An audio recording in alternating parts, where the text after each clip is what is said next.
What is up, everyone? What is up? Happy Tuesday. What's up, Hans? Vampire, how's it going?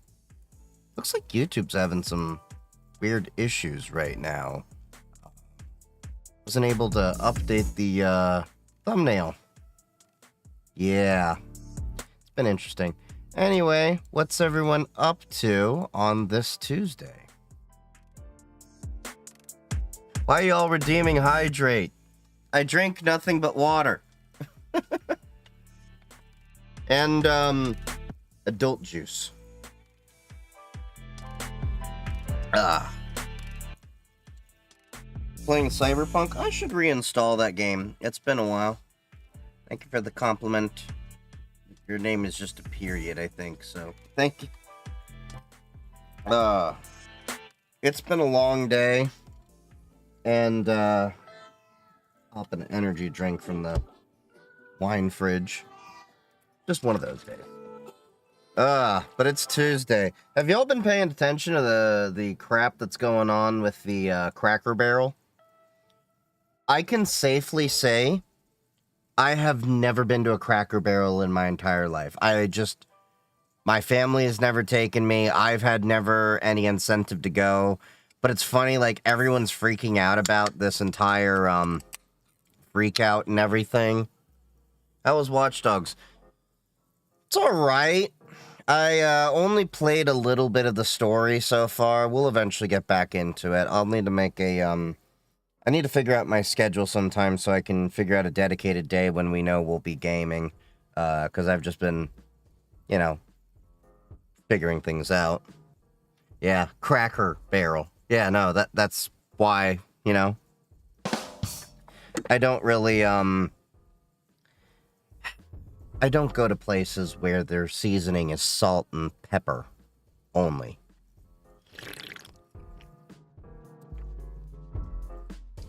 I mean, if I'm gonna go for, like, basic food, that's Waffle House for me.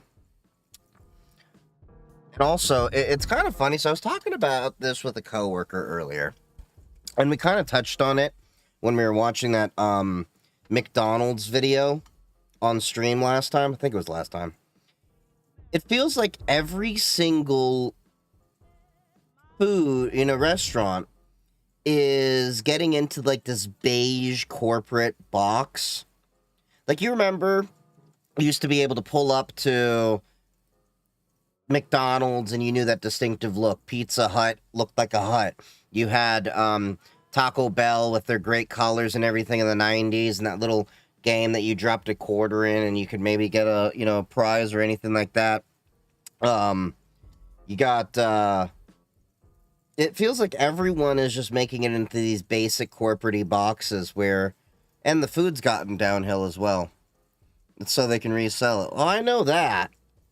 But the problem is, it's scaring away their current customers. And the problem that you have with a lot of these brands, like, period, like, Cracker Barrel really shows it. The C-suite is so out of touch with the consumers that are consuming the product. They're making these decisions to satisfy shareholders, but then end up screwing their customers, which then, ironically, hurts the shareholders. Imagine that. If you actually cater to the customers you actually have, your end users, your shareholders will actually do better. But if you're focusing solely on shareholder value, it's eventually going to bite you in the butt. I know I haven't touched McDonald's in a while. I know I haven't touched many fast food restaurants in a while, and it's not just because I want to be healthy, but it's also, it's expensive. It's not as convenient as it was, and there's just no quality. Like, at least I used to be able to, when I was in my broke college days, be able to go to the value menu, or the dollar menu as we actually had it, get like 2-3 burgers, stack them in a couple of the buns, and there you go. You can have a full meal for like $5 easily. Hell, we had Subway $5 footlongs. A footlong now costs you what, 10 to 12 bucks? Did you see the McDonald's versus consumers fight? I did not. Solid B to C tier restaurant. Feels like they might get hate crimed going in. It's not worth it. Yeah. I've never seen the incentive to go into Cracker Barrel. I see them all the time. I don't know what they're like. And I have no inclination, especially now, to go into them. Because it fit. Yeah, like I said, I'm going to have to go to Waffle House. Waffle House is where I'm going to go for my basic food. Give me my waffle with blueberry, and then, or like, preferably, like, I'd do steak and eggs. Give me sunny side up. Give me my hot sauce, and a double order of hash browns. I could pound that. Although I gotta be careful about the waffles, because, you know, carbs. The part that sucks about getting old is, you know, you have to watch what you eat, as well as you have to work out more. You have to, you know, you should do that anyway when you're younger, to be honest, because it's a lot easier to lose weight and stay healthy and develop good habits when you're younger than when you're older. So, if I can give y'all any advice, don't waste your time on stupid crap. Like, seriously, what you do now in the early part of your life is going to determine the rest of your life, especially in terms of health. I have so many friends, like, that built the habits that in their 20s, they were still eating junky and all this. And I remember I had this friend, former friend, because he was one of the person that I don't know if you were on TikTok a long while ago. This was when I was quite a bit smaller, although it's kind of funny to say I was smaller when I had a little over 100,000 followers.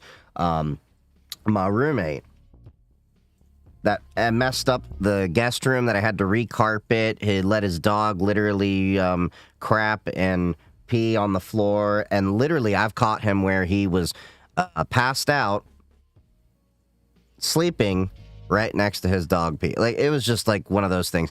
Anyway, he would always complain about his health. And I'd look at him and I'd say, well, it's because you eat shit. Dude always ate fast food, junk food, you know, energy drinks, all that. But I never saw the guy with a salad or a proper meal.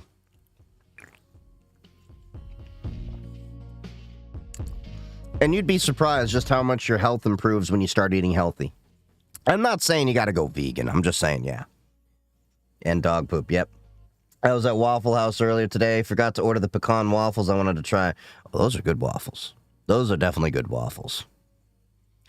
This sort of applies to modern websites as well. The internet no longer has a soul. Oh, no, the internet definitely doesn't have a soul anymore. It's sold out. There is no soul. It has been sold.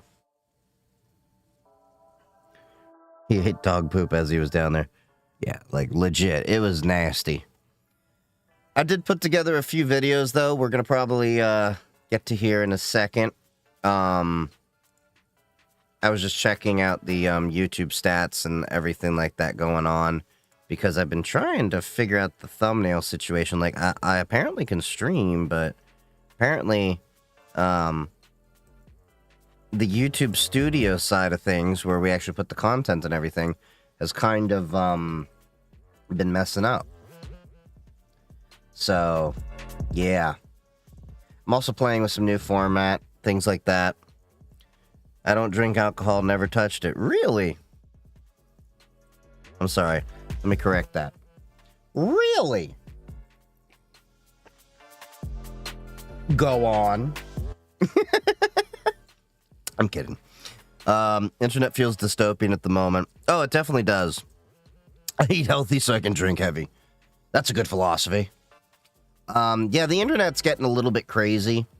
It definitely is feeling dystopian, because it's really weird that all at the same time, I'm not trying to be conspiratorial here, but all at the same time, world governments are trying to censor the internet in various different ways.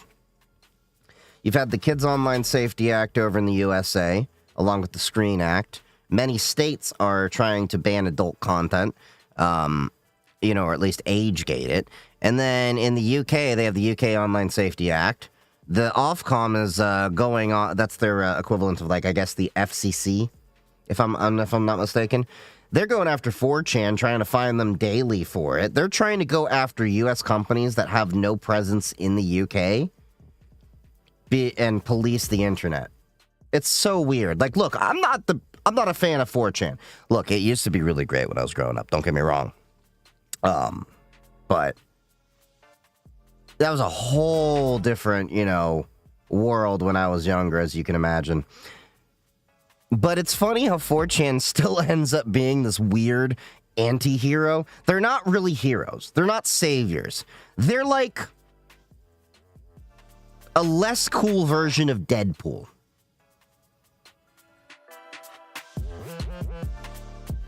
I don't know how else to put it. And that's the interesting thing. The UK feels physically dystopian as well. Riots and you can get arrested for something you say on the internet. That is crazy to me. Like, unless you are directly infringing upon someone's rights and liberties, I don't see how that should be an issue. Like, if you're threatening violence on the internet, obviously, that should be looked into. But if you happen to have a philosophical disagreement just because you don't agree with it, I don't think that you should be banned. Say what you will about that. Yes, maybe some people do take too much liberty with their speech and everything. But I think people should have a right to say what they want. Because even if you agree with that speech or disagree with that speech, whatever it is, the problem is that's how you get the thought police. You control people's perspectives and everything. And it gets a little bit, tyrannical. A little bit 1984 to me. And I don't like anybody telling me how to think and what to do. And, I'll even tell you, and I've said it before, I've had ideas that were so off base when I was younger. And as I've said before, if you put current 34-year-old me with mid-20s me, I would have probably knocked out younger me. Because there were a lot of stupid ideas I had. And I had to take time to deprogram myself and, educate myself. And I think this happens to a lot of people. We're very ignorant when we get younger. But ignorance can be fixed. But you can't fix stupid. That's a whole other thing. Such as what? Oh, there's a lot of things. Like, there was a point in my life when I probably would have leaned more towards anarchist, libertarian. Now, I mean, I'm more of I still don't like government, don't get me wrong. But I believe government should be there as a safety net. There was a lot of misguided views I had towards relationships that I had to go through therapy to do some inward, introspection. I had to do introspection and reflection, and it came about that there was some unhealthy behaviors that were taught to me by my parents and their relationship and everything. And there's a reason why I don't talk to my dad. There were many things that he said, like that, you think are okay when you're younger, and then you get to that point when you are older and you're on your own, and like, that's effed up. I used to be far right than educated myself. Yeah, I'd say I had pretty much the same. I would say that there definitely is. I almost fell down the alt-right pipeline. Let's put it that way. Luckily, I had a grandfather that was very involved in a healthy masculine figure in my life that taught me, truly valuable things. Like, my grandfather, may he rest in peace, idolized my grandmother, may she rest in peace. Like, he used to have this joke: I am the captain of my ship, but watch out for my wife, she's the admiral. He idolized my grandmother. And he taught me, a lot of things, like you open doors for people, you be respectful. He also taught me, the difference between babbling and BS, as well as, what a salesman does, because he, used to be a tobacco salesman. He taught me a lot of things. We'd go fishing. He taught me shooting. He taught me a lot of things. And there's a lot of days where I still wish he was around because I could talk to him and could use his advice. But that's a problem that, happens. Sound like someone who used to be on 4chan. I don't think you understand. That was pretty much a lot of millennials. Like anyone who's like, oh, it sounds like someone on 4chan. I do not think you understand how many people in the millennial generation used to peruse 4chan.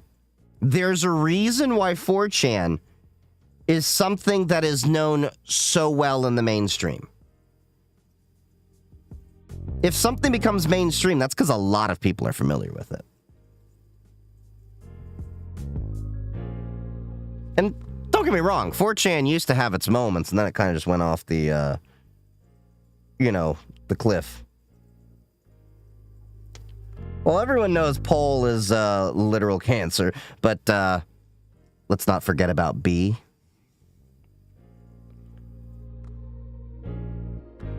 Opinions on Moist Critical slowly turning into Johnny Silverhand. What's Johnny Silverhand?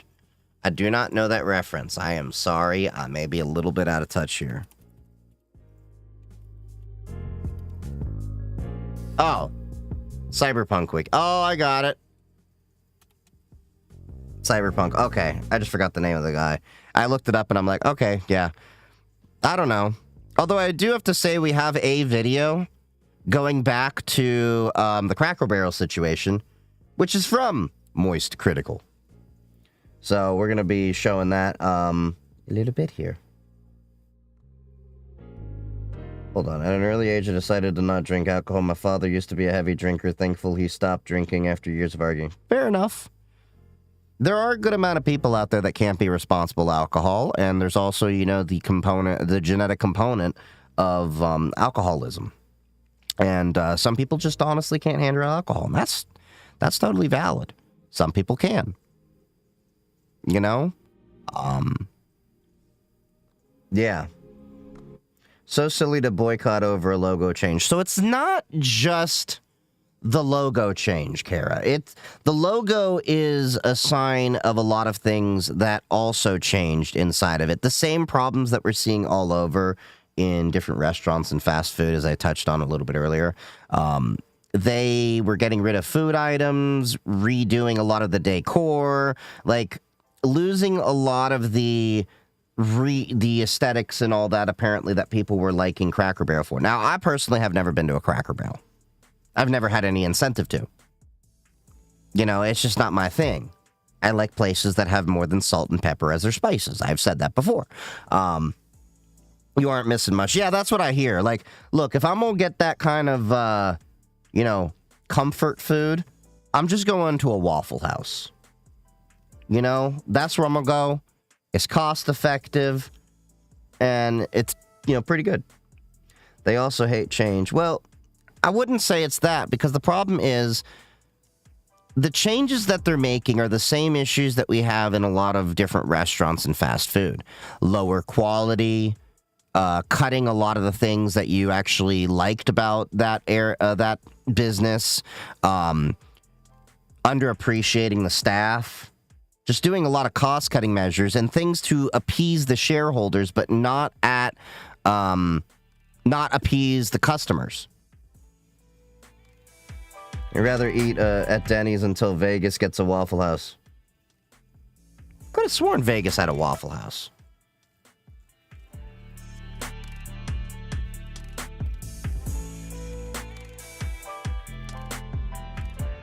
There is no Vegas Waffle House. Huh. Interesting. So wait, where did I go? I did go to a Denny's. Imagine I drank so much at DEF CON, I forgot I went to Denny's and thought it was a Waffle House. Holy crap.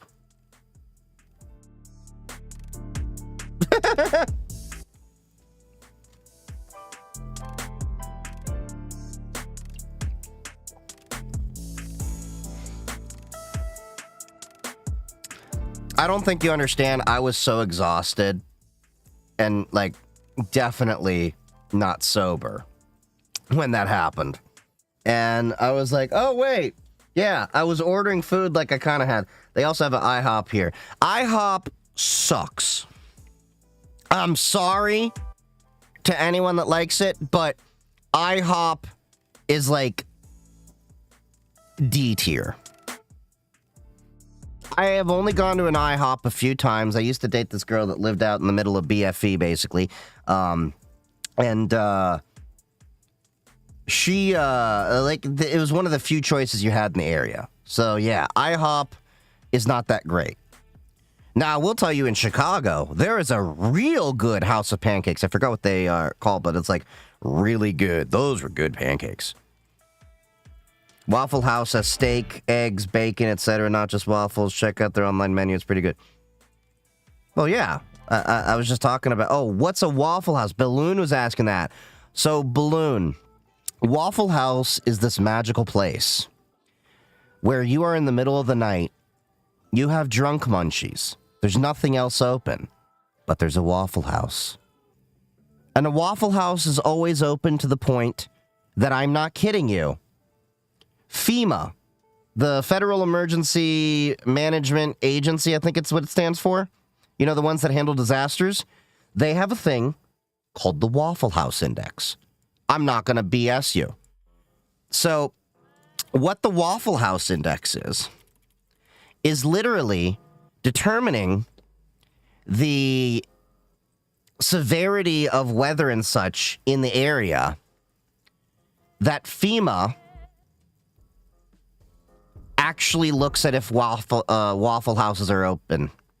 Like, look at this. How Waffle helps Southerners and FEMA judge a storm's severity. If a Waffle House is closed, then you better run. That's all I'm saying. But anyway, Waffle House, you can travel across the U.S. They're all over the place. They have some of the best food. Steak and eggs. Hash browns are really great there. You get them smothered. I get my hash browns. So they have it like smothered, colored, peppered, you know, all that. So I get my hash browns with like onions in there and jalapenos. And then I pour some Heinz 57 on that. If you don't know about the Heinz 57 at Waffle House, you are missing out. And the steak and eggs there. The steak is actually pretty good. It ain't like amazing steak. But for the price you're paying for the steak and eggs, it's good. And then, of course, you got the waffles themselves. And those waffles, they are like, if God were to jizz in a waffle, that would be a Waffle House waffle. And I know y'all are like, that's nasty. What I'm saying is it's giving birth to this amazing creation of flavors. But yeah, it's really great. I get my waffles with like blueberry inside of there. Belgian waffles. I've had Belgian waffles. But yeah, Anthony Bourdain approved Waffle House. Oh, absolutely. Anthony Bourdain is actually one of the people that incentivized me to go travel and try food. It's one of the reasons why I like to travel and try different local cuisines in different places. And I'm the type of person, which, by the way, if I am ever in a foreign country, my one rule is, except for like checking out the local McDonald's to see what it's like the one time, like I mentioned before, I try to avoid anything remotely American with food. You know what I mean? Like, when I was in Portugal, I wanted Portuguese food. When I was in Morocco, I wanted Moroccan food. When I was in Germany, I wanted German food. You know, I wanted the local cuisine to try those things out. And the funniest thing that always happens whenever I go overseas and people find out I'm American, they always are like, let's go get you a hamburger, let's go get you an American thing. And I immediately have to rebuff them and say, no, what is good local food here? You know? Oh, you're here because of the Linux phone video? Nice. Mother her. I barely know her. Ha ha ha ha. Buildings being brick and all. Well, it ain't just a, building being brick. If you've ever seen the employees of Waffle House, these people do not take crap. Like, who was it? Waffle House Wendy? Do y'all remember Waffle House Wendy? The woman that threw down? No, hold on. I'll get this video for you. Like, I remember she went viral. Let me make sure the audio's there. Alright, hold on. Let's make sure the audio's there before I show you this. Front. Okay, we're good. Yeah, I know. There's more updates. All right, if you noticed Waffle House trending on Twitter this morning, ooh, this is why. Look at this. Here's the thing. You see how she blocked that chair? If you Look at that. Look at that. Been to a Waffle House, okay? You know you don't mess with the employees, and I'm not talking about because it's polite, but because you won't win. Right. Okay? Waffle House employees have lived through some things. Oh yeah. For some reason, though, people are always trying to fight at Waffle House, always messing with the employees. There is literally, you can look it up, Waffle House fights. Some of the craziest stuff has happened there. Now, I'm not saying like it's, a ratchet place to be, but some ratchet people happen to go eat there sometimes and start shit. And you know how they say, don't start nothing, there won't be something. But yeah, Waffle House employees are definitely a different breed of people there. I'm surprised no one made a falafel in a waffle maker and call it a falafel waffle. I'm pretty sure that there is some stoned out Arab brother from another mother, because I'm Moroccan, that has done that. I am pretty sure. In fact, I'm gonna have to try that. You got me thinking, all right?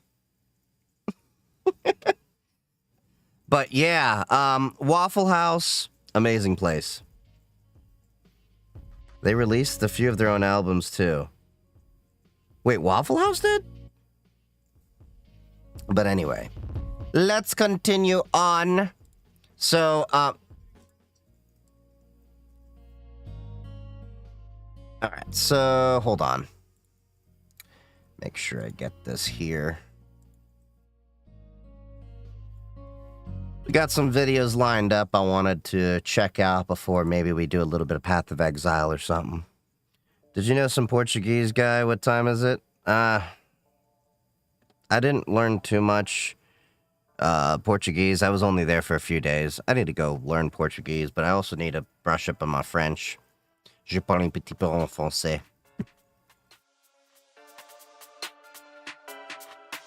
But yeah, so Penguin Zero, Moist Critical, apparently made a video talking about the Cracker Barrel. There's a marketing trend that's existed for far too long now. It's been years, and it's more cringe than when all companies tried to use Gangnam Style to promote their brand. It's this fixation on diluting all logos to just be bold text with the company name, just this minimalist garbage. It's a symptom of a bigger problem like we were talking about. Fun and whimsy and personality, and completely erases all creativity of logos and just reduces them to the company name on a very bland color. It's like the most sterile shit ever. Oh, did I show some Portuguese what time it is? Super sucks, but No, I this didn't. has been the norm for corpo dog shit for a while. I still think the most infamous example is when Staples made an entire E3 press conference to unveil their new logo, where they Oh, used yeah! the iconic Staples logo to make this. I remember that. It was like this whole like big event.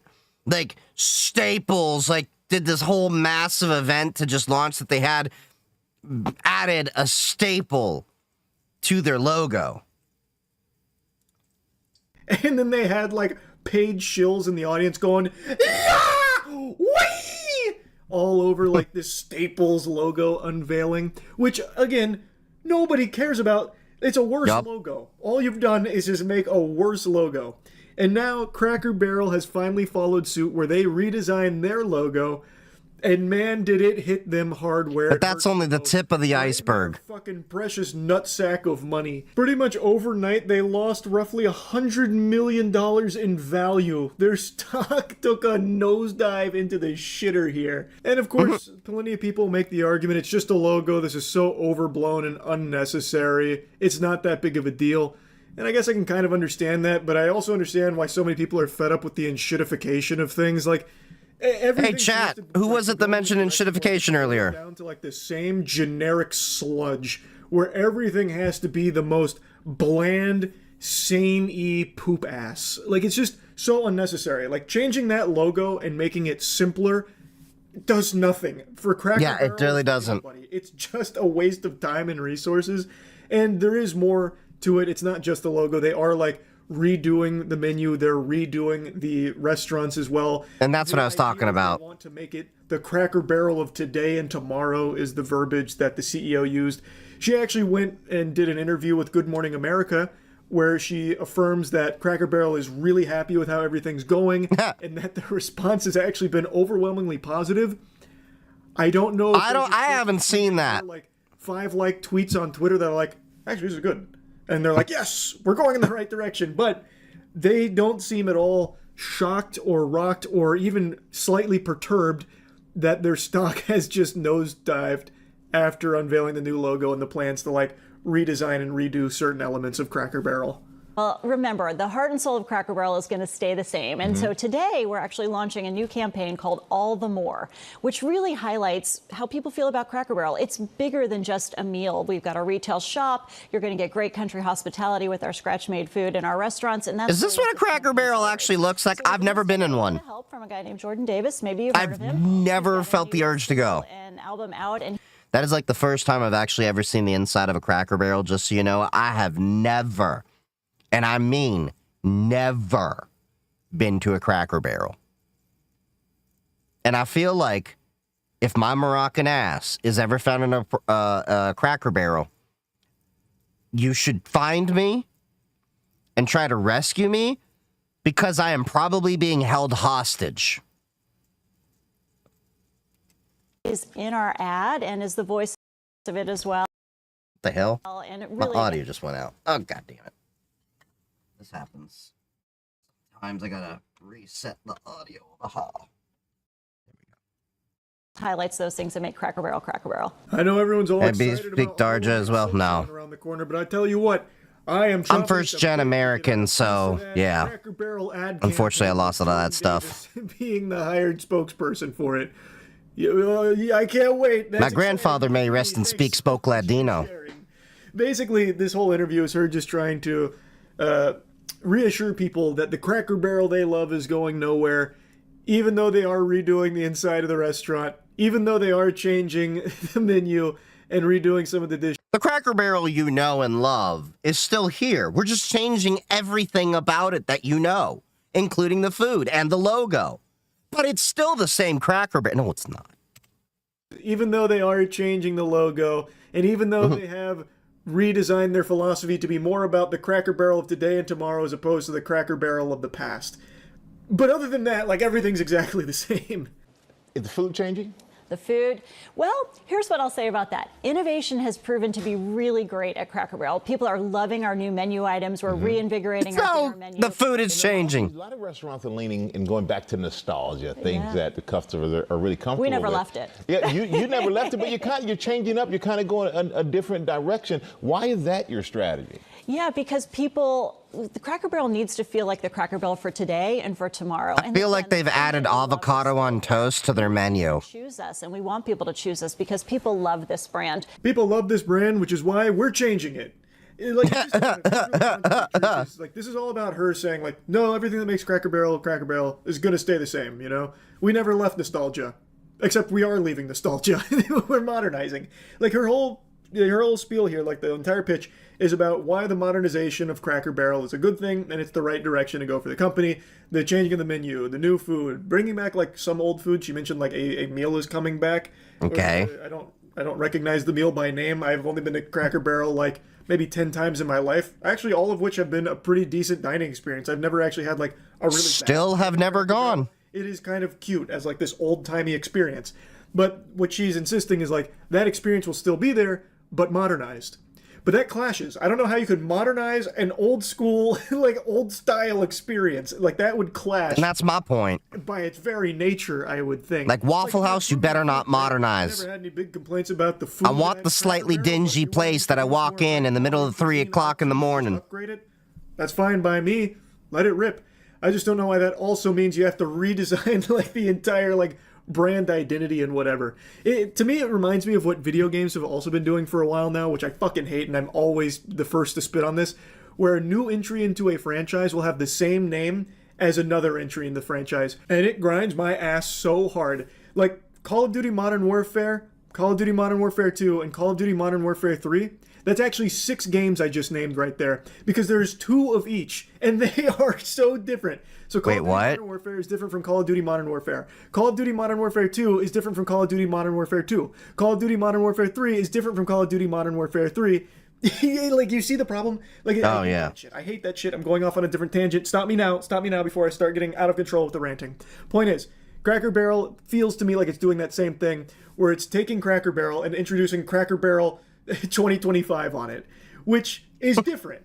But she's insisting that it's the same, so what's the point in trying to present it as different? It's not it's not the same. That's like, hey, we upgrade our food, we change these things around, we added new things to the gift shop, some more modern items, we repainted things inside to brighten it up, that kind of thing, whatever. Another thing she mentioned is they're changing the chairs to make more comfortable chairs. Big thumbs up for me. I actually hated the chairs at Cracker Barrel sometimes. What were the chairs like at Cracker Barrel? Like, honestly, like I'm legit asking. I need to look this up. Because now I got curious of chairs of all things. Cracker Barrel chairs. Okay, they got the outdoor rocking chairs, but I doubt that's what they're actually like using in the restaurant. I'm curious. Here, let's see. Let's do Cracker Barrel interior. Maybe they'll like show what it looks like there. It's so wild that like, okay, I see what they're talking about. Yeah, that can kind of, I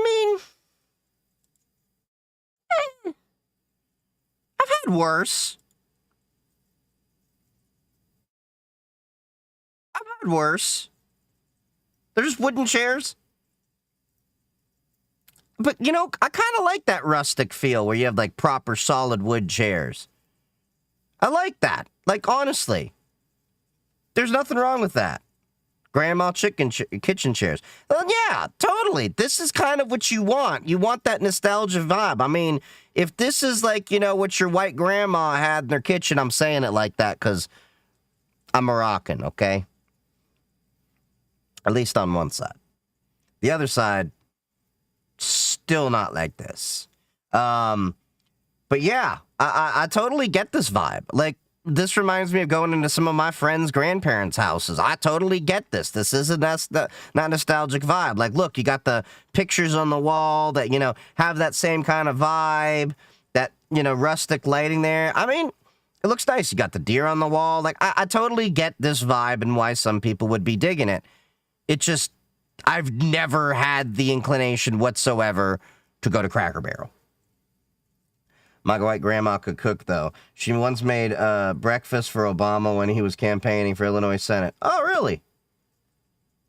That's an interesting story. She got any pictures? I'd be interested to see that. That'd be cool. I still think it was really cool, like Anthony Bourdain actually had lunch with Obama. And I think, what was it, Vietnam? That was really cool. Or at least that's what she said. Okay. So this might have been one of those moments where it's like, I made breakfast for Barack Obama. That's great, Grandma. Get back in bed. I'm not trying to be rude here, but that could be one of those moments. Anyway, let's continue. Is a little bony. So sitting on those chairs is a little uncomfortable for an extended period of time. So changing the chairs there, Great idea. Does that also mean that it needs to come with like this whole push of like, Cracker Barrel's new? We've changed the logo and everything. I don't think so, but that's the trend of business these days, where even like the slightest change, you need to introduce the sequel. Like Overwatch. Overwatch 2. Yeah. We've done almost nothing, and we're calling it Overwatch 2. This is the sequel. It shit sucks. It's just super useless. That still cracks me up about Overwatch, thinking about it, yeah. I feel from this Cracker Barrel logo change and like this whole push about like the refreshing of Cracker Barrel. I think ultimately it probably won't change that much, but they have changed the logo. So immediately people will recognize it as something different, even if she's insisting it's going to be the same experience. And I think the logo is worse. It follows another trend. Oh yeah, it's definitely horrible. Boring minimalist logos. I think there's nothing fun or creative about it. It sucks a lot of life out of a brand. It just seems like a huge waste of resources to take a logo that everyone... It feels like they didn't even have graphic designer. They just like asked AI to make a basic logo. And then try and present like Cracker Barrel 2 is here. This is the refresh. But also it's like the exact same experience that you've always remembered. Don't worry, everything you love about Cracker Barrel is still there. Okay, well then why did you redo the logo and why are you calling it this huge refresh? It's just, I don't know. It feels super sloppy to me. I'm not surprised to see people aren't really responding well to it. It's worthless. I totally get it. If all the customers are coming at you hard enough about the look of the restaurant and they want to go back to the old way, would you do it? Honestly, the feedback's been overwhelmingly positive that people... Where? I'll give you another soundbite. I actually happened to be in Orlando last week with all of our managers. We bring them together and every other year. Well, the feedback's really great inside of this bubble I have. Michael was, how can I get a remodel? When can I get a remodel? How do I get on the list? Oh, really? So because the feedback and the buzz is so good, not only from our customers, but from our team members. They want to work in a wonderful restaurant, so. Sure, that's all fine and dandy, but it is not really representative of everyone's perception of this. Yeah, that's my point. Yeah, you had a manager or two that liked it and maybe some customers, but... Orlando shaking you like, when can we get a remodel? And use that as an indicator that you're going in the right direction, but that doesn't tell the whole story. Like, I feel like, and of course I'm not in the board meetings here, but I feel like you could point to the stock price correlating with when the logo design dropped, and then also couple with all of the feedback you can publicly see from everyone, including your loyal customers, and probably make the assumption that maybe there's more people unsatisfied with this than we're thinking. Like, they're currently writing it off as a vocal minority, but I feel like it's probably a pretty large group of people that isn't really excited about this. Of course, yeah, I'd have to agree. About it are people that never eat at Cracker Barrel and probably never would have stepped foot in one in the first place. But there also are definitely some customers... I'm not upset about it. I'm just laughing at it, but it's part of an overall problem with the corporate world. Diluting everything that they've built into just being like generic slop looking. Even if that's not the case here with Cracker Barrel, people have already seen this song and dance from plenty of other businesses over the years that a lot of people are just tired of it in general.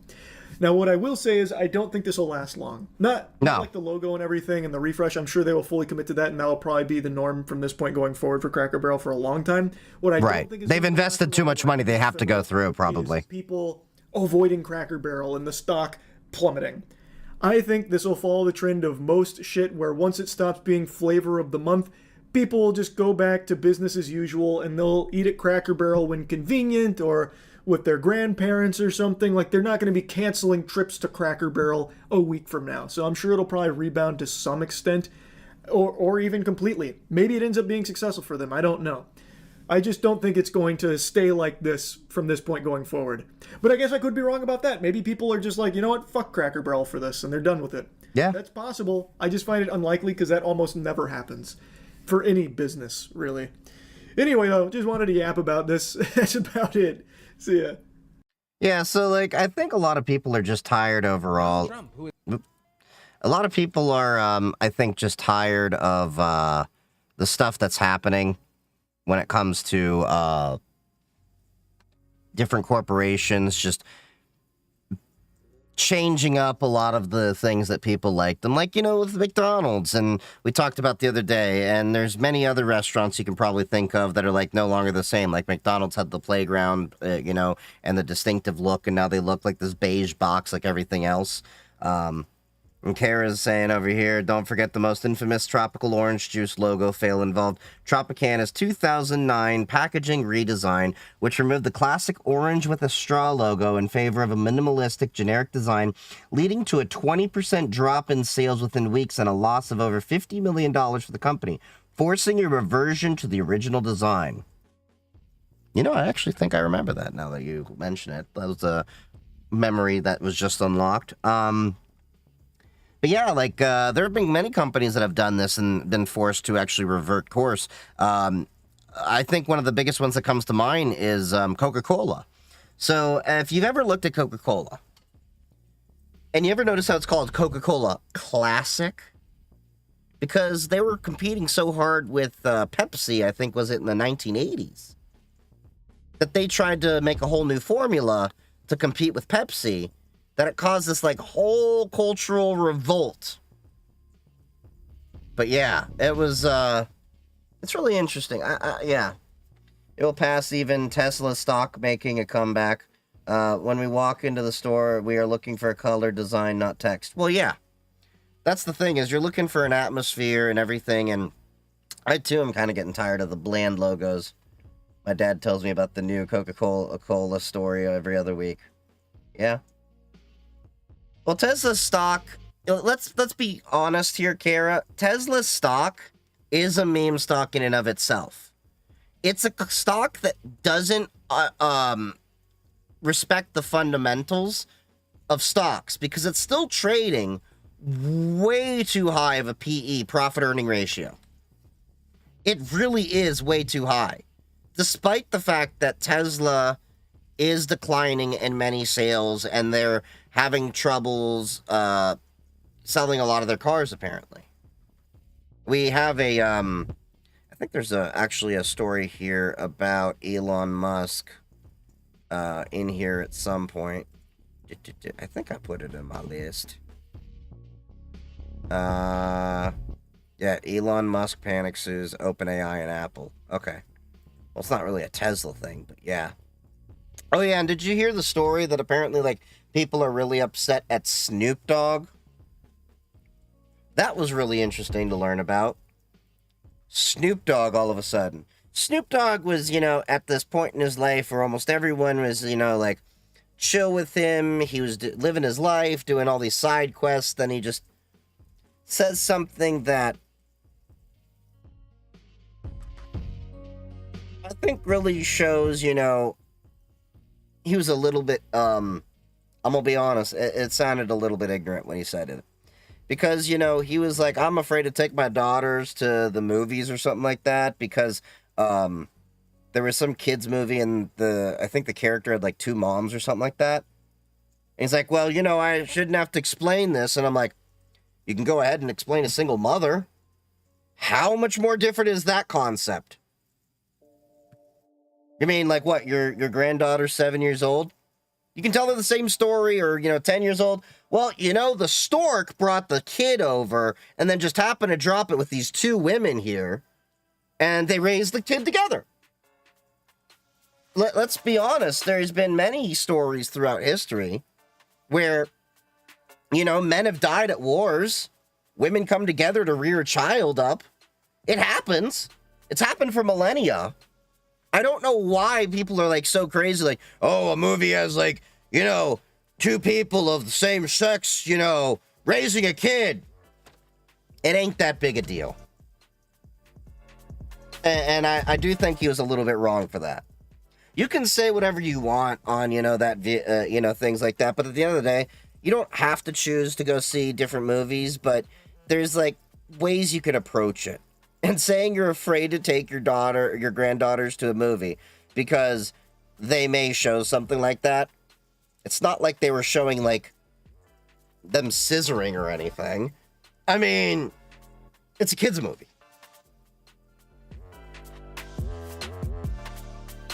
I mean, let's face it, like, oh, sure. You can watch Lilo and Stitch where she's being raised by her sister solo.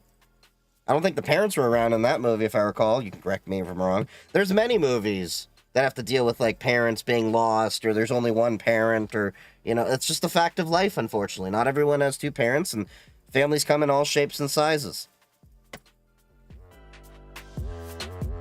Hey bro, what distro do you use and why? So I use, I should like put up a card. I should have a button that anytime someone asks this, it pops up.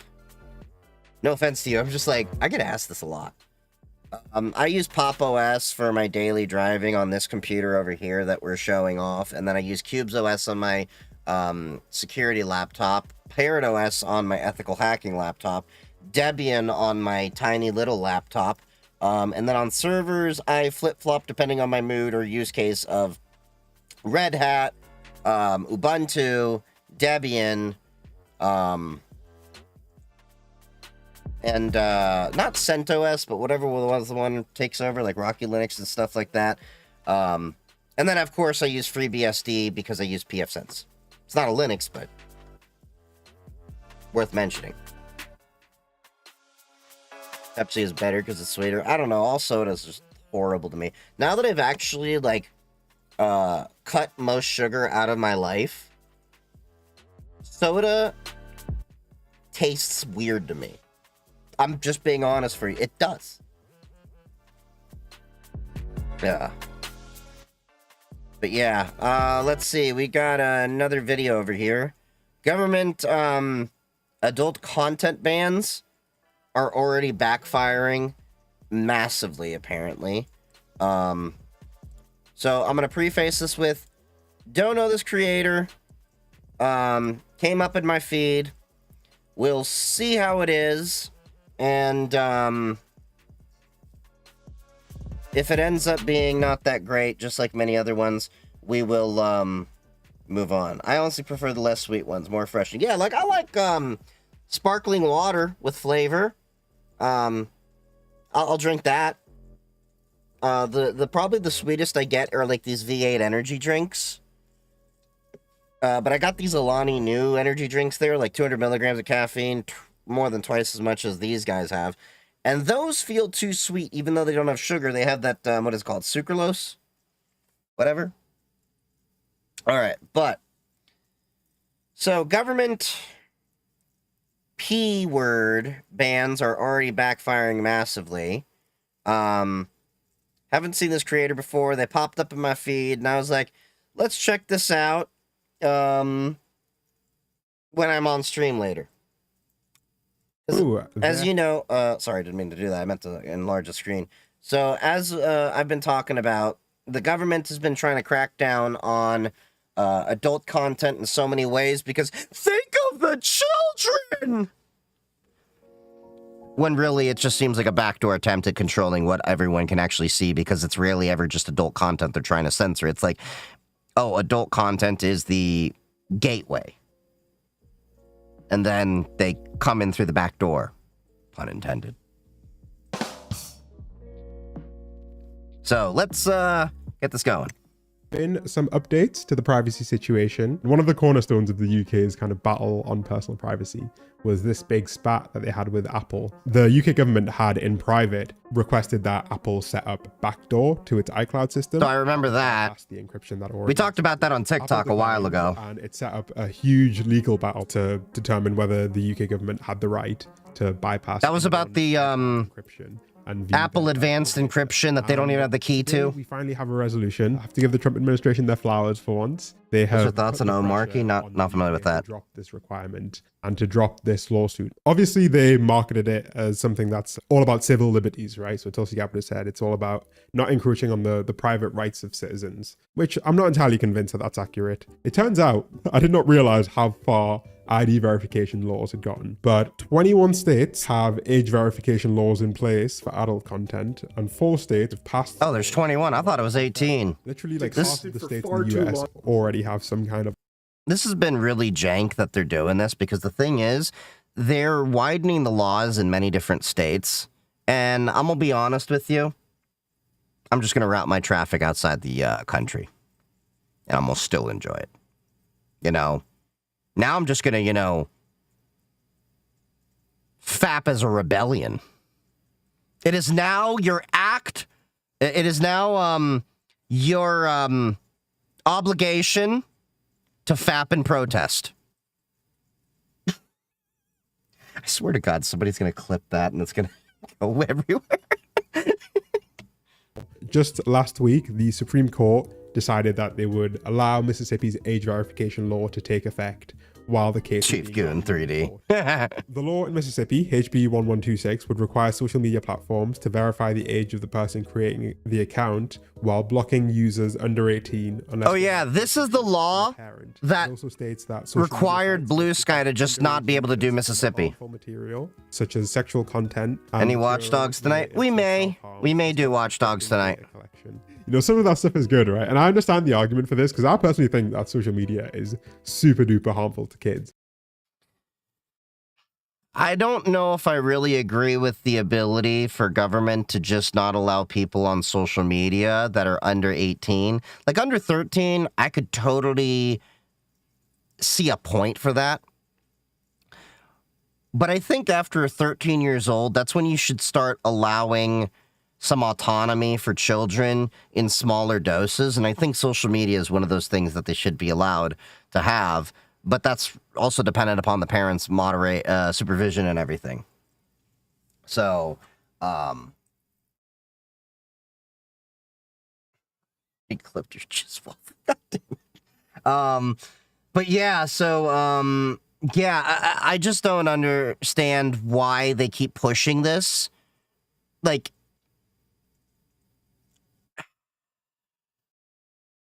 I see 18 is too high for social media because the problem is as well is you need to allow children to have exposure to the real world.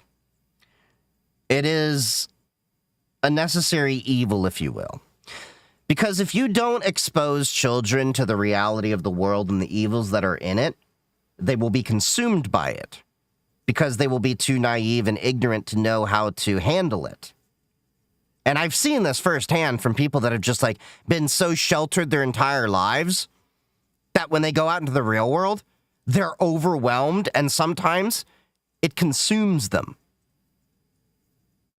Like, think about it this way. Like, how many of you know about like the Amish? They have this practice called Rumspringa, where basically like, what are they, like 16 years old? They go out into the world and they get to experience the world as it is. They go absolutely insane in many cases. Drinking, illicit substances, you name it, all of this when they're young. And I do agree to a point, yeah, you should wilding out when you're a kid, but when you're talking about casual, like little bits of exposure, that's what happens to a lot of the Amish because they go crazy. Now, some of them do go back to their life. But what isn't talked about is the numbers of people that actually don't make it through this entire practice because they've gone off the deep end. So, and I think this kind of plays into that. Take my opinion as you will. If there is one thing that is worth being banned to children, it is social media. They are the most predatory websites and just have worsened the mental health of a generation of people. But I just feel I think the bigger issue is more so being always connected than the social media. With the implementation, at least, of the UK's ID rules, traffic to porn sites had fell by like 47%. Now, I don't think that people have suddenly chosen celibacy at those rates. I think they've just found either clandestine ways to access that material. Oh, I totally agree. They probably found more sketchy sites. With physical materials, who knows? But I don't think the 47% drop in the UK is people realizing the error of their ways and deciding to go sober. And I'm very skeptical of the motivations of the governments that are trying to implement it. I think this is more of a push to establish political dominance using big tech. For the last couple of years, there's been discussions around this idea of digital sovereignty, that every country should have a certain amount of control over its technology, in the same way that countries have control over their water supply or food supply or electricity generation. In recent years, like, countries have finally begun to realize that having control over the technology that's used in your country is probably like quite a useful thing, because if you don't have control, then it means someone else in another country. The problem is, do you know who did this first? And we were harping on them for years as saying this is a violation of rights. China. For all, the great things we hear about China, the Great Firewall, that definitely has been a hindrance where they're, let me put it this way.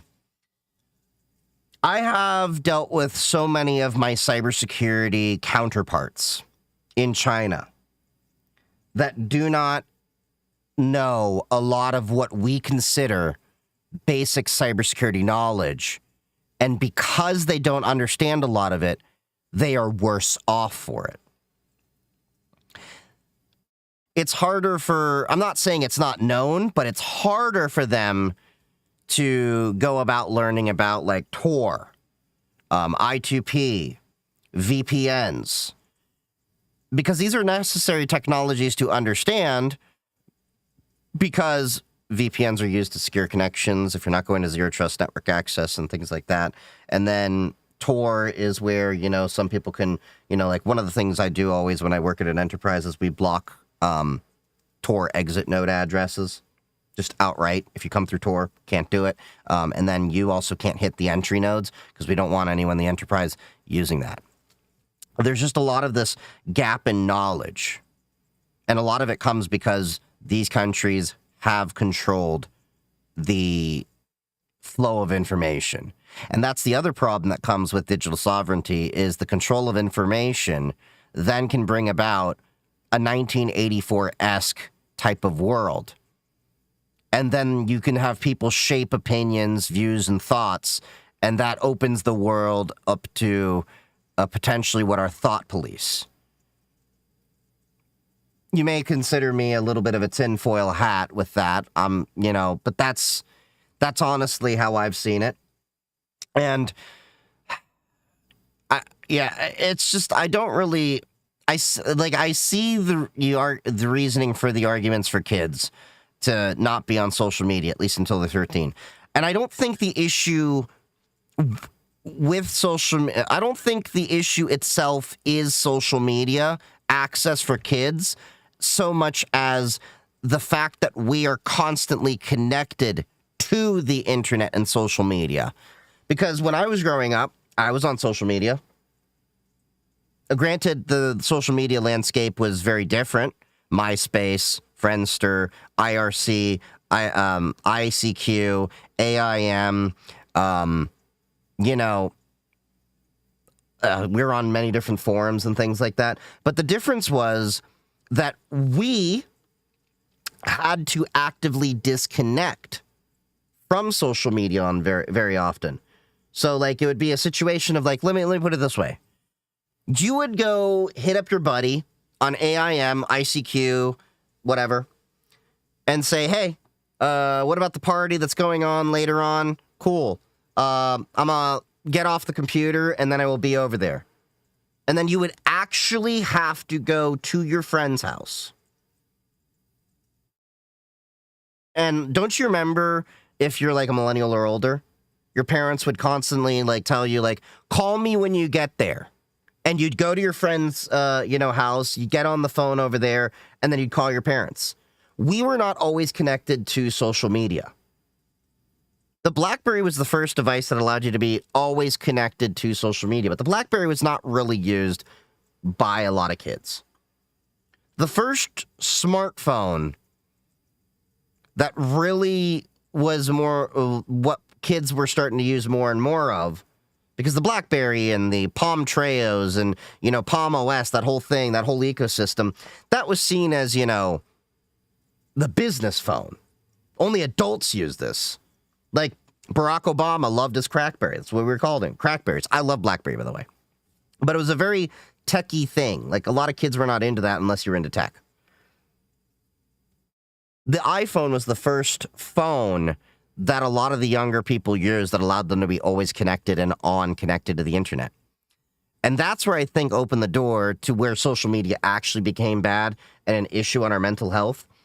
Because before, when we wanted to put content on social media, we had to have a camera, then connect that camera to a computer, download that image to our computer, and then upload it to the website. There was an active conscious thought of what you wanted to do to get that end result. Whereas now, you just hop on social media, use a phone, add a filter, boom. Now you have a lot of issues with, young girls that have body image issues because they think this perfect body on Instagram is like so great when they don't understand it's photoshopped, it's filtered, and all this stuff.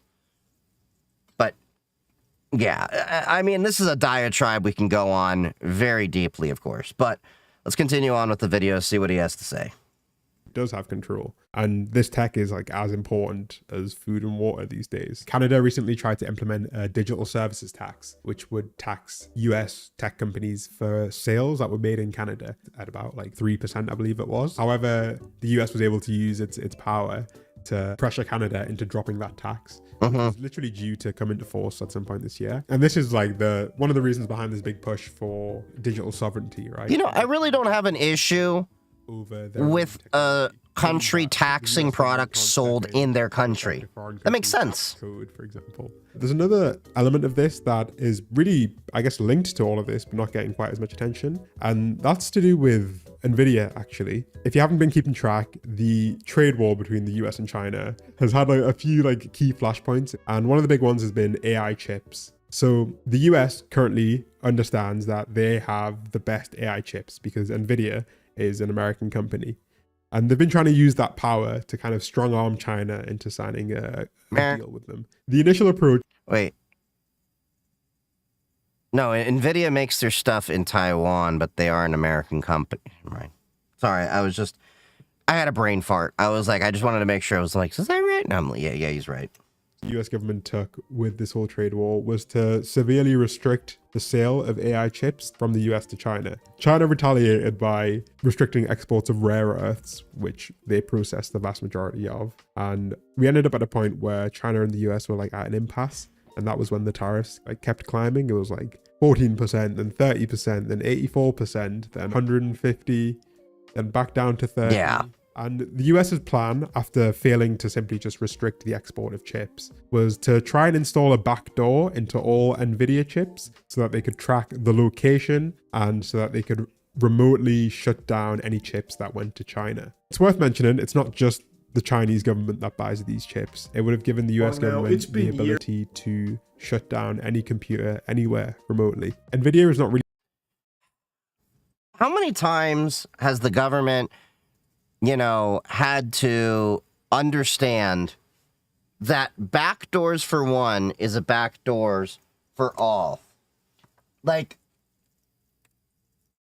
do you know what I get? I get the feeling of, I need to add this sound to my, I need to add the how many times do we need to teach you old man sound to my soundboard, as well as the, oh, brother, this guy stinks sound. I was thinking about that earlier, and I forgot to add that in. But seriously, the whole idea of a backdoor in a chip is bad. That is a violation of cybersecurity fundamentals, because we're already making such a big stink in the cybersecurity community about that Intel chips have the Intel Management Engine, which is a backdoor inside your CPU, and essentially your CPU... Yes, this is not a conspiracy, has another computer inside of it running a web server, running the Minix operating system, not Unix, not Linux. It's another Unix-like operating system called Minix. It's because it can be miniaturized, and it's an interesting history with Minix as well. And the reason why it's there is for out-of-band management. At the enterprise level, it makes sense. But on the consumer level, it makes no sense. But everyone has it enabled unless you enable some bit in there. And it's so bad, the NSA even understood this is a violation of, keeping things secure, that they actually have the ability to disable it. There's a bit that you can flip inside it. And that disables Management Engine, or at least what it does is it lets the computer boot up with Management Engine to the point, because it's required as part of the boot up, and then turns itself off. But for us as consumers, you have to see if it's disabled by the vendor and make sure you get a vendor that disables it out the box. And most of those are only Linux-first vendors. like System 76, Purism, Nova Custom, Tuxedo Computers. You have to seek out these computer manufacturers to be able to do that. And it's been such a problem for security for a long time. And there's been so many different exploits that we found due to the Intel management engine and things like that. And this is just going to open doors for more issues. That, no joke, if that becomes a thing and ends up being in consumer GPUs, I'll probably switch to AMD GPUs. As much as they work a lot better, I will do that at least wherever possible. Because NVIDIA CUDA works a lot better for video rendering, streaming, as well as the AI LLM stuff that I do locally on my machine here and there. But anyway, let's continue. With that, installing any kind of remote activation or remote kill switch would destroy their own integrity. The National Security Agency actually tried to do this. They tried to. There could be a data breach in government from a cosmic ray flipping that bit back over. Nah, security researchers that'd be more likely bricking computers than anything. That could allow malicious power. Oh, I like that. He mentioned the Clipper chip. Do you know, like, I'm not trying to toot my own horn here, but I am not kidding. I am one of the very few, like, people that can count on one hand that has been frequently, or at least has mentioned, the Clipper chip debacle. Tipper Gore, Senator Hillary Clinton, all endorsing this kind of stuff. And to remind you all, the Clipper chip, I've talked about it in several of my videos on YouTube and TikTok. The Clipper chip was this idea of escrowed key communication inside of your systems. The government, under NIST, the National Institute of Standards and Technology, I think that's what it stands for. I just always refer to them as NIST. I never remember what they're actually called. So if I'm wrong here, chat, let me know. But they actually had a standard known as FIPS 185. And eventually they realized it was problematic and then, withdrew the escrowed key communication FIPS 185 standard. Now, to my knowledge, it's not really ever been implemented, but the idea basically was that you can have encryption software, but the key to decrypt it is escrowed away, so if it ever needs to be decrypted for whatever reason the government determines as needful, they could do so. But as we saw from Salt Typhoon, only a matter of, it's been about a year or so ago, they breached the systems that were used for lawful wiretaps.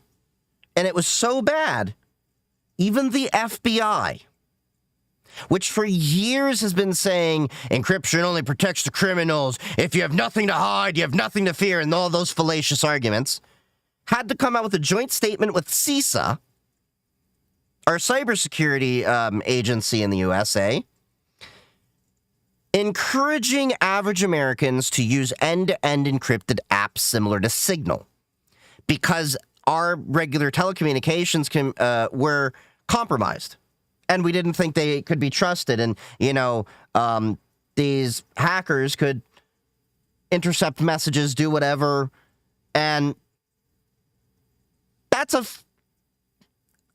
is a very obvious admission when they did that, to admit backdoors are bad, and there is no such thing as a backdoor only for good guys.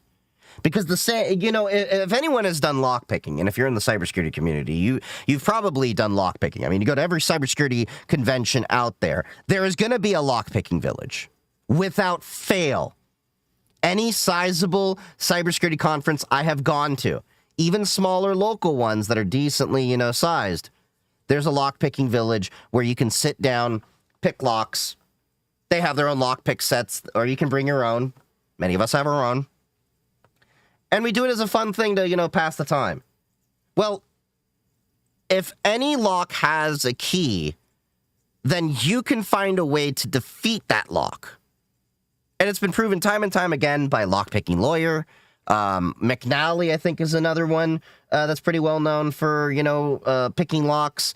One of them got into a big issue with one of this lock companies because they kept shimming the locks and showing, no, they're not really that secure. But yeah, this is obviously something I can rant about and will continue to rant about until everyone understands this, which will probably be for the rest of my life, and I will probably end up being the crazy guy that decides to go live in the woods and says F society. Because that seems to be the par for the core, the kind of end road for a lot of cybersecurity people. To tamper with the software. It created centralized vulnerabilities that could be exploited by adversaries. The mere existence of government backdoors undermined user confidence in the security of systems. Now, obviously, they are talking as if they're really emotionally attached to the fundamental principles of cybersecurity, but the main issue at hand is their money. Because for NVIDIA to make the massive profits that it's been making at the moment, it really relies in large part on the Chinese market. But not just the Chinese market, the European market, the African and Latin American markets as well, were they to follow the lead of the US government.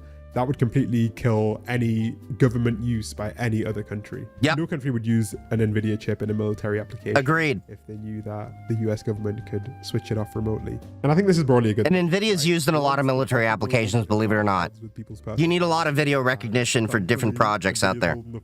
And making sure that the government can't remotely disable all of your computers at once. But there's a whole other side to this argument of whether it would even be a good thing for the US to have this kind of control, because China is a big country. It's 1.4 billion people, and they've already had plenty of experiences of having their products restricted from the US market or vice versa. A few years ago, Huawei phones were completely banned in the US because of national security, and they've not really struggled since then. They've been able to use the fact that they have like 1.4 billion people in China to really lock NVIDIA powered missiles. I would not be surprised if there's like some variation thus far that like blocking the sale of products to countries or to China specifically is not really a way to stifle China's innovation. It kind of just kicks them into overdrive where they have to develop their own solutions to these problems. There's so many. Yeah, we've seen this. Sorry to pause again. We've seen this many times where, you have to understand, China has a massive population that is still going to be buying their products. Not to mention, they have countries other than the U.S. The U.S. needs to get off its, egotistical idea that we, are the only ones in the world. In reality, we're like, what? Let's see, there's 6 billion people and 7 billion people in the world. But yeah, we're not even like 10%. I think. If that math, hold on. Math. Yeah. Not even 10%. Like, think about this. China and India are pretty much the majority of the population in the world, if I understand that correctly with my math. And there's about a couple hundred countries. And China, their tech sector is picking up. People have this misconception that China is like this third world country, like what we used to see them back in the 80s and 90s. But they're completely different. They have a lot of tech out there that would blow Americans' minds. Some of my friends over there have shown me some of the amazing stuff, and it makes you realize that America is a third world country wearing a Gucci belt a lot of times. I'm being honest with you. And to some Americans that are offended by that statement, travel. You'll see what I mean. You'll see how a lot of other countries live compared to us. And they actually live. Whereas a lot of Americans are living day to day. Well, no, they're just surviving day to day. But anyway, let's get back to this. These are national security bans that you see like smokescreen or cover for another policy. The big one that comes to mind is the TikTok ban, which is kept getting delayed. Like every 3 months, there's like another 3-month extension to the TikTok. Well, yeah, because Trump always chickens out. It's all about national security and TikTok being, a risk to Americans. But there's been more and more people in government who've come out and effectively said that like a large part of the reason why the TikTok ban was considered was because they were not censoring information. That was like the broad reason why the push against TikTok. No, it was because they were actually a threat to American companies. Progress on the UK front, where they've decided to scale back their overreach in terms of internet privacy. The US is letting some other cases progress at the same time, however, and it looks like there's at least going to be on the social media front some kind of age verification that gets implemented in the next few months in a number of states. However, I doubt the US's arguments when they claim that it's all about civil liberties and protecting people,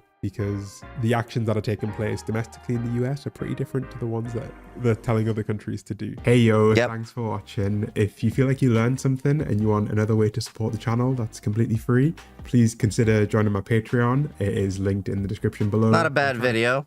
But yeah, so yeah, I think there's a lot of issues going on inside the US, as I've talked about. And yeah, I mean, this is a hill I have been willing to die on for many years when it comes to our security and our privacy. And I just don't agree with his point that, yeah, it's okay, we ban kids under 18 for social media.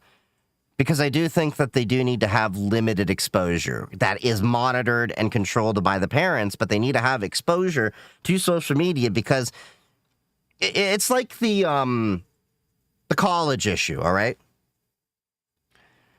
Why do so many kids go out of control when they go to college?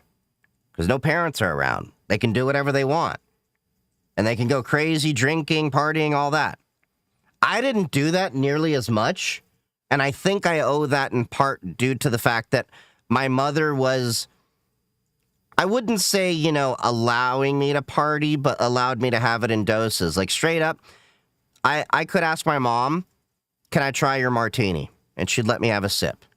You know, let me try these things. My dad would also, you know, this is something that's, you know, very common. And, you know, you go to a synagogue, there's a table of top shelf booze usually there. And my dad would give me a shot. I'd be like 9, 10 years old. And, yeah, the audacity to talk about liberties and have the literal prison program. Exactly. Exactly. So, I really think if you have parents that don't have this idea, and one of the things I will always tell people is that, yes, I understand there is the idea of abstinence, whether it talks about, you know, illicit substances, things like that, all that. But you need to have controlled exposure to a lot of different things because then kids will go out and do these things in excess while experimenting and often in unsafe ways. So if you don't teach them healthy behaviors early on as they get into their adolescent years, that may screw them as they, you know, go to live on their own. You see it all the time with some of these kids that come from the most puritanical families and then go absolutely crazy off the deep end because they have freedom to do whatever they want, and often they do it as an act of rebellion. Well, what's going to end up happening is you stop social media, kids are still going to, you know, find a way to get on it because it's going to be, you know, how many times have, you know, kids been told not to do something and then they go do it just because you told them not to? Now, if you go and educate kids about the risks out there, like the dangers of social media. My father gave me the whole spiel about strangers on the internet and everything like that when I was a kid, you know, IRC, AIM, ICQ, all of that.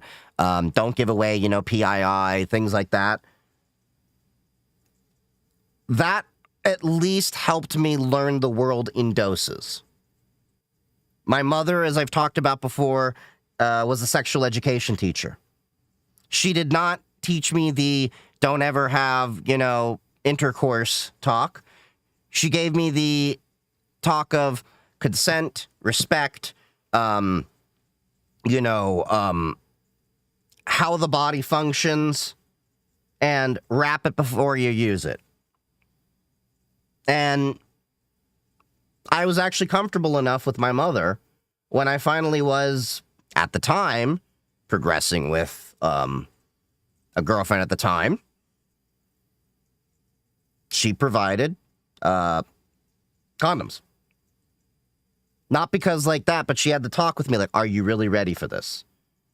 You know, you make sure it's safe, everything like that. Because she knew, like, look, if and I know some of you are like, what the hell? Why is your mother? I mean, my mother wasn't really encouraging it. She was in the mindset of, look, you're gonna do it anyway. May as well be safe and not bring home a child or a disease. And I can understand that because look, kids are gonna be kids, and kids are gonna make mistakes, and making mistakes is how we learn from a lot of things. So you can take or leave my opinion on that. Everyone's entitled to their own opinion, but that's my perspective on this little subject over here. But yeah, that was at least a good little video there. I did like his video, and I subscribed.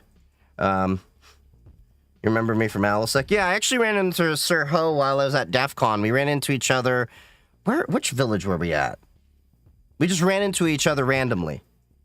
Because when I first met him was actually DEF CON 31. So it's kind of cool to run into him. I was hanging out with Colonel Dump. But yeah. So anyway, let's move on to the next video over here. So this is from Deviant Olam. For those of you not familiar with Deviant Olam, he is well known in the cybersecurity community for physical security stuff. Goes to DEF CON. I have not had the pleasure of meeting him.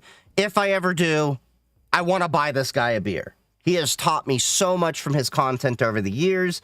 I definitely recommend that you like and follow his content if you haven't heard of him already. He has a lot of knowledge to pass on, and it gets you thinking about physical security in so many different ways, especially back when I was doing physical security tests for healthcare facilities. There are so many ways that you get in by, social engineering. Deviant Olam, DEV, Delta Echo Victor Indigo Alpha November Tango Oscar Lima Alpha Mike. So, Deviant Olam. Anyway, he's got this video here, room break-ins at DEF CON, and an explanation why I don't name a certain website. I don't know what he means by that, but I guess we will find out together. All right, so, without further ado, let's watch. Hey everyone, got one more post-DEF CON video for you here. This one, I don't know, it might start out a little sad or whatnot, but then it goes somewhere ultimately that you might find happy. It's not like I have a script for this. I don't script pretty much any of my videos. But this is about hotel security and much more in the end. If you were at DEF CON, you may have heard some rumors about hotel break-ins. Yep, we heard about it. Rumors were not unfounded. Mm-hmm. There were a couple people at DEF CON I know of whose rooms were entered and accessed by people who were not supposed to be in there. Not hotel staff, it seems, anything like that. This just seemed to be criminal break-ins. Mm-hmm. I'll be clear, it didn't seem to target like DEF CON. This wasn't about like, ooh, hackers, I'm going to go get them and get their stuff. This is probably just more routine hotel break-ins that, we have nowadays. The underdoor tool and other bypasses are a very common thing. Yep. There are a whole bunch of videos online. Like you can see just scrolling through Instagram, TikTok, you name it. There's loads of content of people showing bypasses and other people reacting to those bypasses and saying you should buy different products. I've made videos before about how a lot of the products out there are crap. Yep. Probably the most popular video of all on my buddy Brian's channel. I remember that video. Channel. It's official. So that little device, let me just show you this. Of all. So this was a very popular device that a lot of people were selling. I remember even I fell for it, trying it out. And I actually tested this myself when I finally got to a hotel room. I threw it out. Because you could easily just like watch what he does. He literally just... Buddy Brian's channel on Modern Rogue, Brian Brushwood's channel. Just it's officially, I boom. think, the highest viewed clip is the one of me breaking into a hotel room and showing him like products that you've seen advertised, the add to lock and stuff that are they're junk. They're nonsense. They don't really do anything. They are do not disturb signs at best. Yes. They don't actually prevent someone from entering the room. So, again, I'm not trying to shill here, but I like a product that I have brought to market. I'm so uncomfortable talking about why this is needed and what I do. God, I'm not a salesman. I hate being a salesman. Let's talk about why the rooms that were victimized might have been hit. Because I said it's not about like targeting hackers. Right. Have a look. It's at this just crimes of hotel. opportunity. This I'm not going to tell you which hotel it was. If it was your hotel, you know, it was your room. You know what happened. If it wasn't, don't worry about it. I know which hotel this is. This hotel has these really curved hallways, right? Mm-hmm. Where else have you seen curved hallways? Hackers have seen this before. Not at DEF CON. I'm talking about another city. Do you remember? ShmooCon. Yeah. ShmooCon for years was at the Hinckley Hilton, right? The Washington Hilton has these long curved hallways. Yep. If someone is going to do something nefarious to a hotel and like try to break into rooms, they like that. Yep. They like the sight lines not being one endless stretch of hallway, because you're really exposed if you're like kneeling and farting around at someone's door. Straight up, I actually check out hotels to make sure they don't have that, because that has always been a fear of mine. There's there's just, you know, like this kind of situational awareness you build after you get more into the physical security side of the things in this world, that you start becoming a bit more cognizant of things. And you have to think like a bad guy in order to protect the good guys. You know, it's yin and yin yang. You know, like I've talked about many times. There's a little good and evil and good. The difference is we get to do all the nefarious stuff for good. Anyway, continue. Anyone can see you from all the way at the other side of the hotel.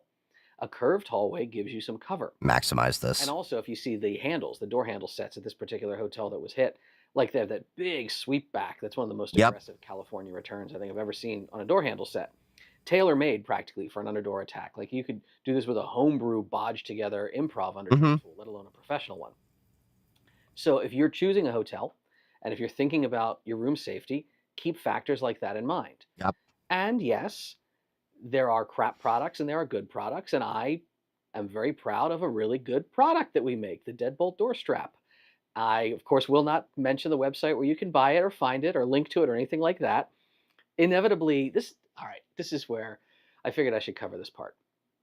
I get questions and comments and stuff on this channel a lot from people who say, why don't you mention the website? Or someone else is like, that seems like a cool thing. Where does he get it? Who do you get? How do I buy this thing?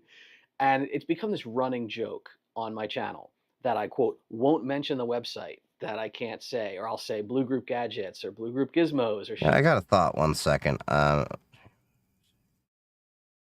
the one issue that I have with this is I think this only works when you're behind the door. I could be wrong. I may have to look at that a little bit more. Mention the website, that I can't say, or I'll say Blue Group Gadgets or Blue Group Gizmos or shit like that. Some people think it's because of like YouTube policies. Like I'm good. Oh, it's a website that sells hacking tools. So, you know, they're going to like smack him down and he should get a channel strike if he's linking to that. Nope. Nothing to do with that, actually. It's a good guess, but yeah, it has to do with the fact that a lot of popular channels now have become avenues for monetization. Just like a vehicle to shovel people into a sales funnel. Yep. And I'm not trying to throw shade at people, like this is part of their business model. You know what you're getting into when you go to some channels. Yep. Like they are just sales from top to bottom. Like here's what I do. I'm sponsored by this. Here's where you can buy the thing. Like fine, that's fine. If you're a sponsored commercial channel, okay. I have been a little sad about seeing big time influencers in like the hacker community or the firearms community or other places where they organically grew a following by not being commercial, and then they turned their channels into a very strong sales pitch. It gives me a distaste. I don't care for that, and that's why I was steering so hard away from it myself. I don't ever want to kind of go that route. But as far as not like making this tongue-in-cheek reference, it's, you know, it's just because it's funny to me at this point. I call, you know, like the Blue Group Gadget. If you don't know what Blue Group Gadgets, one of the people in the comments said that once, and I just loved it so much. It's hilarious to me. Also, it's kind of funny because one of our main competitors is the group that everyone calls the Thin Blue Line guys. Oh, God. You know, the pro police website dudes. And like, I it's did funny, not on make my that site, I don't use connection. the word blue in my actual site. Anyway, it's funny to me up here. That's all that fucking matters. And that's really what it comes down to on this channel. What's funny to me and what makes me happy is what I'm going to do. And yes, I've been given advice from marketing firms and consultants and other people who are like, you should really be leveraging yourself. You should really be putting your brand out there more, cross-link to all your blah, blah, blah. And sure, like I mentioned Red Team Alliance on this website. And So let me interject here for a second. There was a point when I actually was going down that route, and I became so disgusted with myself. That's why I have a firm policy. Like, look, I have no issue with using a product if I actually like it and then recommending it. And then if it's something I would use anyway, I will definitely, you know, say, hey, you can go here. If you go to this link, though, it helps support my work here, but I will use this thing myself. Whereas there's been a lot of products I've even had arguments with, not really arguments, but discussions with a few other content creators. I'm not going to name names. And I've called them out saying, why do you advertise this product when you yourself don't believe in it? Because they gave me money. And I'm like, I understand that, but to me, that seems a little bit disgusting. And then, you know, I can understand, like, because some of us, we like to actually have, I guess, for lack of a better way to say this, some honor behind our brand.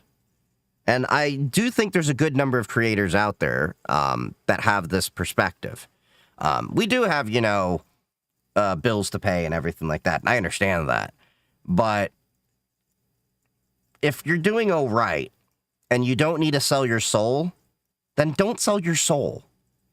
And I would rather live a mediocre, average life with my soul than, you know, a nice, luxurious, lavish life where I've sold my soul to the devil to have this nice lifestyle. But that's my 2 cents. You can take it or leave it. that website, I mentioned the core group's website. I mentioned our professional work, because I don't think anybody is watching my videos and being like, huh, I had never considered spending thousands and thousands of dollars on professional training and consulting services. Maybe I should do that. Click. I won't link to the tools catalog because it feels more like I'm trying to take money out of your pocket. You might not have thousands of dollars for like a freaking facility assessment. Yeah. You've probably got $50 for a really nice tool that I might make. Yeah. I don't want it to Good ever point. feel like I'm pitching you, that I'm selling to you. I want you to find it on your own, or somebody else will always link that shit in the comments when I release something good. But my channel will always be whatever I want it to be. The fact that I don't cross-pollinate too much with my other professional brands and endeavors means that I can talk about gun rights on this channel. I can talk about queer and trans rights on this channel. I can talk about food and whiskey if I want to. I can do whatever I want. I can even, you know, maybe not put a video out perfectly on time every Monday and not feel bad about it. I mean, I Yeah. still feel bad about it when I don't get a video out on Monday. I'm trying real hard with all the travel I got coming up. I have that same feeling. But in the end, I do what I do and I speak the way I speak because I want you to know this channel is always my voice and my voice alone. And it's not about turning this into one more tiny facet of big business. I'm just here for you because I like the community we've built in the comment section and on social media. And those of you who come up and say hi to me, the number of you who came up to me and a few of my colleagues at DEF CON and said things like, I'm here because of you. You told me about the con and you told me it was like, this is all the tips of how to do it right. And I came here and I'm braving it and I'm having a great time. I love that. I absolutely love that. I love that too. It was really awesome to run into so many people for 3 cons in a row. And Deviant is one of the people that got me into going to DEF CON, by the way, and all that stuff. So I guess you could say I'm kind of the next generation to follow in his footsteps doing that. And he's been a huge influence and inspiration. And I like the fact that I've built this awesome community. And like he's saying, he can speak about all these things. And I don't bow to any corporate overlord saying, you can't talk about this or that. Nah. I want to talk about whatever the hell I want. I can talk about flippity floppity floop. That's a South Park reference if you didn't get that. But yeah, so it was really interesting, to see him talk about the room break-ins and everything. But there's another minute and a half here. Let's finish this video. And I think my voice would carry less weight if I ended every video like telling you to like go over to this website, click here. Have you tried Blue Apron and BetterHelp? And like a bunch of shit. Yeah. Or linking to my own websites and trying to sell you stuff from my own tool catalog. So that's the answer. Yes, the deadbolt door strap exists. I'm very happy it exists. I can't claim original creation of it, right? It was not my idea. It's an idea of a lovely retired couple who then died, and I thought that the idea shouldn't die with them. I knew them when they were still around. They loved that I was continuing on their legacy, but yeah, won't link to it. Somebody in the comments might. If you're traveling, if you're on the road in hotels, keep this kind of stuff in mind. Room break-ins, they're not usually about assaults or anything violent. There's just a lot of people out there who are like playing the numbers. Vegas is a numbers town. Crimes of opportunity. And in a low visibility, that's how most crime is. Handle designs like that, the numbers are in your favor if you're a criminal. There's a good chance you can get into a room, get something, get out of there, hawk it, pawn it, sell it, who knows what. Right. And you're probably not going to get caught or stopped unless somebody inside the other side of the door is taking steps to stop you. So keep that in mind. Watch out for your friends. Watch out for your family and your loved ones. Watch out for your laptops and your buttholes at DEF CON and beyond. It's still a very safe conference and a very good place to be. Don't let that scare you. But take your steps. Make your good choices. Stay safe out there. Yep, that was a good video. And, I've been watching Deviant Olam for years. Like I said, he's gotten me into physical security and a lot of the, hacker culture of things. Which, by the way, if you ever wonder why I end my videos with stay safe as part of the outro, it's actually from him. If that tells you anything. But yeah, Deviant Olam, if you haven't followed him before, you definitely should. He has a lot of great content. Makes me feel bad about the fact that I haven't made any of my own YouTube content post DEF CON. I definitely need to get around to that and write a script and everything like that. Oh, you like the shirt? Yeah. So, this shirt, it's a DEF CON shirt. It's the Hawaiian shirt they had from DEF CON 32. I also have the Hawaiian shirt from DEF CON 33, which is more of a blue color. Yeah, I like this shirt. It's a nice shirt. And like, all the, it is light. It is definitely light. It is great. Flowy. Nice. DEF CON merch is definitely a little bit more on the expensive side, but it's quality. I've got the DEF CON, I've got a lot of DEF CON stuff. I actually have, I counted, I have, not just from DEF CON alone, probably about 35 or so cybersecurity hacker-related t-shirts. I'm at the point now where I realized I have more cybersecurity and hacker-related t-shirts than I do basic t-shirts without anything on them, like what you would wear on every day. What percentage do you say your wardrobe is tech shirts? I'd probably say about 70%. I am not even joking. And it's just going to go up and up every year because every conference I go to, there's another shirt.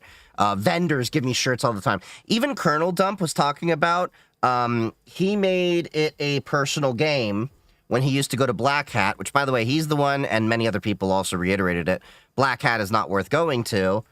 It's not really the best cybersecurity conference. It's a marketing conference.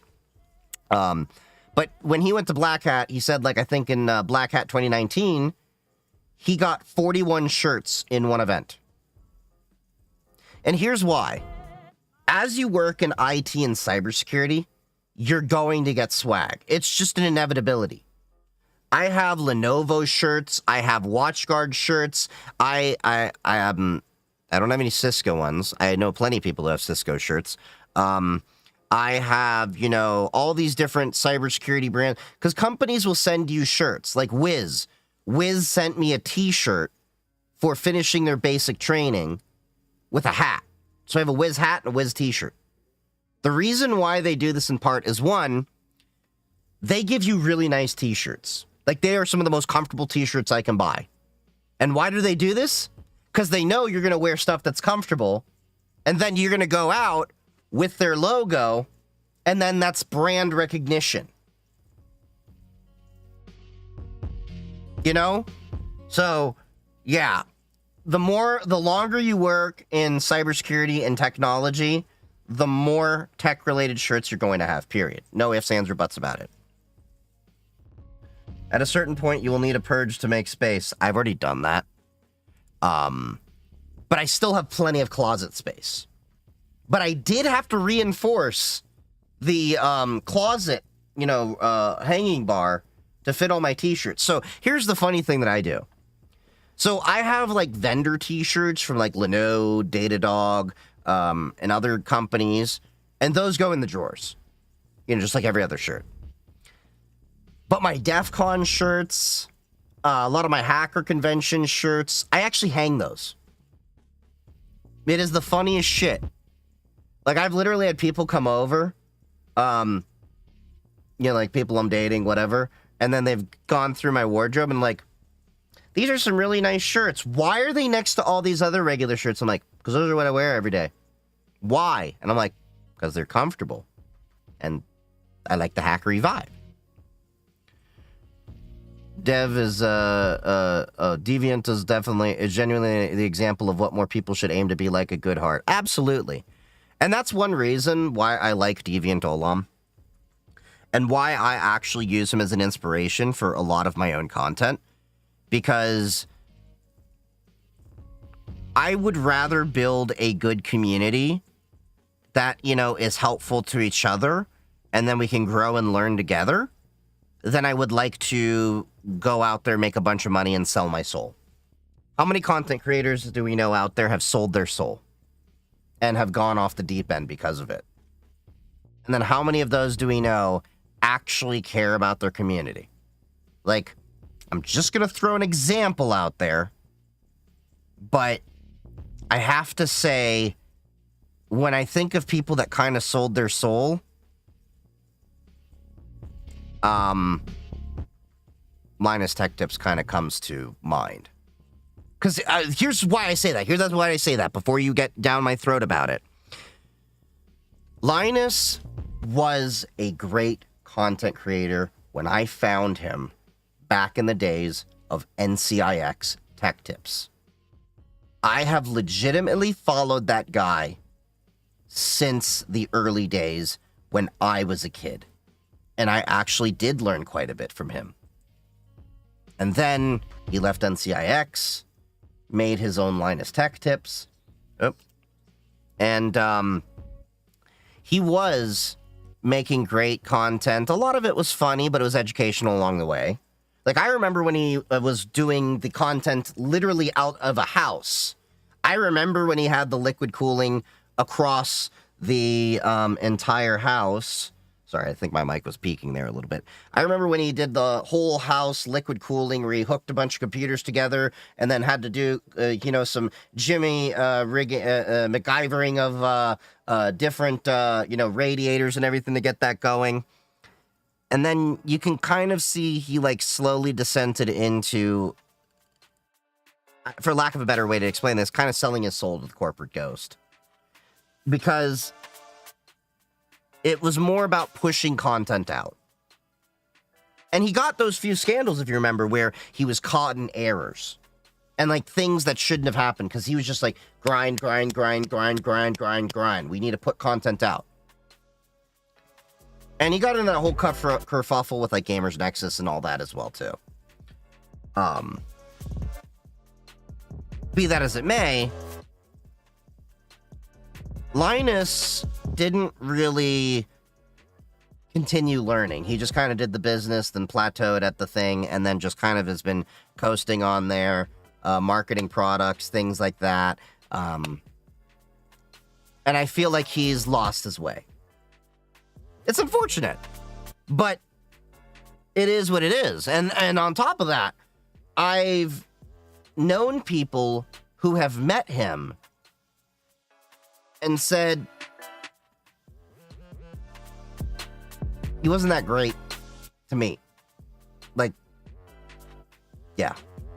I was up late last night building a web app for a not-for-profit community business. Nice. But yeah, anyway, so Deviant Olam is one of those creators I really, really like because over the years that I followed him, I have learned so much. He has kept true to it. He doesn't push out content just to make content, and I learned that from him. If you notice on my content, there is no set schedule. Yeah, I mean, for my streams, there kind of technically is a Sunday, Monday, Wednesday thing, but it's a Tuesday right now, and I'm doing the stream. If that says anything. I do it when I want to do it. And once in a while, I'll take breaks between it. And, you know, my main goal is to teach you along the way. Now, with that being said, of course, a lot of these things do cost money. My home lab, the computers, the equipment, everything to get there. So I do have the, you know, goal in mind as well to make money along the way. But I don't think people quite understand there's a lot of creators out there, not just me, that have turned down so many deals that were very lucrative because we just didn't want to sell our soul. I think, and I'm not joking, about 98% of offers that come my way get denied. And I've even entertained a few conversations where I've gotten on Zoom or whatever with a vendor, talk to them. It's like, great, you have your product. We'll pay you this much. And I would say, let me review the product properly. And let me have my thoughts about it. Well, we can't do that. And I'm like, well, then no deal. There's very few companies that, you know, have openly, you know, I've had some companies come to me after I've already, you know, recommended them and say, hey, we like the content you put out and that you've recommended our product, like Proton. Proton sent me a gift certificate to pay for my year of Proton as a thank you. And I am affiliated with Proton. But I did that after I've been recommending them for years. But yeah.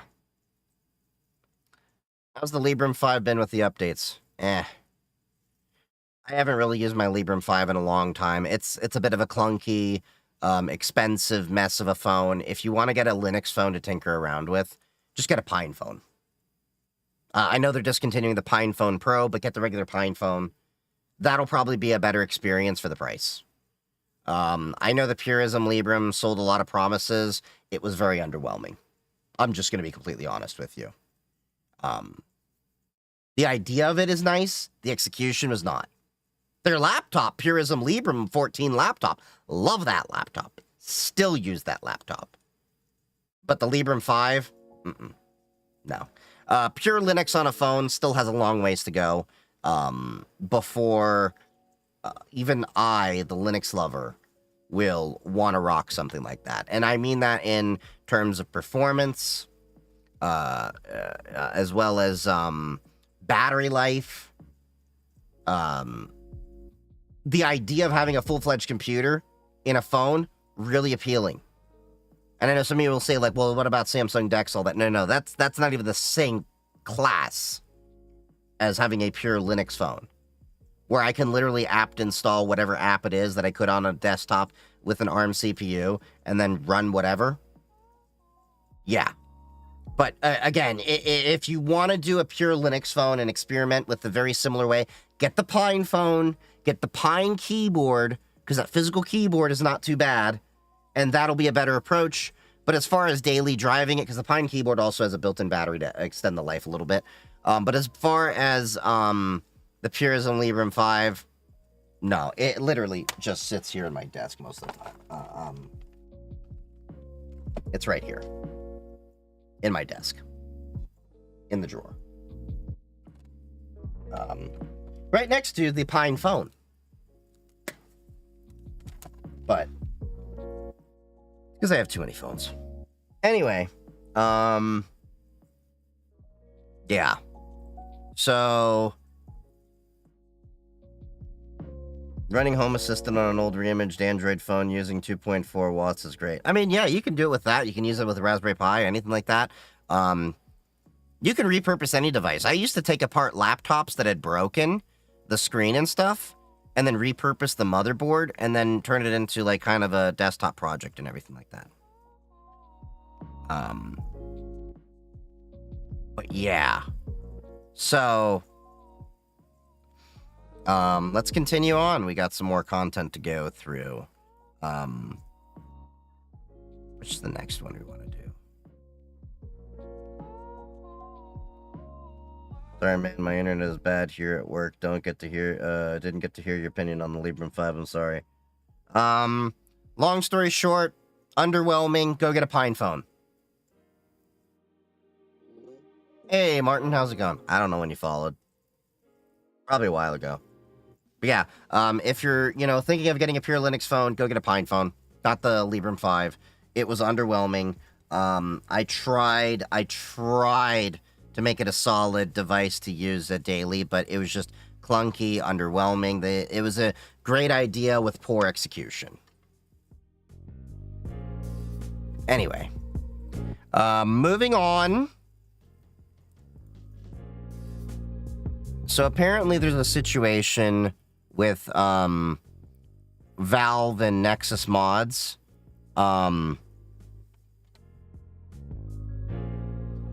So yeah, there's a situation here with Valve and Nexus mods. And, if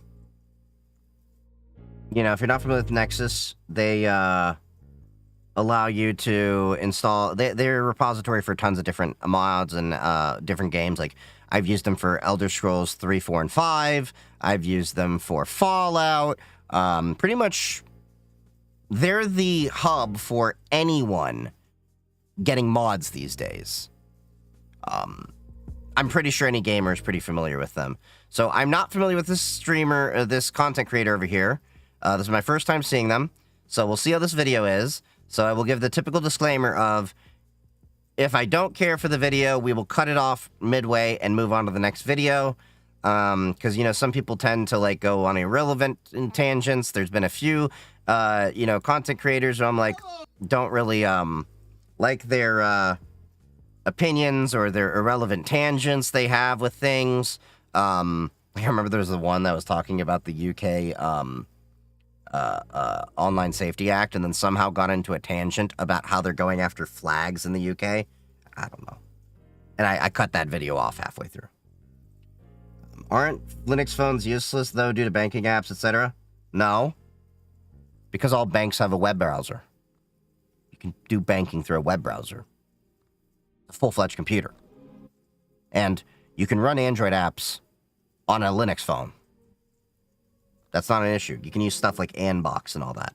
Guys and gals, Alex the censorship engineer here, and today we're going to talk about probably some of the worst. I love how people are railing on Mudahar, cataloging and his recent stuff. The insane censorship happening in the gaming space. Everything from payment processors trying to stop Valve and itch.io. Sorry, I had my background music running. That they deem inappropriate on Steam, to a bunch of hags over in Australia called Collective Shout, who have done the most insane thing possible and have been going around pressuring those exact payment processors to then remove those games from itch.io and Steam. But of course, things are in fact getting worse, because not only do we have those hags in Australia, now there is the entire United Kingdom, an actual government across the seas, trying to dictate and tell you what game, content, and even now mods you can actually go ahead and add to your game itself. It's really, if I recall correctly, I may be wrong, I think Nexus Mods is a UK company. Literally expose that these people do not want to protect the kids. What they want is your direct information to not only censor the products that you can buy, but also keep a tab on you in general. And the crazier part is, if you don't do what they say, they're going to try and arrest you. You see, a Yup. few days ago, Coraline Anderson of Collective Shout tweeted this. The Online Hate Prevention Institute has been shocked by both the extreme nature and volume of the content we have seen attacking Collective Shout, the women who work there, and those who serve on its board of directors. The connect comes from accounts across multiple platforms. In some cases, new throwaway accounts have been created in an effort to anonymously post threats. Apparently, some of those throwaway accounts have been allegedly from them trying to build their case of being victimized. There's been quite a few people that have actually shown like these accounts, because Collective Shout is in Australia. They've actually shown that some of these throwaway accounts were geographically located in Australia with no followers, you know, like brand new accounts, and only post to comment to them. And it's just kind of weird how that would be. Again, these are just allegations that I'm reiterating that other people have seen. And I've looked into it a little bit myself and been like, that's interesting. But let's continue. Response, including international cooperation between law enforcement agencies. Threats of are not, quote, free speech. Read the full article here from the Online Hate at collectiveshout.org. Hashtag cyber abuse. Hashtag online safety. I really have I have no words how this has gone so far. The fact that these harpies in Australia are now trying to get international governments involved to arrest the most oppressed class of all, gamers, simply because we are literally not standing for the idiocy that these clowns are trying to push. These collective Karens are running around doing everything they can to censor, control, and dictate what is acceptable for you as a viewer or as a gamer in the first place to play. And simply because they don't like the product or it goes against their morals, they want to go ahead and dictate to you when you fight back. And what's interesting, sorry to pause again. Apparently this group also was okay with the movie Cuties. If you're not familiar with that, that was a movie that was talking about, I've never seen it because I felt like if I were ever going to watch that movie, I'd be on a watch list. Let's put it that way. But basically it definitely put children in a, it was just so wrong. Like, it felt like if you were into that movie, you'd probably be downloading PDF files, if you get my drift. But yeah, like it's just weird. And the more I've looked into Collective Shout, the more it's not made sense to me as well. And apparently they're even misgendering female gamers out there that are speaking out and, you know, lumping them in with men, like outright denying the fact that they're women and just saying it's men, it's men, it's men. Don't get me wrong, a lot of men are garbage, but I say that as my guy. Trust me. But yeah, let's continue on. You are harassing them online. Look, this might have worked back in like 2010 when Anita Sarkeesian was all over the place. God, I forgot about her. Like criticism is harassment. I forgot she existed. Now, people are not doing the same things that they were 10 to 15 years ago. That behavior is not going to be the same exact way because people are seeing through the actual veneer of what these clowns say online all the time. And what's even crazier about this is the fact that it's been shown and proven that Collective Shout has literally been sending themselves their own threats. I just talked about that earlier, didn't I? Look at this. Mr. Obvious on Twitter said this in July. Collective Shout, the group behind the Visa payment processors banning Steam games, has been caught faking emails and threats against them, including a fake email from allwomen.com, which is later found to be a completely fake domain. The Jesus. same group that defends cuties. I also mentioned that. I say this, if you clowns think you're going to go around and arrest people for criticizing you, start with yourselves. Get in there, put the cuffs on your own wrists, and go right to jail. Because if you guys are walking around and literally sending fake threats to yourselves to try and garner sympathy in some weird way, and then turn it back around and say, well, if you criticize us, we're just going to get Interpol on you, work with other governments as well, and then arrest you locally, that's a massive issue. This is why they want your IDs, ladies and gentlemen. They don't want them to protect the kids. They want your identification to see what kind of content you're watching in order to prove whether or not they can arrest you with that by using that global law. Boy, where's my tinfoil hat, baby? All of this. I was about to just say, like, that's a tinfoil hat moment. Did it like a video But I'd wear game that hat too. with a few boobas in it.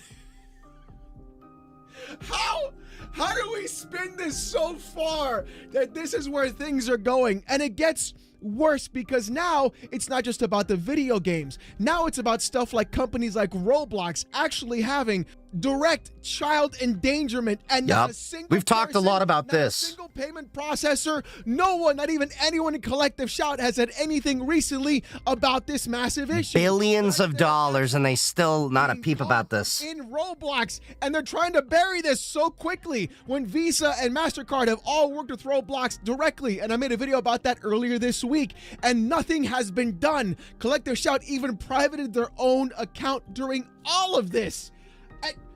How is anyone even taking these hags seriously? Hopefully nobody is, but the scarier part is it's not about whether the internet takes them seriously, it's about whether the government takes them seriously. Because now there isn't a war being fought on one front, but on two instead. Because the Gooner games were never the issue, and I told everyone about this earlier on. Now the real problem is the government trying to encroach on what you can and cannot do to the own game that you purchased on Steam.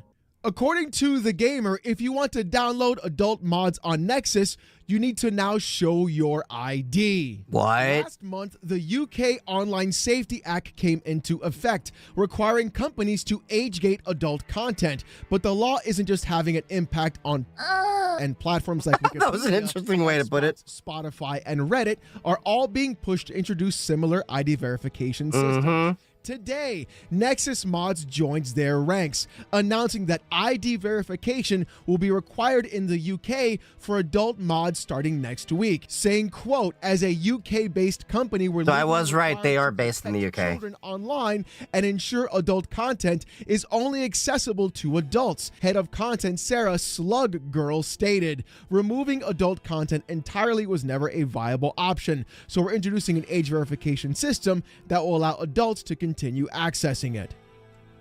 Do you see where this goes? Do you see the dark path this leads to? First, it was, hey, let's pressure payment processors in order to get games that we don't like, that we can't even play in Australia, removed from the storefront that is a global storefront in the first place. And by doing that, restricting what people can and cannot purchase. You can't get rid of all the adult content, but you can get rid of all the low-hanging fruit, giving them the edge to go ahead and push even further. Then go through and go to the government to have UK law try and push for age verification, thereby blocking access to any sort of adult content because clearly you can't get rid of it, but you sure as hell can try and control people from accessing it in the first place. Now, let's pause for a sec. If you've been on Nexus Mods, if you've been modding games for a while, you know there are plenty of adult mods for just about every game. And quite a few mods that you can't play on stream with. Whether you're talking about skins or other features being added, things like that. Haha, look at the pause frame.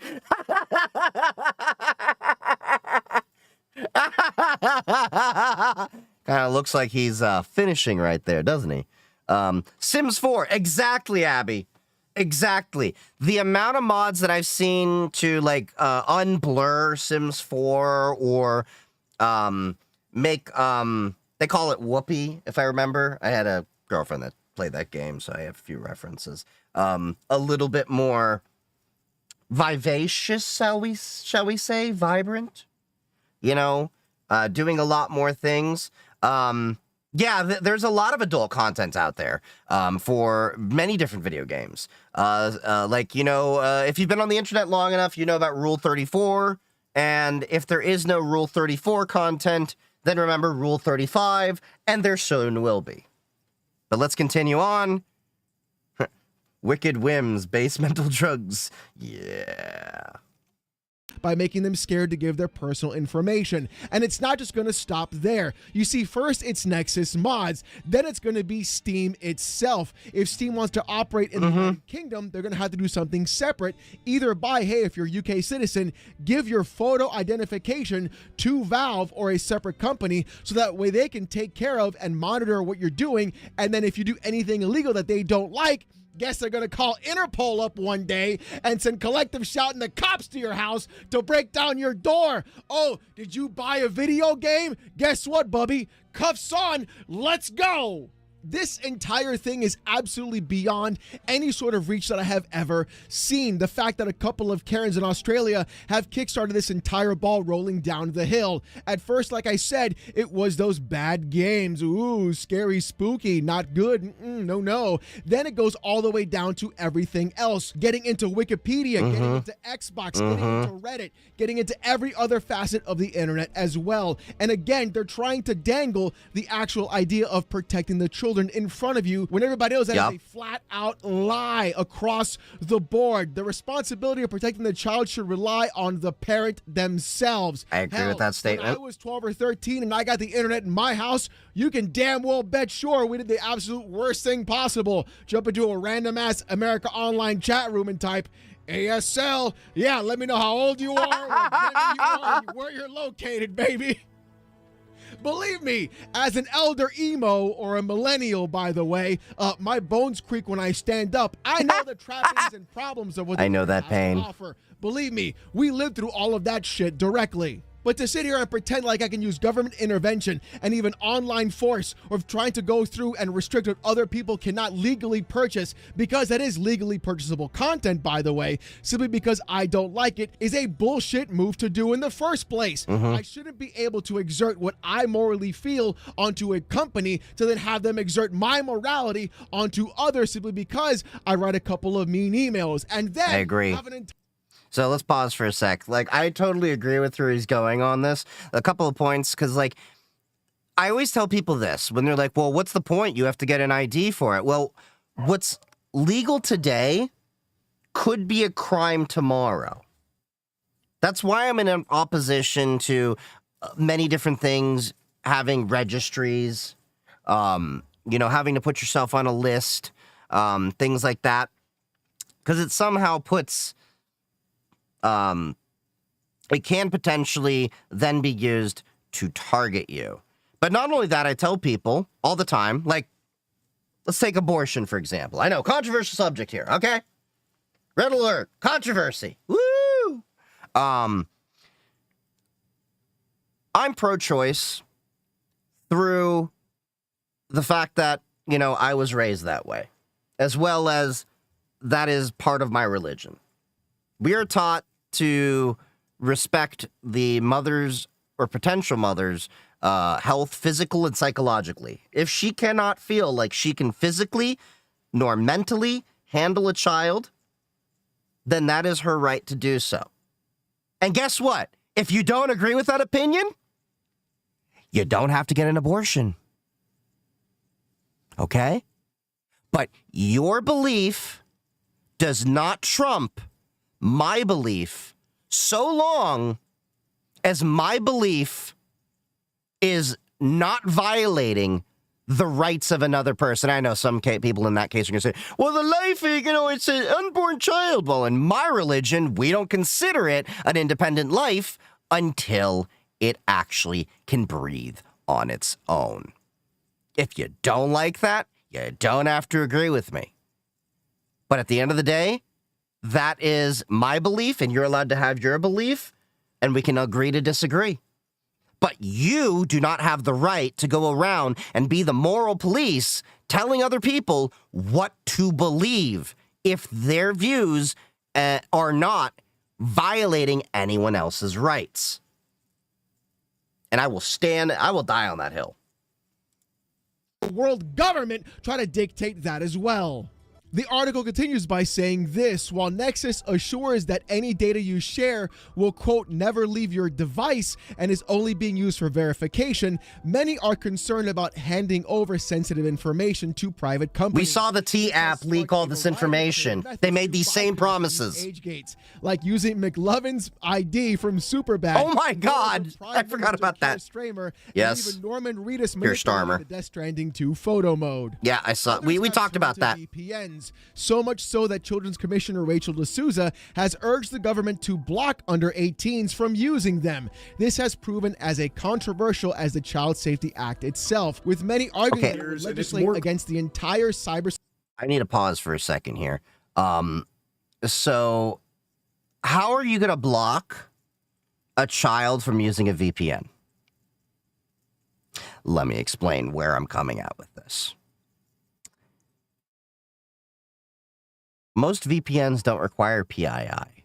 At most, many of them require payment info and an email address.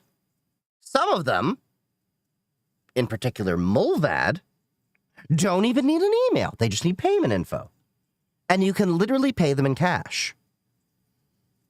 You can send them cash.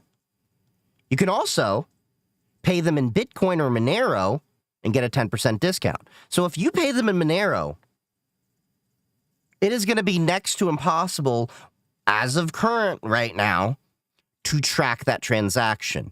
With Bitcoin, it's pseudo-anonymous. If you have enough de-anonymizing factors and know where the address is, or that you can then figure out where it comes from and all that. It's not truly anonymous, it's pseudo-anonymous. So, but yeah, that's my point. My point being is that how is this really enforceable? Because like Proton, you can pay them with Bitcoin. Mulvad, you can pay them with Monero.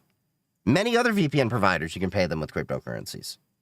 And what's to stop any of these kids from spinning up a simple Debian, Ubuntu, whatever box in a data center out there with a VPS, like Linode, DigitalOcean, AWS, Azure, Nyala, Hetzner, OVH, you name it. There's so many different providers out there, and then run their own VPN server. You can use something like Pre-Tunnel. If you've never seen this, let me show you this. Is it Pre-Tunnel, Pri-Tunnel? Anyway, this is a software I've actually deployed in the past. Easy to deploy, install on a server, run your own out-of-the-box VPN. Okay? They also have a zero trust component as well. I got to play with that.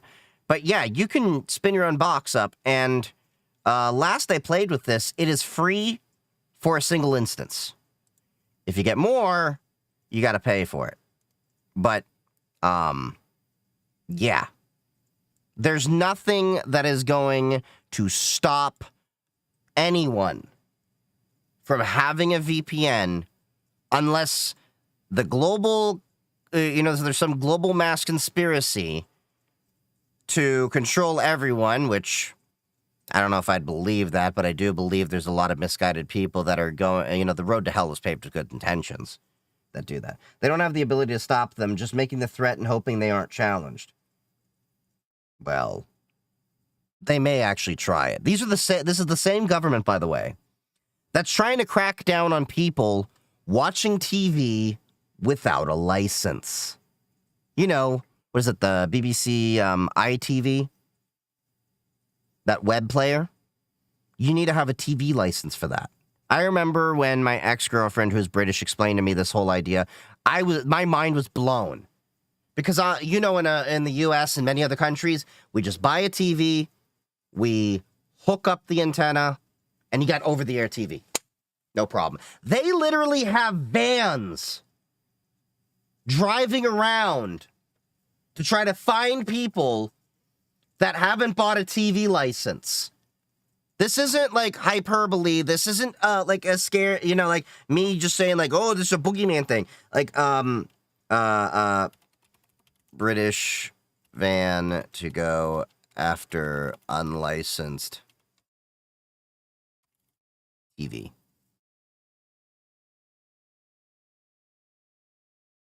They have vans. They have TV detecting vans to know if you have a TV. And then from there, see? They literally have vans they spent money on to figure out if you didn't have a TV license. Like, I can respect the FCC getting vehicles to see who is abusing radio.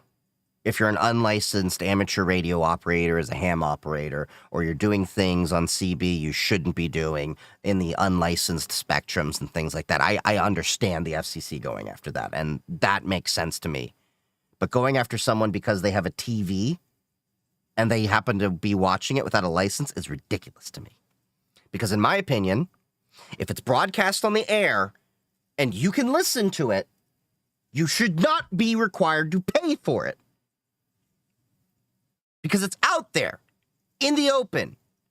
You put an antenna up, I can get signal, boom. Even in the US and many other places, as an amateur radio operator, without a license, you can listen to radio. There's no issue with that. But transmitting requires a license. Anyway, let's continue on. Security industry, while others warned that Where's the schools doctor use when you need VPNs them? for security reasons and would get caught in the crossfire. You know what's Doctor crazy Who? about the entire VPN thing in ID2? Somebody actually created an AI that would literally make photo IDs that were incredibly realistic with a hand holding the ID. So as we talked about this, it was designed to be a satirical thing. Therefore, He didn't design it for this purpose, but it ended up being able to be used for that purpose. To bypass the ID verification system. Honestly, it's incredibly amazing. Go ahead, try it yourselves, and then when you do, go to every single website that you know that they're not going to want to go to. I'm just saying. Hey, listen. Yeah, look, go and jump into Roblox, by the way. No, I'm not saying. God. Go on Steam and buy Coffin of Andy and Laylee. Go ahead and do it. What is that? No, look, these old hags are literally fighting a battle they're not going to win. And the problem is they're only trying to push everything through and control the actual state of video games itself. Trying to control Steam, trying to control itch.io, and now trying to control mods simply by saying, we got to protect the kids, my boys, even though every single time you've seen it, and even when you were younger, I can guarantee it, as much as your parents tried to protect you from all the horrors in the actual world, you found out some way around it, didn't you? Everybody did. Hold up. It's a brother and sister loving. Ew. You reminded me I need to get the brother sound on my panel because that deserves a brother And the sister's a The sister's a cannibal.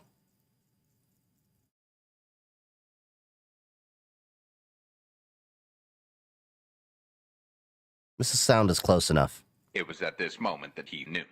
He fucked up. Ugh. Emotional, damn it! I ain't, gonna, say, like, we should be censoring that, but I am judging you if you want to play that kind of game. I'm judging the people that made it even harder. Ugh. Entire insane nanny state of companies trying to figure out whether or not you're 18 or not is kind of concerning too, because what they're doing is they're collecting data from minors. Yeah, that's right, Wandering Pickle vomit. When you put it like that, that's even more concerning now, isn't it? And the funnier part is when the actual government gets. Oh, I've seen the dark side too. I mean, I've mentioned the Pain Olympics and Now, here's Blue Waffles, 2 Girls, 1 Cup. Video, mostly because Millennials have stumbled across a lot of bad stuff. According to Steven on Twitter, the Australian government just admitted what we all knew. To ban under 16s, everyone will have to upload their ID. The government will be able to track any X or Facebook post. No VPN will save you. Press heart if you don't want the UK-type evil dictatorship. That is absolutely absurd, the fact that this is actually happening. And in that clip, what happened was, if you want to find it on Twitter because I couldn't post it here,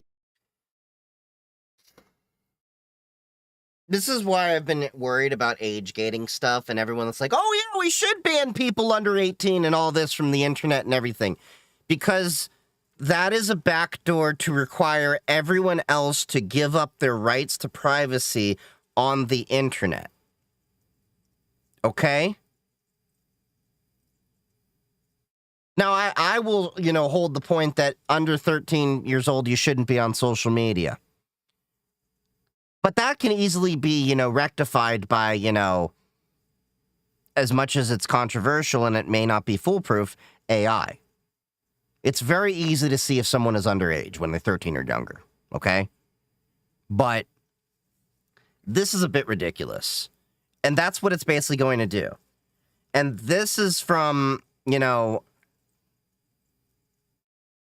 this is going to stifle free speech in a way no one is really going to understand until it's too late.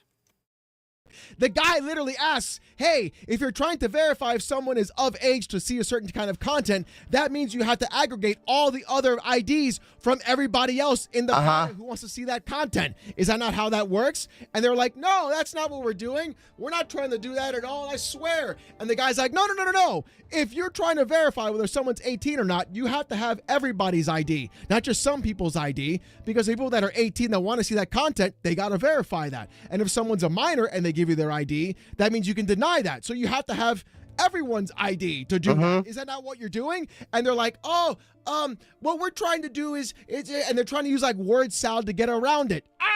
The UK is not trying to assess whether or not you're an adult and whether or not you can buy the bad video game. What they're trying to do is to collect all the data and determine what you're doing online. And then, like the collective shout Karens, use Interpol and every other major online government security agency to go through and have you arrested by working with local law enforcement. This isn't about protecting the kids. This is about creating a full-on nanny state. As Wild West as the internet is, this is crazier. Because of games on Steam that old hags didn't like. Oh, God, the dominoes.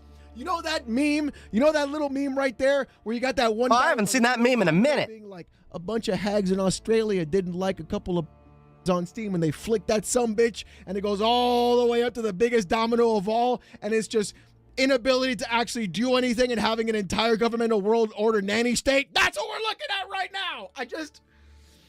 Oh, bro, and the fact that these companies and the fact that other websites like Nexus, like Steam potentially, like so many others will have to have some sort of age verification ID for people in the UK. And at some point it's going to happen where it's going to cross the pond to even the US and so many other countries, because these idiots are not trying to protect kids. They're trying to collect data. They're trying to get your ID. They're trying to monitor what you do online. They're trying to apply a real identification to your online persona. They're removing all anonymity from the internet. And the craziest part of all, they're going to try and control what games you can and cannot buy on Steam. They're going to try and control what mods you can and cannot install. Let's take this to its furthest logical conclusion for the people out there like, well, I'm fine with that. Imagine you're the victim of a crime. Like a victim of domestic violence. And you're reaching out for help. You can potentially lose your anonymity to be able to seek that kind of help. Because what? They have even been going after games that are violent or forums that discuss violence or things like that.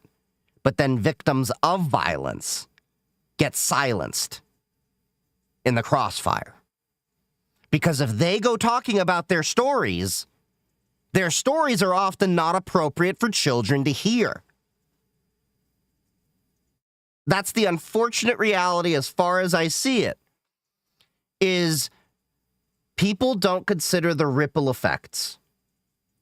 They think that anonymity allows trolls and all this, and yes, it does. I won't deny that the internet can be a horrible place with horrible people, spewing horrible things. But the average person isn't that way.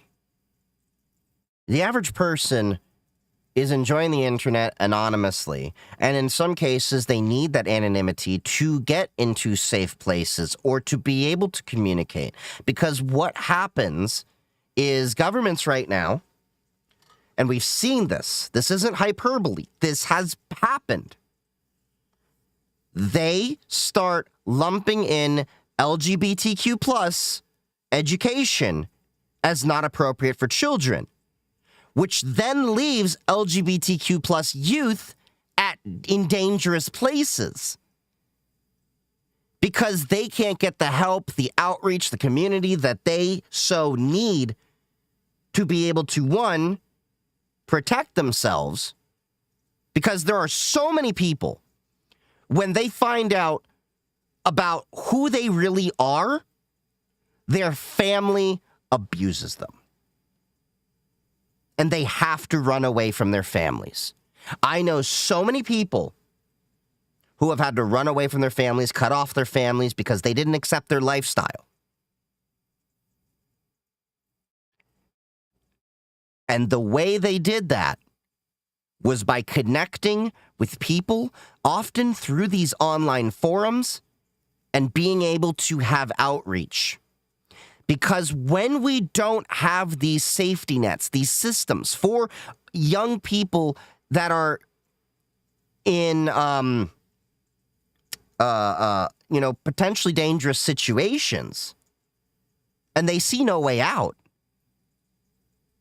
they look at the most drastic, final, permanent way to exit the solution, if you catch my drift.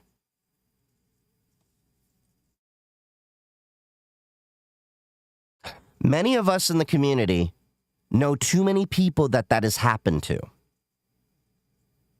And they saw no other way out. And the reason why we've been able to see that rate of that event happening less is because they were able to have outreach. It still unfortunately happens, but it will throw people back in the closet. And thus, towards those deeper, darker solutions that are a little bit too final and permanent. And that is a dangerous thing no one seems to accept. And it's not just, that community. It's many other minority communities. Because what happens if the government suddenly doesn't agree with your viewpoint? Like, think about post 9/11. The Muslim community was targeted overwhelmingly, unfairly. And in many cases, they still are. Do you really put it past some politicians to go attack them? To go other them? To scapegoat them? I hate to pull a Godwin's law here. If you don't know that logical fallacy, you should pull it up. It's a good thing to know when it comes to debate. But that happened to my people. 1920s, 1930s, funny mustache man, failed artist, that whole thing. Again, sorry to pull a Godwin's law, but these things happen. Yes, Godwin. Godwin's law is, if you're not familiar with it, is basically, as an online discussion grows longer, the probability of a comparison involving Yahtzees or funny mustache man approaches 1. That's Godwin's law. So, yeah. That's unfortunately where we potentially could be heading. It's dangerous. And people look at the internet as a dangerous place. Why do I keep pausing on his face like that? That's the point. But the internet may be a dangerous place because people have the dangerous freedom. In fact, I think it was Thomas Jefferson who had one of the best quotes. And I know some people are going to say, oh, why do we, trust the slave owner? Here's the thing. I used to think that as well, but we also need to learn to judge people by the era of their time, not the modern standards we have today. Because he did free some of his slaves. There was a whole thing. We can get into this debate about everything. Was it, proper? All of that. There were definitely injustices, things like that. I will agree with you on that. But he was one of the framers that built the system that we currently have, as imperfect as it may be, is a little bit more resilient to these things. Was it Benjamin Franklin that said this? I prefer dangerous freedom over peaceful slavery. That was Thomas Jefferson's exact quote. And I will agree with that quote. Now, let's get this guy over here to finish.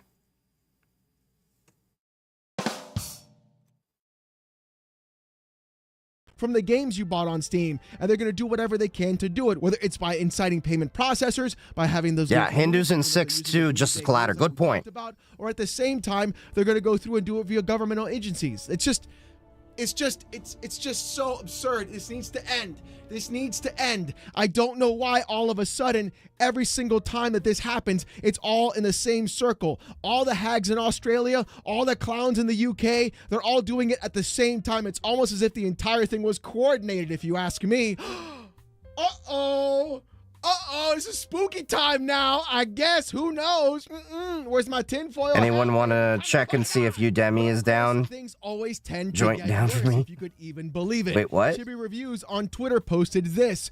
Important news. PayPal is apparently suspending accounts permanently if they purchase any content on itch.io with their service, according to this Reddit post. What? Sharing this because it's super important for anyone to know as soon as possible. Edit. Reminder, this is unconfirmed but being tested. So not only is the rumor going around that PayPal is just basically stopping your entire account and debanking you if you purchase anything on itch.io, what's going to happen next is Visa and MasterCard going to come knocking on my door with Interpol and the local police because I bought a copy of my personal trainers of Food and I and watches me squat ass to grass. Is that what it is? Is that what's going to happen now? I can't even enjoy myself on the weekends after a long week of getting in the wage cage. This is what I have to deal with because these idiotic, moronic clowns trying to be like the Maud Flanders of the entire world. Oh my God. Please think of the children. Oh, this is what we're dealing with now. Maud Flanders. Getting debanked for buying a game on a platform like itch.io, and if this is true, potentially Steam in the future, is going to be the most insane thing possible. So, not only will they be monitoring your transactions, monitoring your online activities. Do you know how effed that'll be? Because I basically use PayPal for a lot of my games. Not Maud Flanders, that Helen Lovejoy. Nothing like using privacy.com.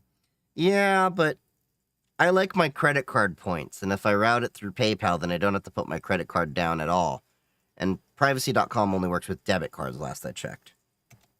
Your actual ID to do anything online. They know who you are, they know where you live, they know what you buy, they know what you play, and you can't use a VPN to go around it. So guess what? Now we're living in a cyberpunk dystopia. Look, if I'm going to live in a pod, eat bugs, and drink milk from a can, then I might as well just have a cool duster and be able to walk in the rain with all the neon lights. Give me that at least. But of course, it gets even worse because Chibi also tweeted this. Breaking news! There's reports that Google search is starting to force age verification if YouTube asks you to verify. This suggests if YouTube flags you, your entire Google account is flagged. Ew. Did some digging and there's an actual article on it. Has this happened to anyone here? Brother, we're cooked. We're absolutely cooked. I just... All of this because a couple of games on Steam got a few Karens in Australia mad. Now they're going to flag your entire Google account if that's the case. Yeah. Oh, God. That's janky. I just can't. That's effed. Can't. I really can't, bro. This is... First, they come for the Gooner games on Steam and itch.io. Then they go after the mods on Nexus.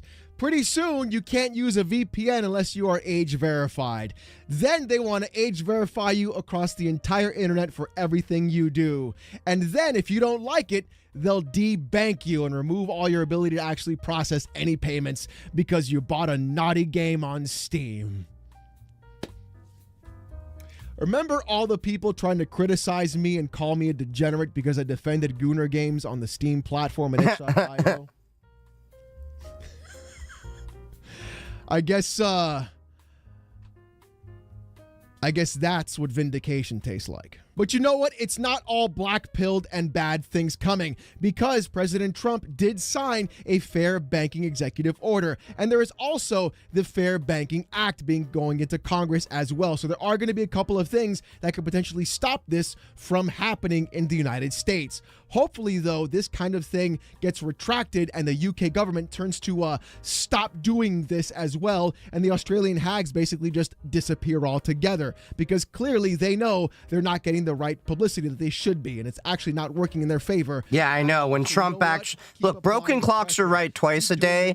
Trump is a broken clock. Senators and congressmen, and let them know about the Fair Banking Act that should be passed, so that way people are protected, and to stop the United Kingdom from overreaching across the entire world to have a direct nanny state on what you can and cannot do and what you can and cannot buy on a simple gaming platform known as Steam and itch.io, and even having a couple of mods for Stellar Blade. I've got a couple here and there, so trust me, we don't want those to go away. But someone said the day goes after those hags. Subscribe to the channel. We're on our way to Dingo ate my Karen. And I'm doing more gaming news, more hot takes, more coverage on this entire fiasco happening on the Steam platform, as well as fanboy content and live streams every Saturday night, 8:45 p.m. Eastern. Trust me, you don't want to miss those. Okay, so I'll give him a like, and I might see his other content out there. But yeah, this is exactly why I've been talking about. I may not agree with a lot of these games out there, but to reiterate the quote that I, said earlier from Jefferson, I prefer dangerous freedom over peaceful slavery. The road to hell is paved with good intentions. And this is a poison pill. And Donald Trump is a broken clock. Broken clocks are right twice a day. So I do agree with Trump on the Fair Banking Act. Executive order. And we do need the Fair Banking Act. I agree with that. But at the same time, we must work harder to enforce the fact that we should not have states age-gating content, and emphasize that parents should be more involved in their own children's, activities. But, this man can't be paused. Oh my God! I keep pausing him on perfect O faces.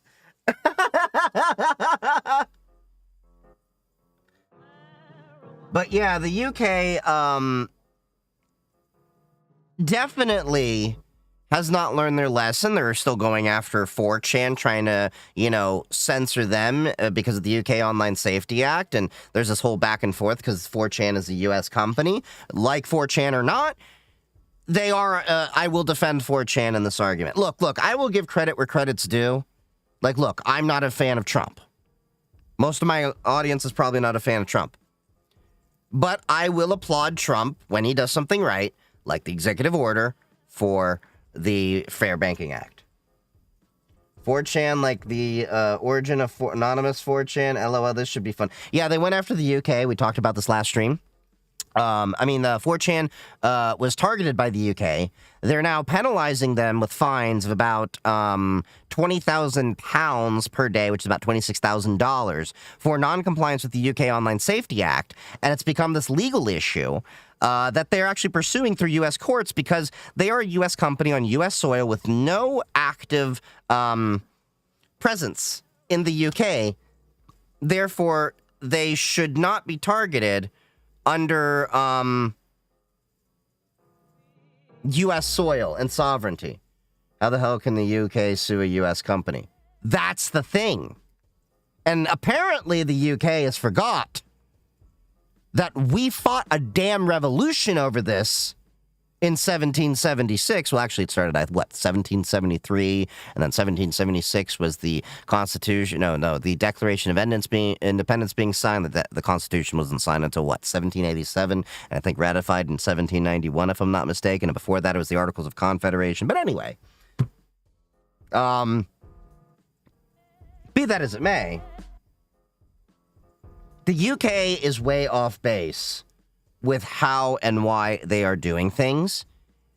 And it is going to, if anything, be a detriment to their digital services economy, because a lot of companies are not gonna want to have to do business there. Signal and Proton said they'd pull out before they comply with this and the EU chat control and stuff like that. And let me tell you this. If the US ever has a desire to go after VPNs and providers, I'll just make my own. There's many providers out there. There's hundreds of countries. I'll host it in another country, set it up myself with a VPS, keep the keys myself, and have that access to my box. Have they blocked Roblox yet? No. Yeah, exactly. But these Karens over at Collective Shout are going hard on Steam, itch.io, and all these other things, but they have not said a peep about Roblox. MasterCard and Visa have not done anything about Roblox and their issues. And then you had Roblox go after vigilantism with Schlepp, who wasn't a vigilante. Schlepp was working within the law with law enforcement as a survivor of being groomed himself on Roblox. Let's get that very clear. Schlepp was not a vigilante. And Roblox needs to be held accountable. Roblox is a game that is often used by a lot of children. Apparently it's really great for them to learn how to code games and things like that. My nieces play it. It's cute watching them play it. I have no desire to play it, but a lot of kids play it. It's a very, very popular game for kids. If you go talk to a kid, make sure you actually know them, because if you go up to random kids, that's a no-no. They'll know what it is. But yeah, this whole situation is effed. I let my kid play it for like 3 days, and I was like, the F is this? Oh, delete. I mean, it's okay to let kids play, but you should monitor. You should always monitor their content regardless. Now, here's another video over here we're going to go into. This is from Deep Humor. And apparently they're saying that YouTube just banned VPNs.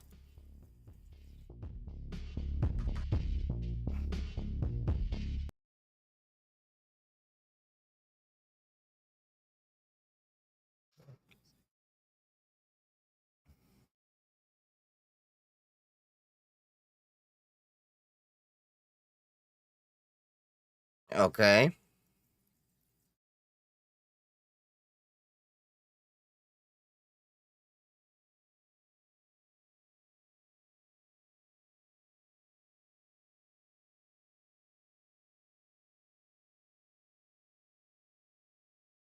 Oh.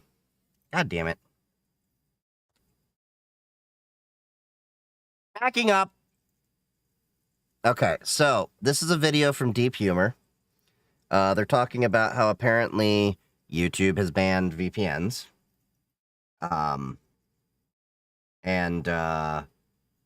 Yeah, the video is now showing the content instead of me. I goofed up. But, we'll watch this quick video, about 6 minutes, probably a little bit longer with my commentary.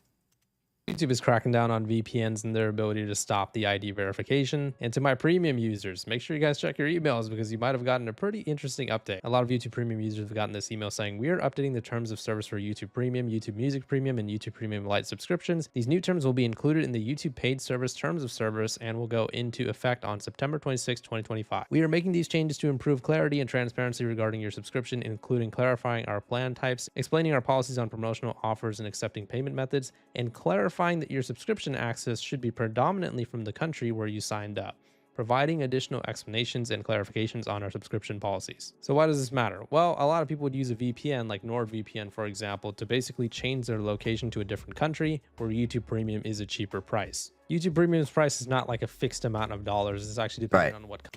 By the way, I don't recommend NordVPN. They got caught in a it was a minor security issue, just to clarify here, a few years ago. A security researcher basically had to twist their arm for them to disclose that there was a vulnerability, and I think it was just a couple of servers or something like that. It wasn't even that major.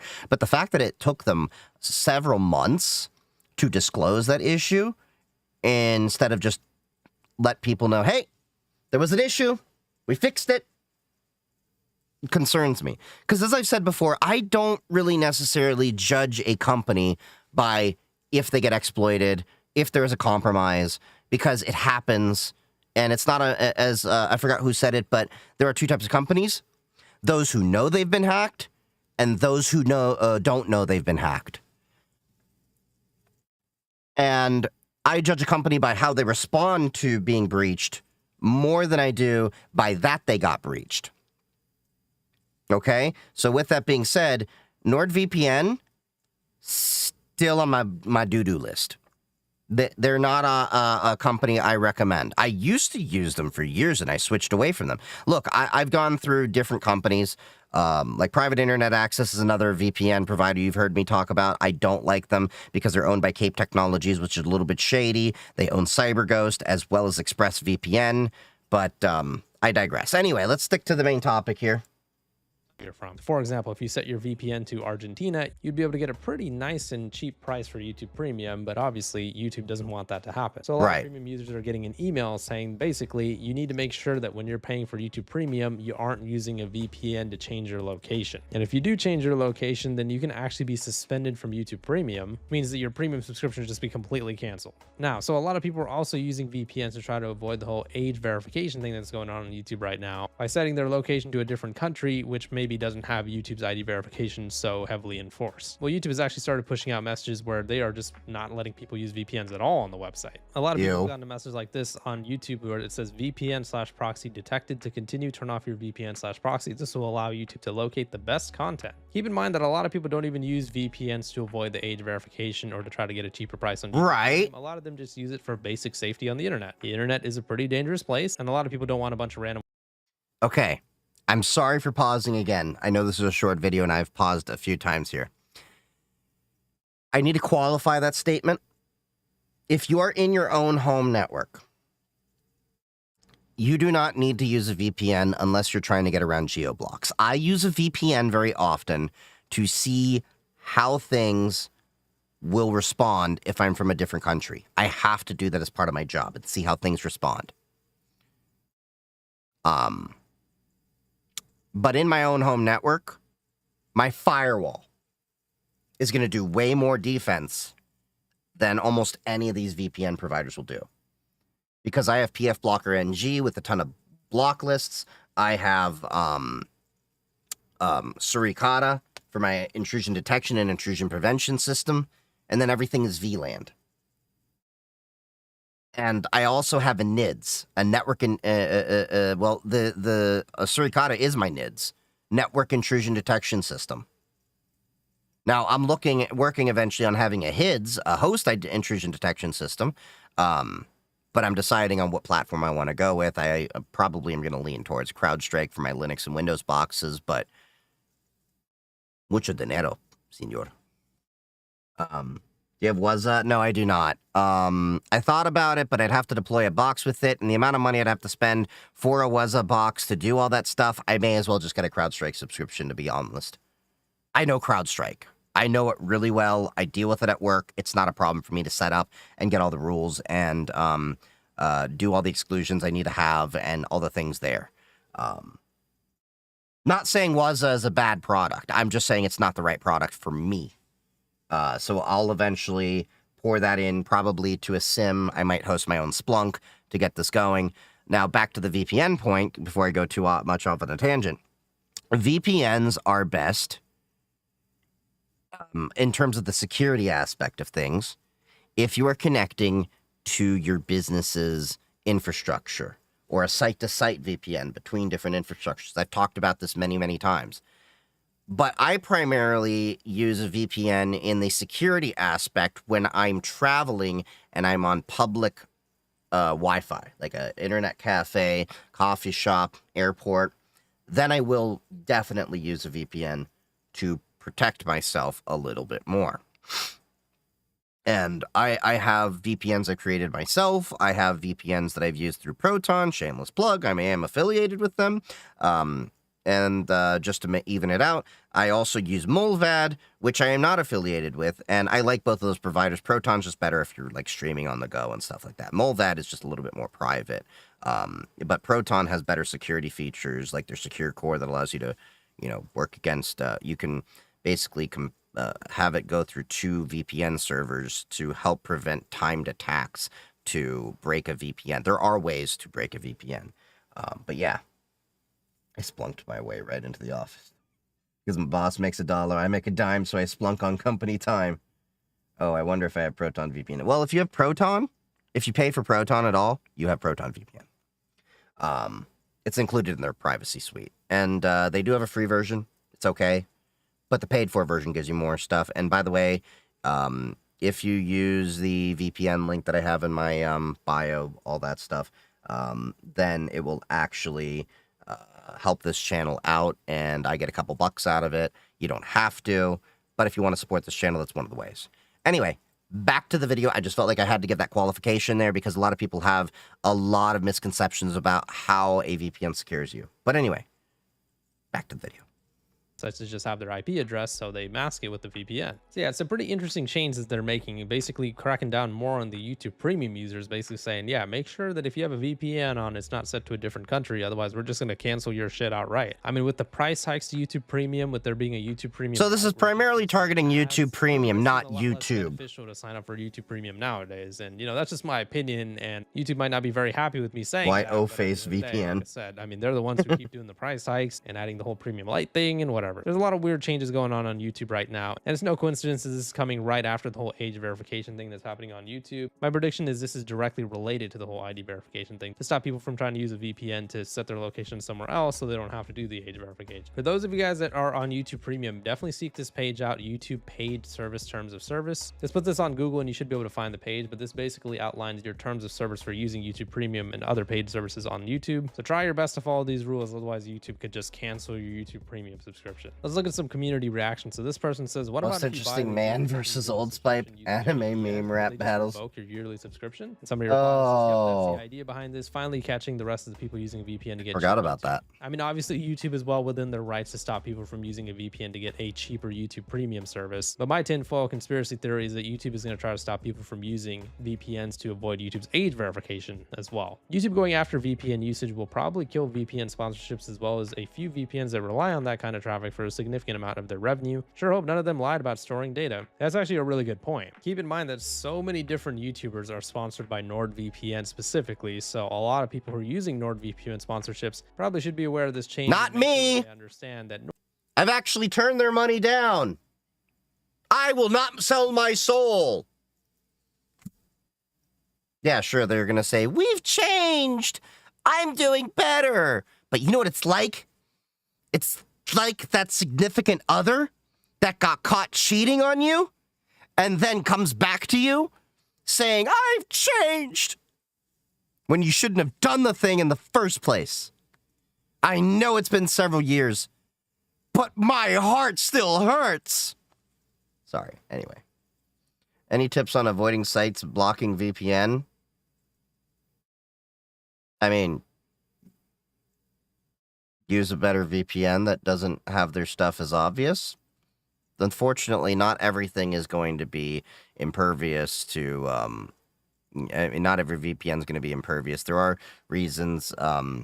There are ways like deep packet inspection that they can actually detect you have a VPN and stuff like that, but they can only do so much. VPN might not be I work too actually keen blocked on advertising on Suno.ai. YouTube I'm like, YouTube keeps blocking everyone. just listening to epic AMI music. VPNs are most likely not going. That's probably because a lot of companies are taking active stances to block any kind of AI. We had the same thing at work, and we had to make exceptions in Zscaler to allow people to access different AI sites. Like we had our marketing people that were using AI music generators and video generators and stuff for the content. Be effective in bypassing YouTube's age verification. And to be honest with my YouTube Premium users, make sure if you guys are using a VPN, I probably just wouldn't, because YouTube uses their AI systems to detect issues on the platform. So you using a VPN in general might cause YouTube to be like, yeah, you're violating our terms of service, so we're just gonna eat your account. See ya. Obviously that's just speculation, but you never know with YouTube. I mean, shit, sometimes you can make a video 9 months ago and then YouTube can look at it and say it's bad, remove it, and give you a community guidelines warning. I'm good, guys. I'm definitely not upset about it anymore. I don't even care. Whatever. I don't even give a shit. But yeah, just try, I don't know, man. YouTube is cracking down on a lot of different stuff. So yeah, just try to be safe out there. Be careful navigating your way around YouTube, because it is not easy to use YouTube nowadays. I actually uploaded this video last night, but I had to make some changes to it. One thing I just want to make sure I say for the record is I'm not telling you guys to not have YouTube Premium or to cancel your memberships. I'm just giving you guys some information, and you guys can develop your own conclusions and do whatever you want to do. Yes, YouTube has updated YouTube Premium service to where now they're really going to be cracking down on VPN usage. So if that's something that's a problem for you, then you're free to make whatever decision that you have to make. I think I said a lot right there without having to say much. I think you guys understand that I have to phrase things in a certain way to make sure that I don't get in trouble with YouTube, because at the end of the day, I am on YouTube's radar. It's just a fact. It's just something I have to state for the record for all the newer people that are here. Remember, I've gotten false copyright strikes. I've gotten lawsuit threats. I've gotten videos from 9 months ago taken down and removed. I've got my entire channel banned about 3 years ago, and they said that I hijacked my own channel. Wait, that, what? I was banned for scams and deceptive practices. Basically, I am on thin ice when it comes to YouTube, so I have to take extra measures to make sure I'm still able to stay on the platform. So I appreciate you guys understanding. I just had to add that little adjustment to the video, because you can never be too safe with YouTube's terms. I mean, at the end of the day, it's AI moderating everything. It can be a little bit problematic if I phrase things in a certain way. So yeah, if you guys could do me a favor and make sure you guys leave a like and a comment on the video to help boost engagement, I would really appreciate that. And be sure to make sure you guys subscribe with notifications on, because I do keep getting comments of people saying that they've been unsubscribed. So either everybody's trolling me or YouTube is doing something a little bit weird. And yes, I know people are going to say, oh, this has been a thing on YouTube for a while. I know. I'm just saying that it's been pretty frequent, and a lot of people keep saying it. So yeah, let me know what your guys' thoughts are on the situation in the comments. Please leave a like in the video if you enjoyed it, and subscribe for more. See ya. So, yep. But yeah, apparently YouTube's going after VPNs. That's fun. Yeah, that's fun. Speaking of Discord, we should check the links that were posted in the Discord, because there was a couple of links that HBX, I think, shared that I wanted to share with y'all. Let's see. So, well, not just HBX. Kara shared this in the Discord. Apparently, somebody almost got locked out of their Bitwarden.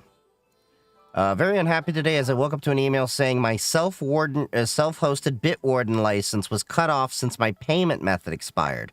It was then when I went to log into the Bitwarden cloud portal, different logins, that I realized TOTP generation was locked behind the premium paywall. To log into the cloud portal, I had to get my TOTP token from the login entry and put into a separate auth app, so it could generate the codes. And then I had to do the same thing to get into PayPal. Although I understand why they do this, it seems to me an extremely poor taste, as 2FA is so critical these days. Now that this rant is over, this has really pushed me over the edge to migrate from an official Bitwarden instance to Vault Warden. I previously liked to pay for Bitwarden given how much I use it and appreciate their FOSS, free open source software, free and open source software, approach, but my initial stress thinking that my TOTP tokens were completely locked behind a paywall has dissuaded much of that notion. I only deal with 4 users, myself, significant other, and my parents, so I don't need the deployment scalability Bitwarden provides. I do use Secrets Manager for my personal infra, but I could find another solution. Otherwise, AFI AIK, it has feature parity. Is there anything for me to consider? Anyone else has gone through this? Please read this before writing the same response as everyone else. So this is exactly, well, not exactly, but it is a reason why I actually keep my multi-factor authentication codes separate from my password managers. What I mean by that is I use a YubiKey. My YubiKey has my multi-factor authentication, and then what I do is I keep my seeds in KeePassXC, and then I, store that offline. That has all my multi-factor authentication codes. My YubiKey can carry up to 64 TOTP keys, 100 passkeys, and an infinite amount of FIDO WebAuthn. And it's more secure than this. I don't use TOTP whenever possible. Like getting into my Google account, you need my YubiKey. Not like, oh, to generate the code. No, like you physically need the YubiKey to plug it into a device, enter the passcode for the YubiKey, and then press it to physically authenticate the device. And that's how it is for a lot of my accounts.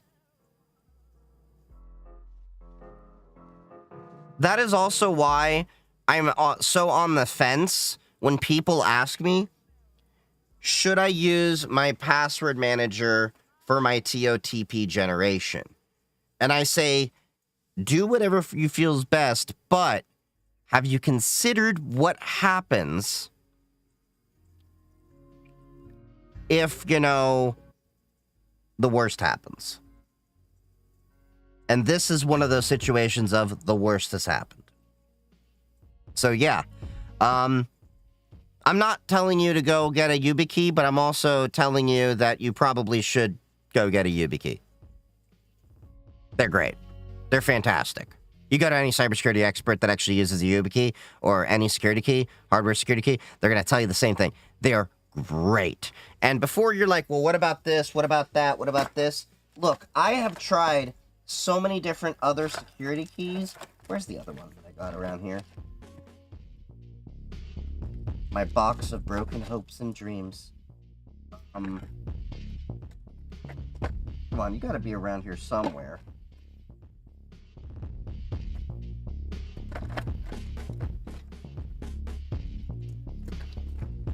I'm looking for my other keys that I've had from different companies. There we go. This is the Talitis T-Key. Was sent these. These are completely open source hardware security keys with an FPGA. The design and the idea is really interesting, but I still recommend the YubiKey.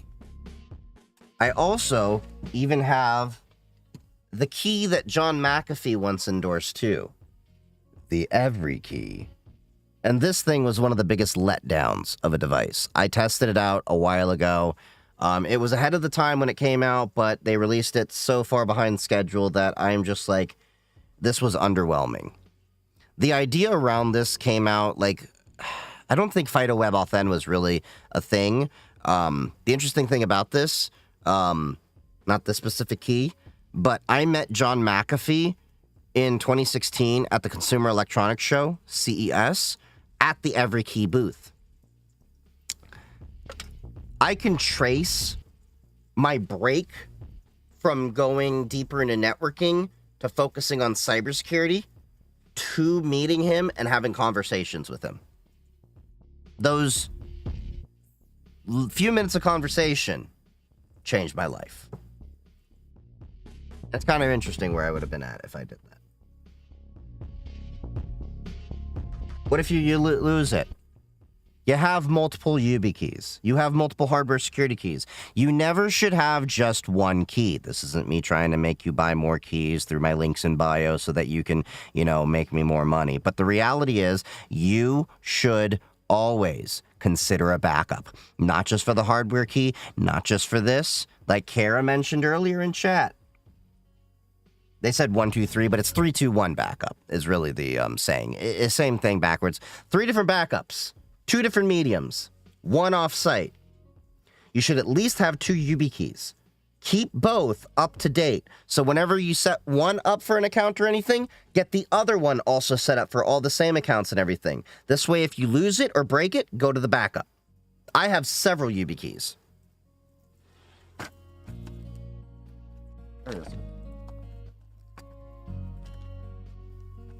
I don't think it's in this drawer. Is it not in this drawer?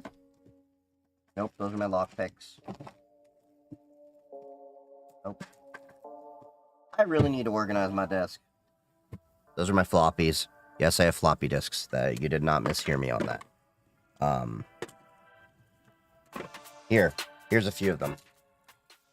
These are just some of them. I've got more somewhere, which I probably gotta find. That's gonna bug me until I find them.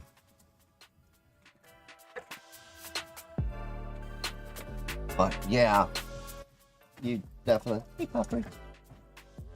Hey, there, good boy.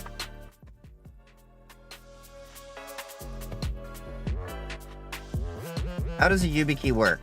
Well, simply put, here's another one in my keyboard. This is a YubiKey. This is the Nano. This little guy here. All it is, the USB device in here. It's a USB device, so once it gets power, or in some cases NFC, you get the NFC capable ones. I am now going to be bothered by where the rest of my YubiKeys are. You can also use cryptocurrency wallets. Both the Ledger and Trezor support them. But anyway, so you insert them, and you can either register them as a key to each app individually. So if you ever see that mention of a hardware security key, that's what they're talking about. You insert it and then you tap it when the light's flashing whenever you need to register or authenticate yourself into it. With NFC, you just get it close to the NFC reader on your phone, and then same concept. But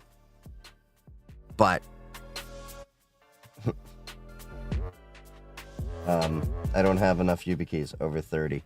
Yeah, I got a lot of YubiKeys. I kind of tend to get more YubiKeys every job I go to. Every job gives me a YubiKey. Some of them I end up having to return because, you know, company, enterprise, attestation, all that, yada, yada, yada. Okay, where is my YubiKeys? Oh, I think I know where they are. Put them away when I went to DEF CON, that's right. I bypassed me for being responsible.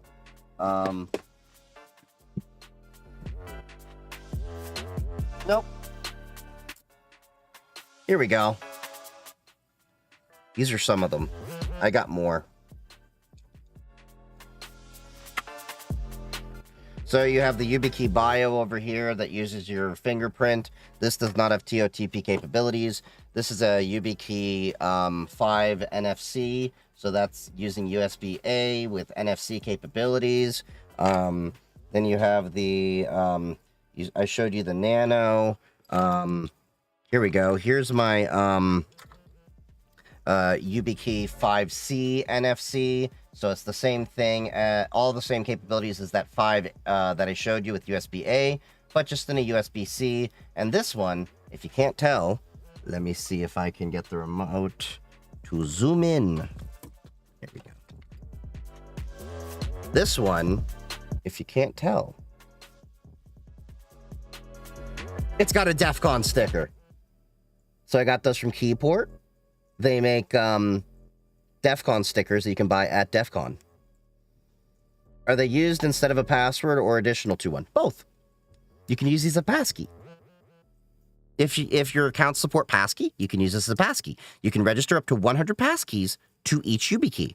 You can register up to 64 TOTP, timed one-time passcodes, as well on this. You can have an unlimited amount of FIDO/WebAuthn registrations, though. And then this is the Librem key. I use one of these to verify my hardware my laptop's hardware to myself to make sure it's not been tampered, it checks with HOTP and PGP. Oh yeah, and YubiKeys can also be used as your PGP key. So you can actually have your cryptographic certificate on your YubiKey. You can also use it as a smart card. So for those of you in the military, you're probably familiar with the term CAC card or Central Access Card. It can also support that. Discord supports passkeys? Yes. My YubiKey is required to access my Discord. And every time I get another YubiKey, I go through every single account. It takes me, no joke, probably about an hour going through every single account that I know has a YubiKey to be able to use them. Remind people of the YubiKey giveaway. Yeah, I need to do the giveaway again. I need to reach out to Yubico, see if we can do another giveaway. I'll look into that. And they also have the this right here, the YubiKey 5C with no NFC. So if you're like a little bit, more paranoid, you can get that. But yeah, these are great. I recommend YubiKey all the time. I have them in my links in bio. So you can actually get them. And if you get them through the links in my bio, they will also help support the channel.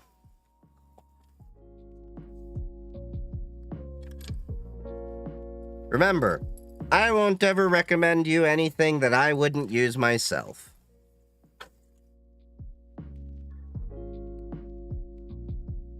You don't need a Faraday bag. I just happen to have a Faraday bag. Because, of course I would.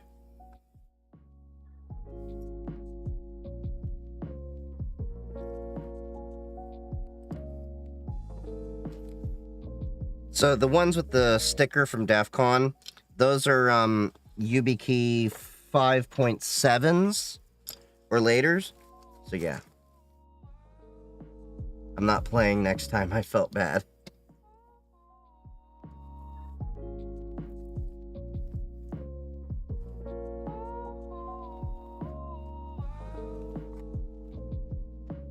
But yeah, YubiKeys are great.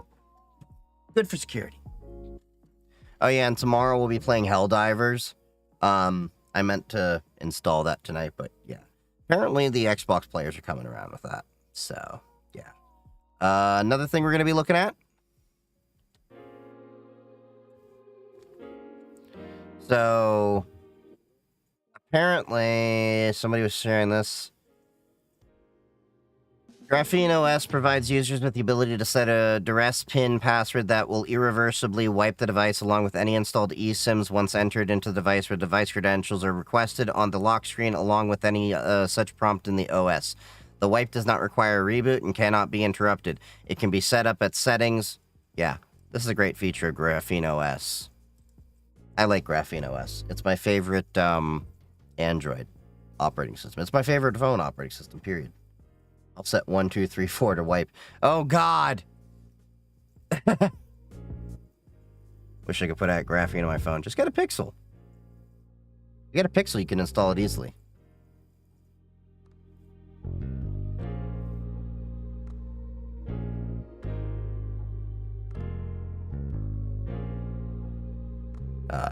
And then, what's this? Gershwin, desktop environment for Mac OS-like experience. Ooh. Ghost BSD was announced this evening as the newest incremental update to this free BSD 14-based operating system focused on providing a nice out-of-the-box desktop experience. I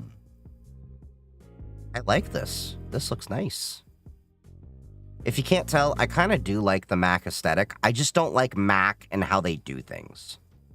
And I say that as a former Mac user. The shortcuts on a Mac computer, weird. The way they do things inside the operating system, weird. But the GUI, I like it.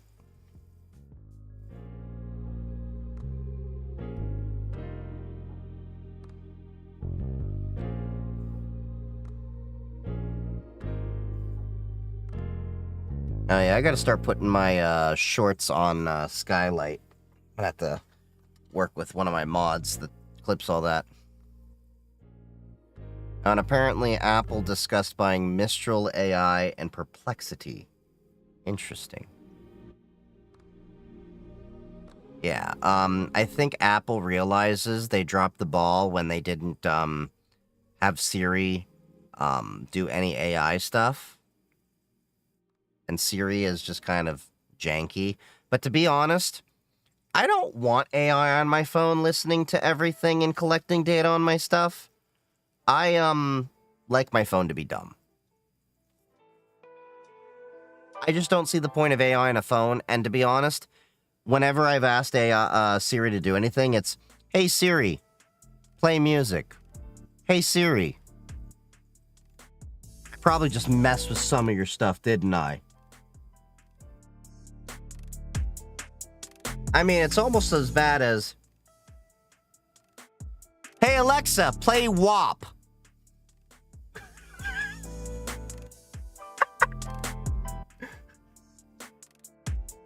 Okay. Hey Gemini, play WAP. Hey Alexa, play Despacito. TikTok is selling a handheld AI that you can bring your own AI.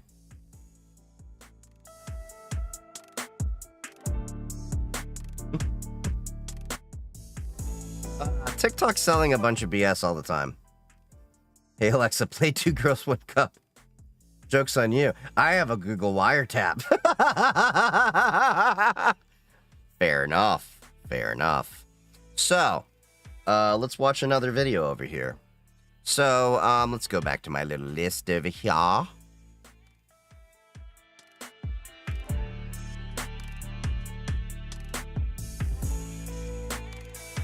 All right. So, the next video that we're going to watch...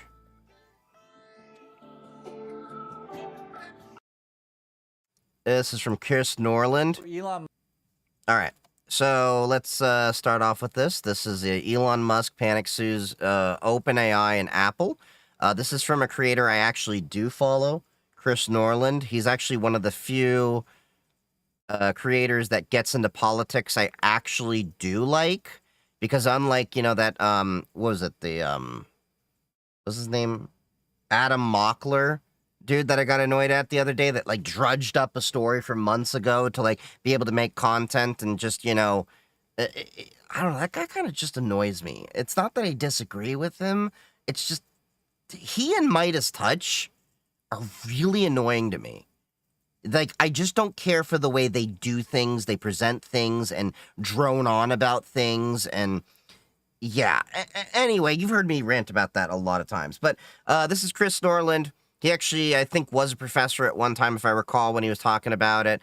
Lives overseas. He is an American. He's got some great points. Let's listen to him. So this is Elon Musk panic sues OpenAI and Apple. So Elon Musk is having another public meltdown freak out again. And at least they're better than Occupy Democrats. Oh my God, yeah. And this time, guys, he's suing Apple and OpenAI. That's it up today's video. These are the headlines. Elon Musk XAI sues Apple and OpenAI over App Store rankings. So I guess if you're not popular, you're like, oh, why aren't I popular? I'm going to sue, right? I mean, just Occupy Democrats is a little bit culty. I will be honest. The lawsuit claims that Grok's ranking below ChatGPT is a sign of allegedly monopolistic behavior. Maybe. That's why I wanted to read this one with you because it really caught my attention. And Elon's always up to some crazy stuff. I personally think that he knows he's in trouble financially because he's falling behind. Yeah. Be it Tesla, XAI, or whatever. And so that's. I agree with that. So I think it's a matter of time for Elon Musk's house of cards to come down. OpenAI on Monday. I mean, my first reaction is good luck with that, but you never know. Yeah, I know. Elon's concerned about a monopoly. It's hilarious. Monopolies and claiming Apple deprioritized ChatGPT rivals like Grok in the App Store. So he's Elon Musk, of all people, who manipulates Twitter. He's arguing that App Store rankings are manipulated. This is a tale of two monopolists, okay, joining forces to ensure their continued dominance in a world rapidly driven by most powerful technology humanity has ever created. This is literally what the lawsuit says. Artificial intelligence, okay? The lawsuit alleges working in tandem defendants Apple and OpenAI have locked up markets to maintain their monopolies to prevent innovators like X and XAI from competing. Okay, so we're accusing Apple and OpenAI of being a monopoly. So to be fair, there could be some truth to that if indeed the way that these tech companies work, if like by default, you know, you have to have a chat GPT on your phone and the consumer doesn't really have any choice, and that locks out other, you know, competitors. It's a fair argument, but say, this isn't that. You have a computer and the default browser, say Internet Explorer, and then that means like Chrome, Firefox, Opera, or, you know, whatever browsers have no chance to get on a PC, or I won't say no chance, a better way to put it is, which I think Microsoft did get sued for in the past. So, so Musk may have a point here, but you know, you got to prove that to a judge, of course. And also, you have to look at everything. So this is where it gets interesting. It says Grok is currently ranked 3rd in the App Store for free productivity apps, behind only ChatGPT and Gmail. And when you see that and you put it in context, I mean, his app's actually not doing that bad, to be fair. I mean, ranked 3rd. He's saying that Apple is not allowing him to compete. But his LLM, it's not AI, let's get that clear. It's a large language model. It is not artificial intelligence. That is a buzzword. Sometimes I may use it, call it AI, but it is an LLM.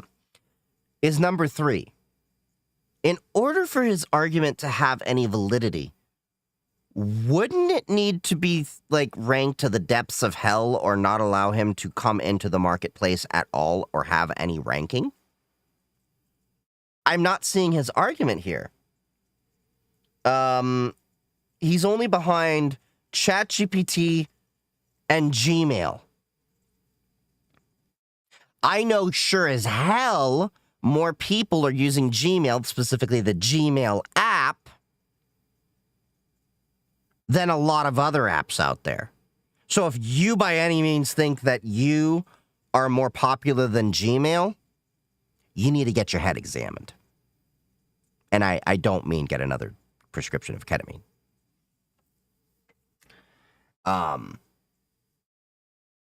And you just have to think, you know, logically speaking, you know, ChatGPT and Gmail, those are pretty popular apps. And if Grok's number 3, are you really going to try to make the case that, you know, you're just being, you know, manipulated and downvoted through, you know, monopolist practice? I mean, you're still 3rd place in the App Store. I mean, quote, the uncensored chatbot is also integrated into Musk's social platform, and then uncensored in quotes because basically Musk has a bunch of not safe for work kind of stuff on his platform. If you guys ever seen it, I'm sure you know. Which is number 1 free news app in the App Stores, right? So then, right, that's a good point. So his Twitter/X is ranked fairly high in the App Store. So like, what's your complaint here, Musk? Well, that's what we're going to see. The lawsuit takes particular issue with Apple's integration of ChatGPT into the iOS operating system last year. So I said, I think that might be legitimate because other, you know, AI companies are like, hey, I want to be on the iPhone. What's going on with that?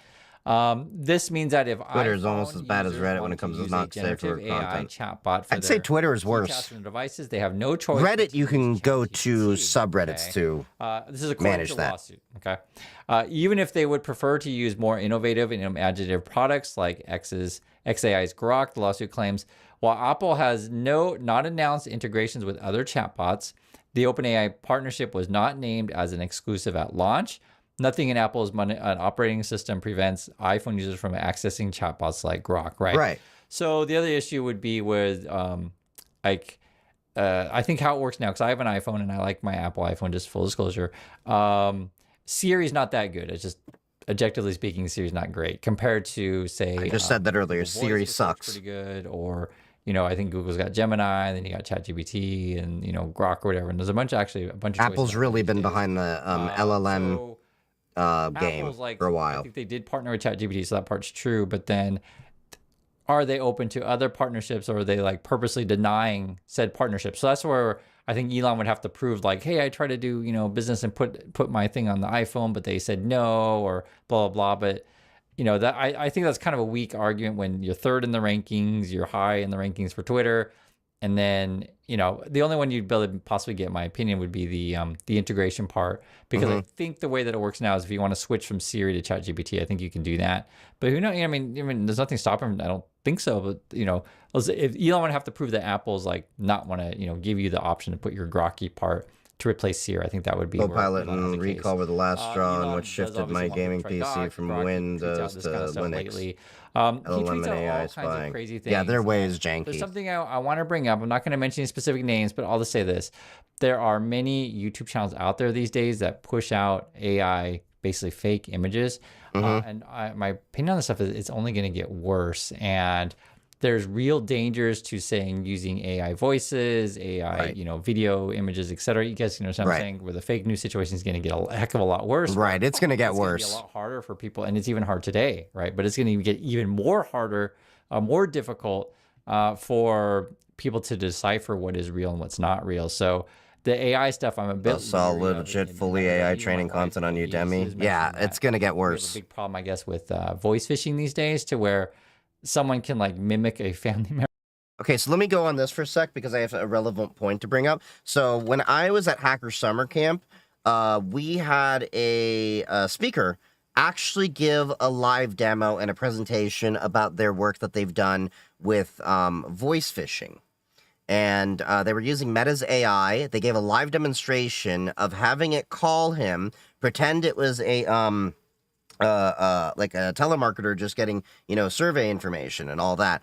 And if it wasn't for the very, very subtle cues that, you know, you have to pay attention for, you would straight up think it was another person on the line. There was virtually no delay. I mean, no delay more than you would expect from a phone call, because there's always that little delay, because there is amount of time from, you know, you to them, depending on where the call center is located and how it's routed and everything. And it was really impressive. He also broke it down into a cost model, and it's far cheaper to do vishing with AI, especially at scale, than hiring people to read off a script and everything. And it was like, we're talking pennies per call, essentially, over a few minutes and everything. But yeah, it is definitely something that we're going to see happen and possibly increase. So scrutinize every phone call that is given to you, and make sure you understand your loved ones and significant others, and their distress words or codes or stuff like that, because there's been stories of people like pretending they're someone else and then you know, scamming people and making them think that they're in danger unless they pay a fee or something like that. But yeah, RoboKiller is an excellent app. That's all I saw. Yeah, it works pretty well. Google Fi also has built-in features for anti-AI, and yeah, there's a few solutions out there. Umail is another one too. Having every website pop up with a useless chatbot turns me away from them. I don't want a chatbot. Yeah, I feel that AI will make cybersecurity people obsolete. No. Here's the thing. LLMs are another thing that cybersecurity people have to be aware of to comply with policy and all that. A lot of the people that are saying, like, oh, it'll make, you know, this field of tech obsolete, usually aren't actually understanding the field that is there. Like, the assembly line didn't make all labor obsolete. It made certain positions obsolete, but you still had to service the actual machinery behind the assembly line. The same thing happens. It's like, I remember when people were talking about SDN, software-defined networks, and they're like, well, software-defined networks are going to, you know, kill jobs for network engineers. No, you're still going to have network engineers to set up the SDNs. Voice. So then you think, like, say your spouse is calling you, or one of your kids, and like, you know, hey, I need money, send money to blah, blah, blah, blah. Like when that technology, and already, you guys know, you kind of probably already know this technology exists. I'm just saying, there's a lot of dangers with this stuff, and Elon Musk could be like, oh, well, that's free speech, like that kind of stuff. So I don't trust Elon Musk with data or anything stuff like that. I don't either. And so let alone getting Elon Musk on your phone to spy on you, let alone ChatGPT, I mean, that's a whole other issue. So But this is what I just want to mention. Just be careful. There's a lot of channels that have been pushing out a lot of AI content, and it's just AI slop is what you could call it. And then there's some that purposely are misleading you and stuff. It's getting pretty crazy out there. This is Sam Altman. They were arguing with Elon before. Altman says this is. For those of you not aware, Sam Altman is the guy behind ChatGPT, OpenAI, and so he's talking about how Elon Musk has manipulated the algorithm to have his posts seen more often on there. Did you see those AI softwares like XBOW and Node Zero? Do you understand there's companies that are already blocking a lot of AI and you need to get risk exceptions to be able to use AIs? Here's the reality. You can't fully trust a machine to do things where a human can be held accountable for liability reasons. And there's a lot of different compliances that do not allow you to handle data in certain ways so a machine can't touch it. LLMs and AIs will be assistive tools, but they won't completely replace cybersecurity. That's the reality. There's going to be people behind it that have to make sure the LLM and AI is applied securely to an enterprise. Trust me, we're doing that where I work. Remarkable claim, given what I have heard alleged Try that what I Elon put in does Discord. to manipulate X to benefit himself and his own companies and harm his competitors. I'll check the TikTok in a sec. Let me finish this video. And this was back in August 12th. So, a couple weeks ago, Elon was saying Apple is behaving in a manner that makes it impossible for any AI company besides OpenAI to reach #1 in the App Store, which is an unequivocal antitrust violation. XAI will take immediate legal action. And then actually, it's funny, Elon Musk got fact-checked, I guess, on his own platform here, where people are saying, hey, the DeepSync thing from China hit #1. So Perplexity at one point was #1, and then they're saying here that the OpenAI. What does LLM stand for? Large language model. 2024. So Elon makes up a lot of stuff. I'm sure you guys know. That's probably, but like I said, I wanted to be fair. I'm going to pause for a second. It doesn't matter if the OSCP lets you use ChatGPT while you take your exam, because that's the difference. You're talking about a totally different exam that's structured in a different way. And the OSCP, if I remember, is a 48-hour proctored exam. Yes, they're expecting you to use the tools in the field. But when you go for a CISSP exam, you're not allowed to use AI. You're not allowed to bring anything in. You're at Pearson VUE or one of these other testing centers where everything is isolated and all of that. And there is a lot of companies that outright ban AI. Trust me on that.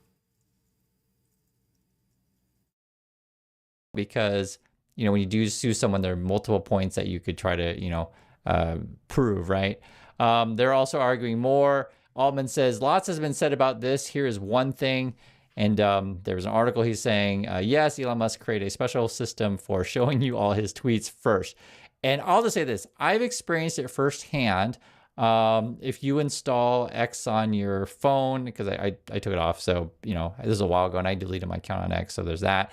But if you, I haven't deleted my account, I've just privated it because I didn't want people to impersonate as me. Elon Musk I've already had people you would actually get spread fake stuff that they said I said, but I never did. App, like Elon's tweets show up first. It was like really noticeable. And so it's kind of funny there's an article about that. Because if you've experienced that, it's yes, because Elon manipulates the system. So it's funny that Elon is accusing other people of doing something like that. Altman also says, I hope someone will counter discovery on this. I and many others would love to know what's been happening, but OpenAI will just stay focused on making great products. Okay. Elon then says, you got 3 million views on your BS post. You liar, far more than I have received on many of mine, despite having 50 times your follower count. Like they're arguing about who's got the more views. This is Elon and Sam. This is like how crazy this ridiculous world is. Sam then says, will you sign an affidavit that you have never directed changes to the that has hurt your competitors or helped your own companies? I will apologize if you do so. Wow, that's really watch your back before she turn into a killer.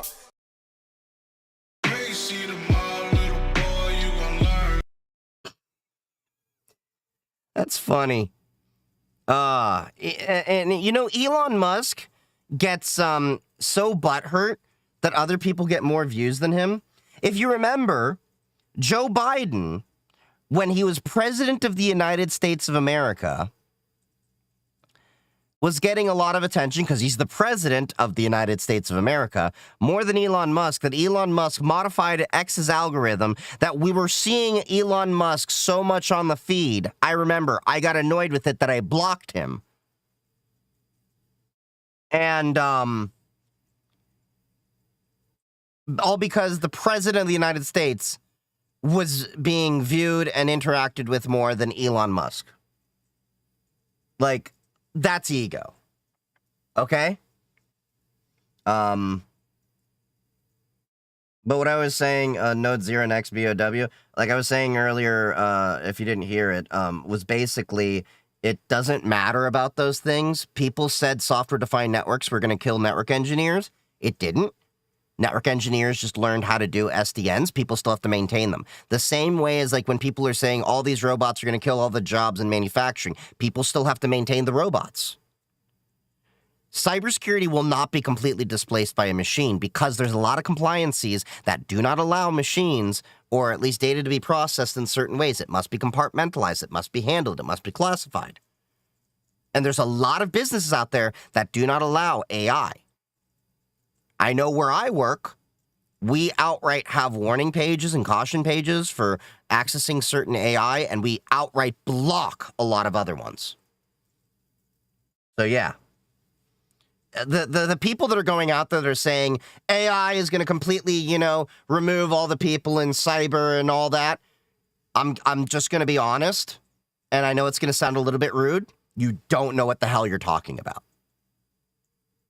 It may hurt people at the entry level, at most, for a lot of menial positions and tasks, because we will be able to use LLMs and AI as assistive tools. But it will never completely replace people for the foreseeable future in many different roles.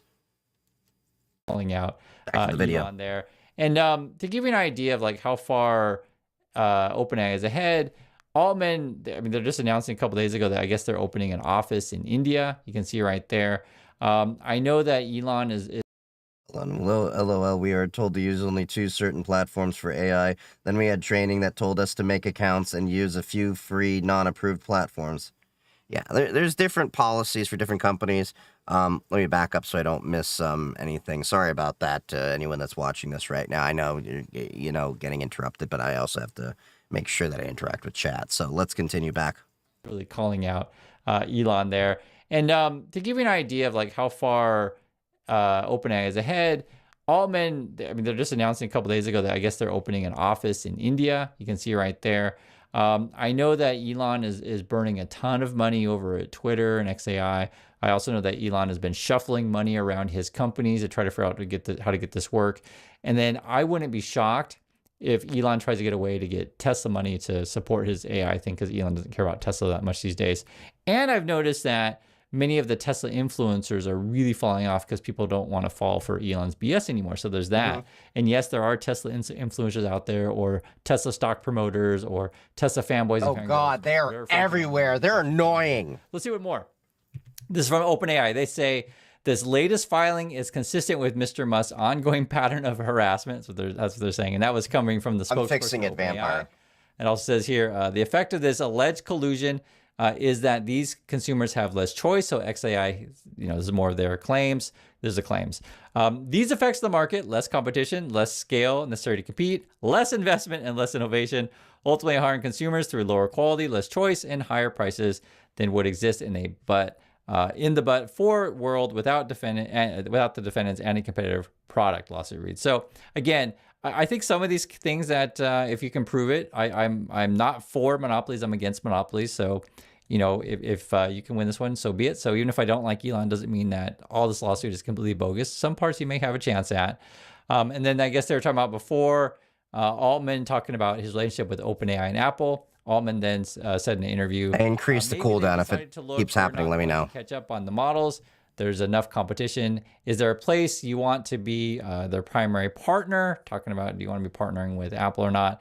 And then I guess Altman hired or working with Johnny Ive, and that used to be the popular designer over at Apple. That's interesting. Altman didn't answer the question. That's interesting. He left Apple to go work with OpenAI, who is working with Apple. But yeah, I increased the global cooldown vampire, so let me know. It's 180 seconds now. That should fix it. It was 45 seconds, but it's kind of weird how I was doing that.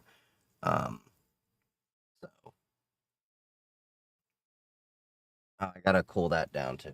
Hold on. Directly. Apple's my favorite tech company. That is not OpenAI, okay?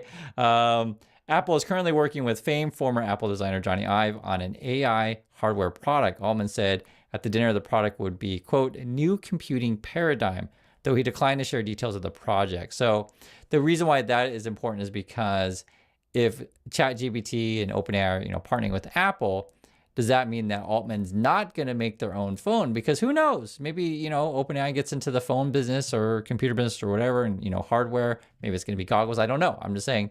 And there even says right here that Altman didn't even, describe what that is. And I know that Elon Musk, if you look at other stuff that they've been arguing about, Musk wants to build a super app. So meaning that he wants to have, your banking and your crypto and your messaging and your taxi service and your social media and blah, blah, blah, shopping. I put all these things all together in one platform. Generally speaking, that kind of stuff is illegal in USA, basically a monopoly, conglomerate. In Korea, you call it chaebol. In Japan, you call it zaibatsu. But these kind of things that aren't really legal in USA. So that's sort of why. Well, yeah, Musk wants to build like a WeChat alternative kind of stuff, because who cares about the law when you got lots of money like Elon? But I'll just say this: I think Elon definitely can see the writing on the wall that Tesla is basically failing. His XAI is failing and burning money, and other competitors are beating him, and so that's why he sues. So that's my thoughts on this stuff. I want to hear yours, and I'll catch you all in the next video. I have been paying. Yep. So that was a nice little video there from Chris Norland. Like I said, he's a streamer that a content creator that I've watched for a while. One of the few political leaning people that I actually respect, because a lot of them I just don't care for. Occupy Democrats annoys me. Midas Touch annoys me. Adam Mockler, like most of these creators annoy me, but for some reason YouTube keeps bringing them up on my page, and I give them a chance once in a while, and yeah.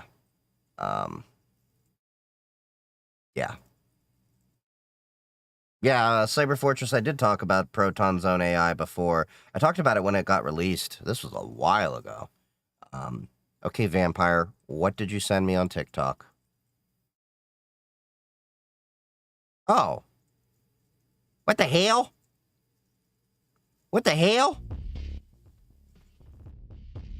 $16.99. AI API Lite AI robot pet voice interactive pocket companion with voice cloning, personalized character, emotional support, and real-time reactions. This cannot be good if it's only $17. I do not want to play the music because I'm going to get copywritten. Yeah, AI handheld.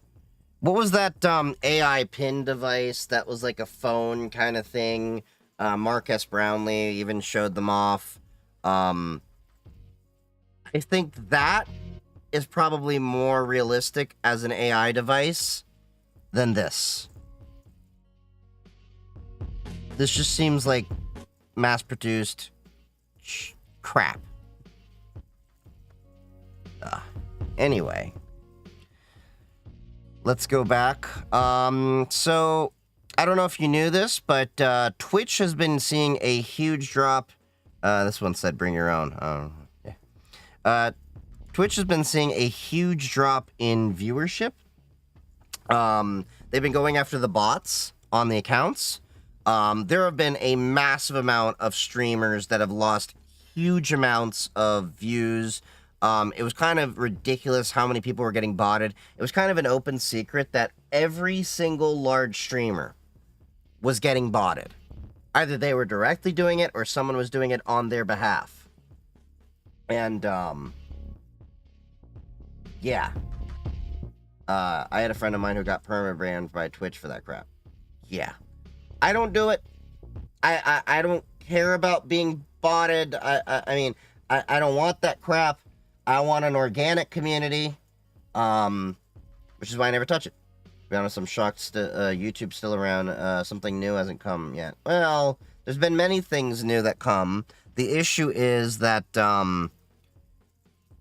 will something take over the mainstream? So, I mean, Twitch thought he was the bot and banned him. Oh. That's interesting. Very close. So, yeah, this is Moist Critical.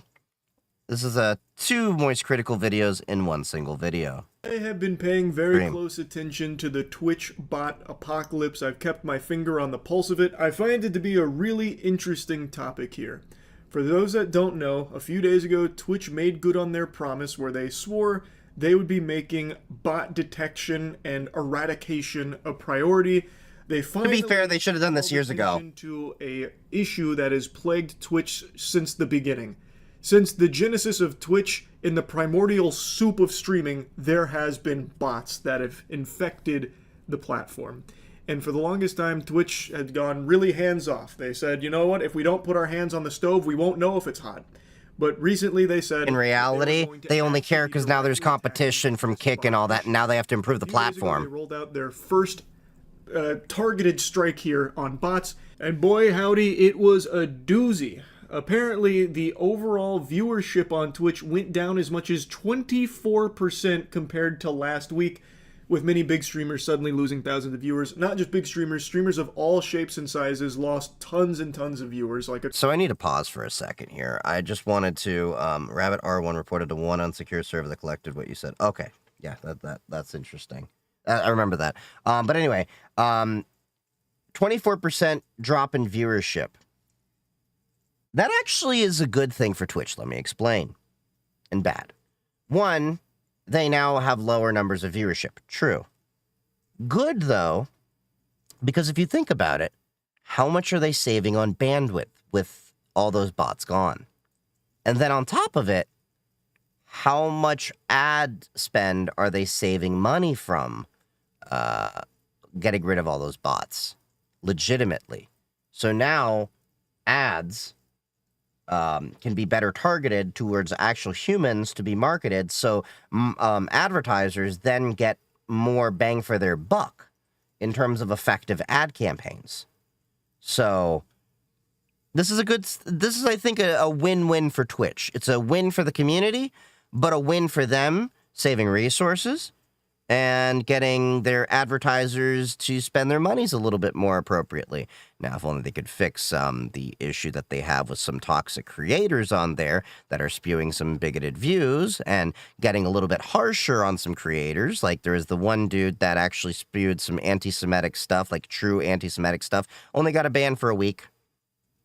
And then they obviously play favorites with some streamers there that should have, gotten suspended and banned multiple times or even kicked off the platform, but I digress.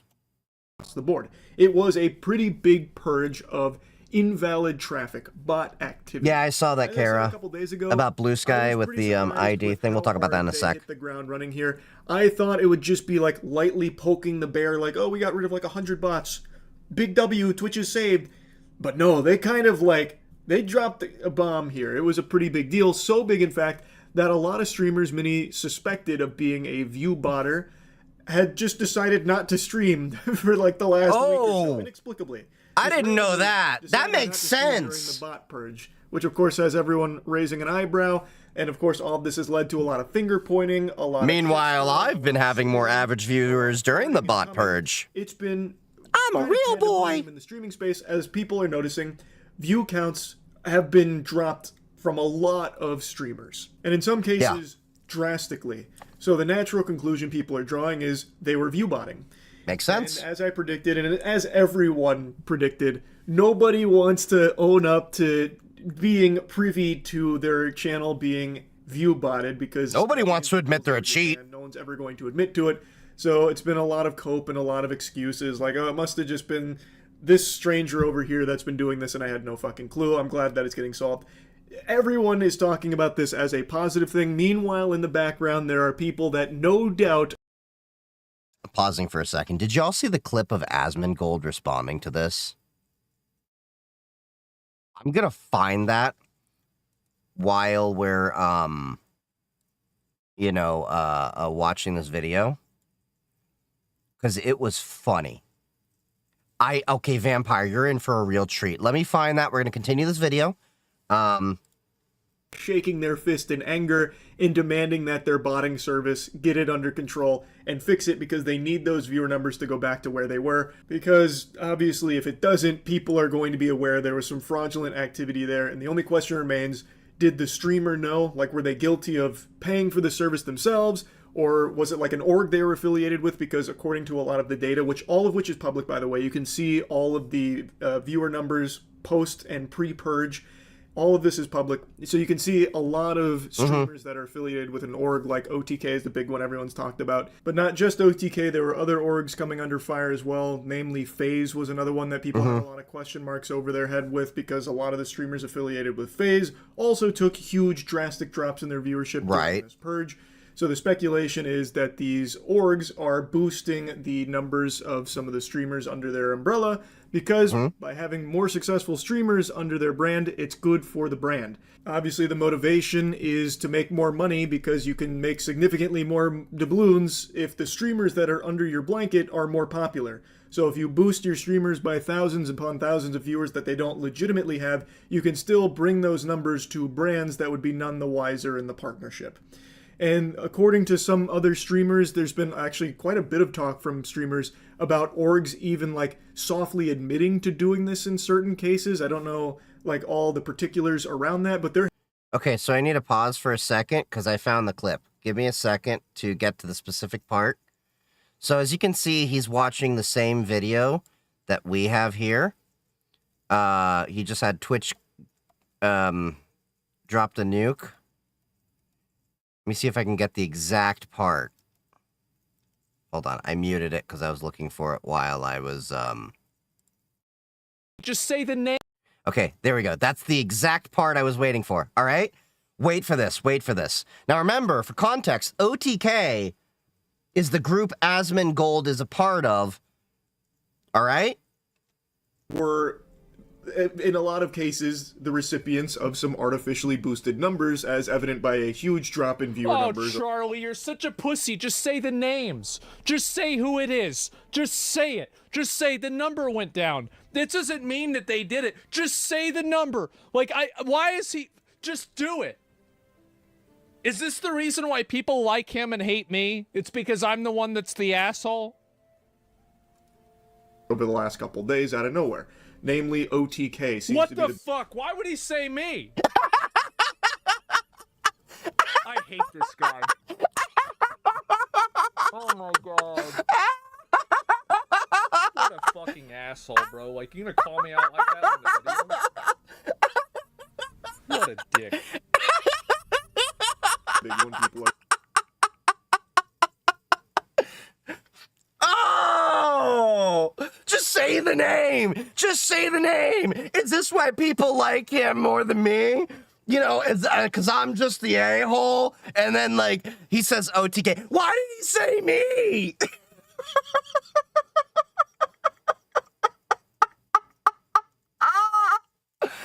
Like, talk about setting yourself up for the punchline there. Oh, that was like primo. Just timing, comedic gold there. Like, oh, that was hilarious. That was hilarious. Am I right, chat? Last I checked, Kick's moderation ability is absolute trash. It's definitely needing improvement. I will not deny that. But yeah, I'm playing with it a little bit. But yeah, I know you can't hook in your own moderation bots in there properly, but that's a whole other discussion we can have. But yeah, that was hilarious timing. I mean, like, just say the name. Just say the name, says the name. Why did you say me? Now, to be fair, I need to get to trash and not your ex. Oh, that was great. Good one.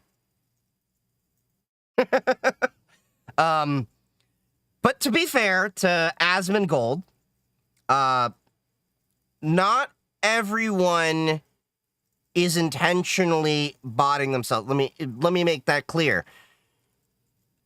There are people that, like a creator, want to support them more, so they actively bot on behalf of a creator so that they get more views. I know I have a more technically competent audience here. Many of you are capable of making your bots and all that because you look, cybersecurity guy, cybersecurity audience, I understand that. But I will tell you, don't do that for me. You can always follow me, engage with the content, sub, that's cool. Don't bot me. I think that's kind of sleazy to do botting, in my opinion. I understand it's been a tactic for a while. I was even watching the video that Tectone talked about, how he, with botting, responding to this video. I do a little bit of, research around different perspectives and views, even though I don't necessarily always agree with the views and perspectives of different people, because I like to be well-rounded in understanding the different perspectives that people say. But yeah, let's continue on with this video. Your ex meaning who? You're still with the guy you were like 6 months ago. So there was a very toxic ex-girlfriend that I had, that like physically, mentally, and financially drained me. She was straight up toxic. Like tried to take my dog toxic. Yeah, her. Yeah. Like everyone that actually knows her did not like her after the fact. Like one of my neighbors told me, she straight up said, I'm just banging him so I don't have to pay rent. That kind of toxic. Like, was straight up using me. And I do not say that lightly. Yeah. Anyway, continuing on. There's been like a lot of discussion that orgs do actually do this. Like, it's not just a full-blown conspiracy theory, but then the question becomes, well, do the streamers under these orgs know about that? Like, there's just a lot of questions now after all of this bot right, like you're saying, the orgs bot purging. Point that I made earlier. Questions like Yahoo Answers just got revived. Oh my God! Viewbot themselves. I forgot about Yahoo Answers for a minute. Did the streamer? Are they a victim of like a stranger, a malicious bad actor trying to artificially boost their numbers to potentially ruin their reputation? Is there a super fan of the streamer that's trying to... Had a girl like that, told her to pick up her blouse and get out of my house. Yeah, I kicked her out eventually. Does the streamer know that the org they're affiliated with might be... She didn't have a job either when I kicked her out. And another big discussion that's come from all of this is about sponsors.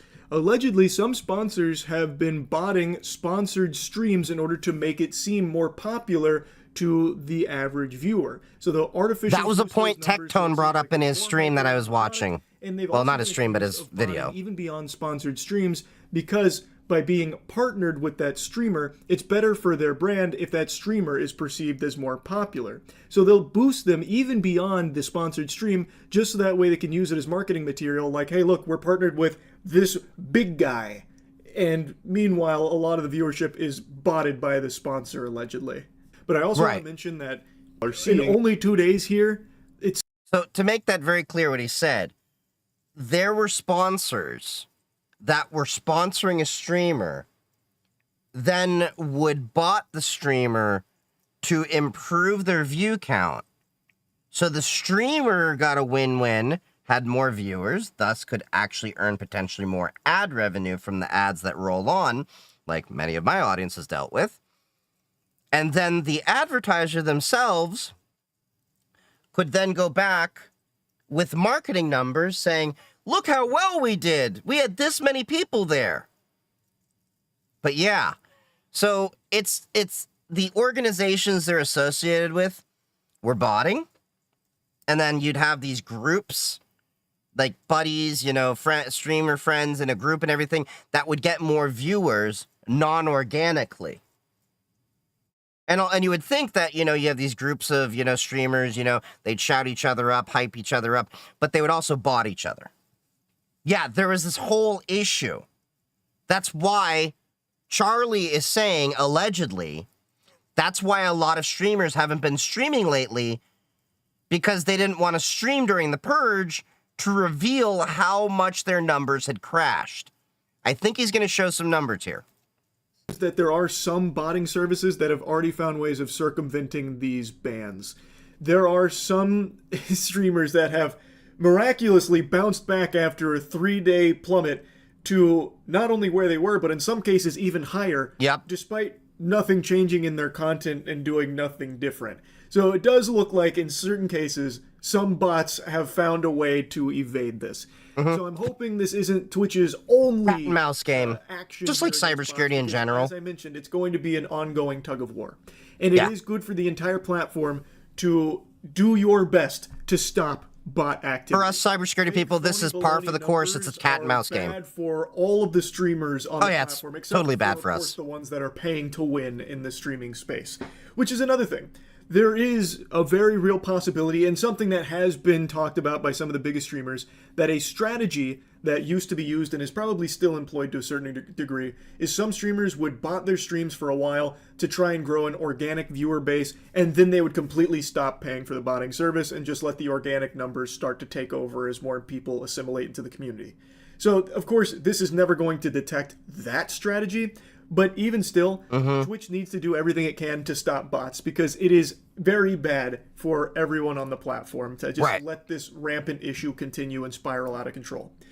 Now, I think I need to explain why I have this perspective, and so many people have this perspective, because I've seen a lot of people downplaying this as like not a big deal, like this is a fucking nothing burger. Who cares about view counts? If you can pay for it, you should do it. It gives you the advantage in the space. You got to stand out in the market, so if you can do anything to get an edge, you got to fucking do it. And yeah, you're right, it's a saturated market, so obviously buying view bots is going to immediately help you stand out by floating to the top of a category, so that way some curious Georges will see you at the front there, and they'll click because you've got the most viewers. So obviously there's a lot of hubbub there, and they want to see what all the fuss is about, so they'll check out your stream because you have artificially inflated the numbers, and then you have now occupied that viewer, which takes it from another streamer that is legitimately streaming to an audience.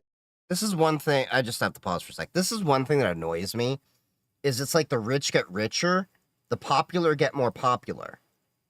So it's harder to find a lot of these smaller ones, smaller content creators, smaller streamers, all of that, because the algorithm is propping up people who are already popular. And then people want to join streams that have other people in there. And as we know, Twitch doesn't really let you grow organically on the platform. You have to advertise yourself elsewhere. Like, it's no secret, almost all of you have probably found me through my TikTok. I have close to about 1,600 people on Twitch, close to 3,400 on YouTube, about 3,400 or so on Blue Sky, roughly 2,700 on Mastodon.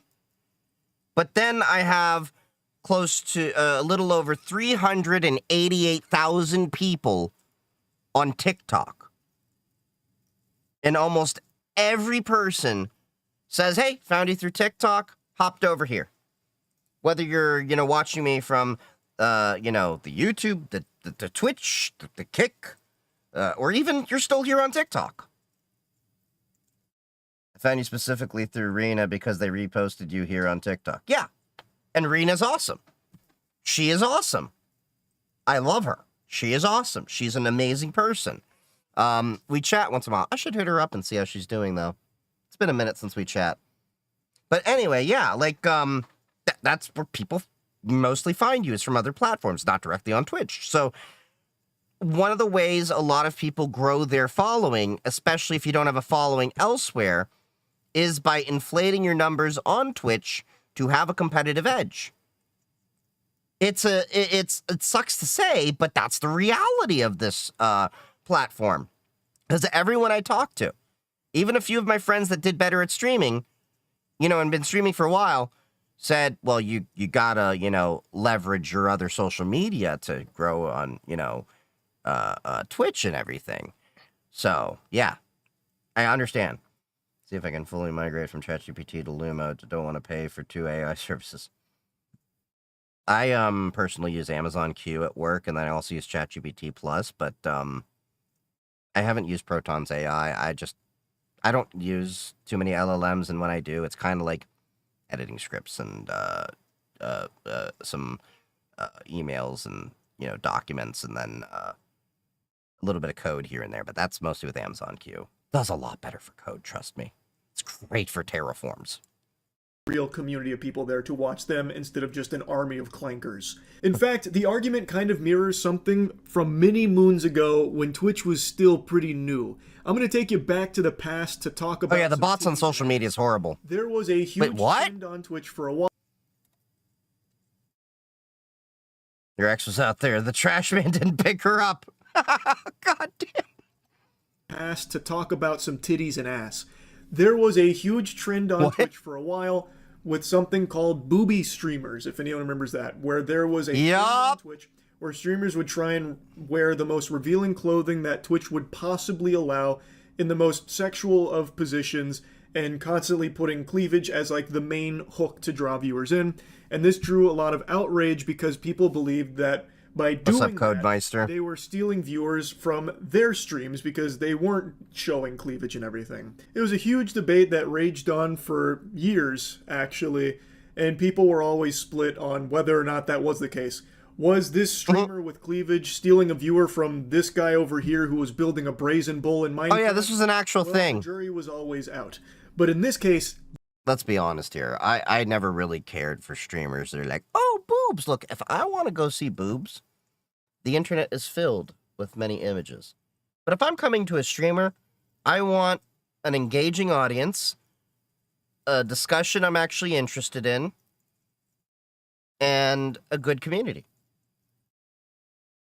You know? Yes, Vampire, we know the internet was created for the P word. There's clear data, clear-cut, irrefutable evidence that viewbotting your stream... Yeah, it was for porn. On the cob. Leapfrogging your way ahead of everyone that is legitimately streaming with less viewers than you does actually steal the viewers from them. You are directly competing in the exact same content, but you have now floated more visibly to the top through artificially inflating your numbers, fundamentally paying to win, and cheating the system. That 100% does take viewers away from the actual streamers on Twitch. Across the board. It's not a debate, and it's not like a competitive advantage. You are cheating. You are breaking the rules of the website, too, by the way. I agree. Just doesn't choose to enforce them. It's an ethical issue, too. Just let this go unchecked for an extremely long period of time. But it's not allowed. You're not supposed to be able to do that. So this, again, is not a debate. So, the problem is, that shit sucks. That is bad, not only for all the streamers that are doing it legitimately, but it's also bad for the platform. I'm actually kind of surprised Twitch doesn't face more hot water for their handling of bots for this long, because while Twitch on their back end can identify fraudulent traffic and adjust your ad revenue for it, that is something they've talked about before, how, like, if you viewbot a stream up to 2 million viewers instantaneously and then just start farming ads, Twitch will go and analyze that traffic to see if it's real, and they will adjust your earnings on it. I've seen them talk about that. While Twitch can do that on their back end and not lose their ass on that, you Makes sense, though. Brands that work with streamers. The way a brand partnership works when it comes to streamers is they base your pay on your metrics. And the metrics that you provide, well, that's not going to account for bots. They can only go off the information that is accessible. And they don't have that back-end ability that Twitch has to go in there and see, well, who's a real viewer versus a fake one? Like, how many bots are here? So, some context here. There's a popular site. I actually use this from time to time, if you're not familiar with it. It's called Social Blade. So, you can actually get analytics on just about everyone on any platform. So, we can actually, let's pull me up. You can see I'm ranked, this is my rank when my account was created. I've been a Twitch viewer, obviously, for a while. I've only been streaming for a couple years or so. You can see the metrics of how I grow. You can see monthly gained followers. And, you know, this is, you know, for the most part, publicly accessible information. You can even get, like, future projections. Yeah, in 2030, I'll finally have 5,000 followers. Woo! I got a chance! I'm kidding. You can see, like, live follower accounts here.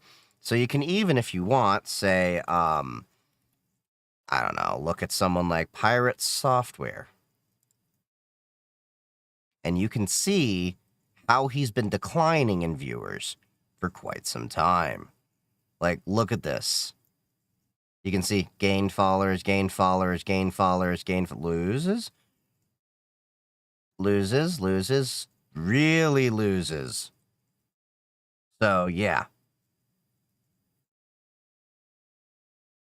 Twitch made so much money on bots for so long, and now they're like, oh no, bots. No, actually, they don't make money. As I talked about earlier in the stream, they had a 24% drop in viewership. So 24% drop, you have to think about that. That's still bandwidth that's being absorbed that they have to push out. That's still ads they have to pay out. That actually costs Twitch money. They don't make money on that. The bot farmers make money on that. What's up with you and pausing on O faces, bro? Look, I just have a talent for making people hit their O face, okay? You know? She even got me on camera. So lurkers could potentially affect your view counts and gathering out of this. So what's interesting, though, Twitch is actually moving towards engaged viewers. They're counting people now, from my understanding, and this is the same for YouTube, that are viewing the video and then commenting on the video. Straight up lurkers don't get counted as much, from what I'm understanding, based on some changes they've been doing in the app. So, to support your streamers and all that, just get a little interactive in chat. Send a message. You know, just get involved in the community. But yeah, let's continue and let Charlie finish his nut. Only have your metrics. So that's your average viewers, which could easily be hyperinflated because of bots. So what streamers can easily do, and definitely have done, is they boost all of their numbers to really high levels that they really are not achieving organically. It's not real viewers. It is all fraudulent, invalid traffic from botting services. Right. They will inflate their viewer numbers. Then brands will approach them, or they will approach brands about doing a partnership or a sponsored stream, and they'll provide those viewer numbers, which will have the brand then give them higher pay than what they should be receiving. And the brand will pay this money under the impression that it's being served to X amount of viewers. Right. And those viewers, they're assuming, are real, legitimate human beings with a pulse. But in reality, a lot of times, it's being served to bots. Aren't even there, aren't consuming it at all. So they're paying a lot of money to be put in front of bots without their knowledge. In some cases, of course, that's not every case. As I mentioned earlier, there are some brands that have been accused of botting the sponsored stream itself in order to float more visibly to, like, Twitch in whatever category they're in. Right. So there are definitely some brands that are more than fine with using botting services to make it seem like it's more hype and there's more interest in this sponsored stream. Like, wow, there's 20,000 viewers here to watch. It's the rich getting richer, more popular getting popular. Just dropped. Look at all these people in here that are watching this sponsored stream. Meanwhile, it's the agency itself that is paying to boost those numbers. So both of these things happen, where a brand will be none the wiser that what they are paying for is not getting served to real human beings that they expect it to. It's getting served to bots. And there are some brands that pay to actually just use the bots to try and generate this artificial hype around something. The way that bots function in the Twitch ecosystem is fucking crazy. I really am kind of surprised Twitch hasn't faced more problems from these companies for it. Like companies that might feel defrauded. Like they paid hand over fist to these streamers based on these viewer numbers only to learn, well, they're all being botted because Twitch does not care about botting. They kind of gave the soft green light that they're not going to crack down on it and don't really give a fuck. I imagine some brands would be really pissed to learn that. And I'm surprised they haven't, like, called out Twitch or tried to handle this litigiously or something about it. I don't know. I just found that to be a little interesting because it is very clear botting is a huge issue on Twitch. When they finally took their first real step in fighting against this menace, their overall platform viewership dropped 24%. And that's just the first snowball in an avalanche of bots, I imagine. That is the first wave. Can you imagine if Twitch actually deleted every bot from the platform? I wonder how high that percentage drop would have gone. You know what I mean? Now, I'd say about 40%. That's just my feeling. It's a very tall order to fight and delete every bot when these services are constantly going to be doing everything and spending tons and tons of money of their own to evade bot detection because they have so many clients that use them.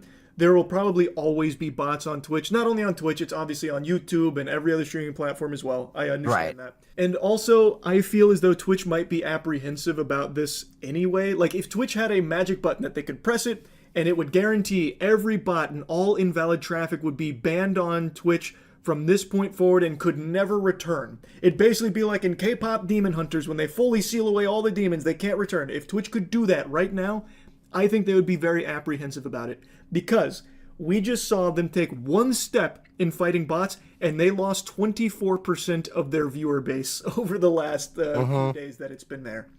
Like, that's a huge drop. And if they did it even harder, that number would only climb. And I imagine they would be worried about all of their brand partners starting to jump ship like, oh no, Twitch is dying. Look at this graph. You see how there's no more views? It's all dried up. Time to pull our ad spend from Twitch. I think they would be worried about the future of Twitch if they did that because their viewer numbers would be so much lower, significantly lower, that they'd probably be getting hit financially pretty hard from all of these sponsors that are paying money to be put there. And brands don't really care about, like, the nuance of what the numbers say. They only care about what the numbers indicate. So most of the brands, I imagine, would see this. And in fact, some of them are probably already worried with the 24% drop. But if it got even higher, some brands would probably see this and they wouldn't take into account like it's all bot activity. They would see this and be like, nope, this is dangerous. This is not worth the ad spend. We're pulling out. And even if they did bother to take a little bit of time looking into it, they might feel slighted by Twitch for letting this bot problem persist for so long, and they were spending so much money for what ultimately amounted to a lot of invalid traffic. So I think Twitch would be really skeptical about getting rid of every bot, even if they could. Which is why I was so surprised that they went this hard out of the gate against the bots and actually did make a dent in it. And I hope they continue to do this. I hope that they did. Yeah, I hope they do too. You know, pump the brakes like, oh, that was a lot. We took a big viewership hit there from all this bot stuff. Let's maybe, you know, pull our punches a little bit here. I hope they don't go down that path. Like, I do hope they continue to make this a priority and do legitimately try and get as many bots off of Twitch as they possibly can. Anyway, that's enough blabbering about it from me today. That's about it. See ya. So you just installed. Yep. So there is a bunch of, you know, people talking about the bot situation and everything. But yeah, it's interesting nonetheless. 24%, that's a deep cut. But I just have to say, it's been great hanging out with all of you. It's getting a little late on my side right now, so make sure, if you haven't already, to follow me on all my socials: TikTok, Mastodon, Blue Sky, Threads, YouTube, Twitch, Kick, all of it. And then make sure to join the Discord as well as the Matrix server. We got a little over 1,000 people in there. It's a great little community. Cybersecurity, tech, gaming on Linux, gaming in general, bunch of different things. And if you're on Twitch, stick around for the raid. Thank you all. Stay safe and happy hacking. Tomorrow, we're probably going to be doing Helldivers 2, just so you know. Because they're doing, like, Xbox players and everything, and that'd be interesting to just at least play with it. But thank you all for joining. Love you all. Stay safe. Happy hacking. I shall see you tomorrow.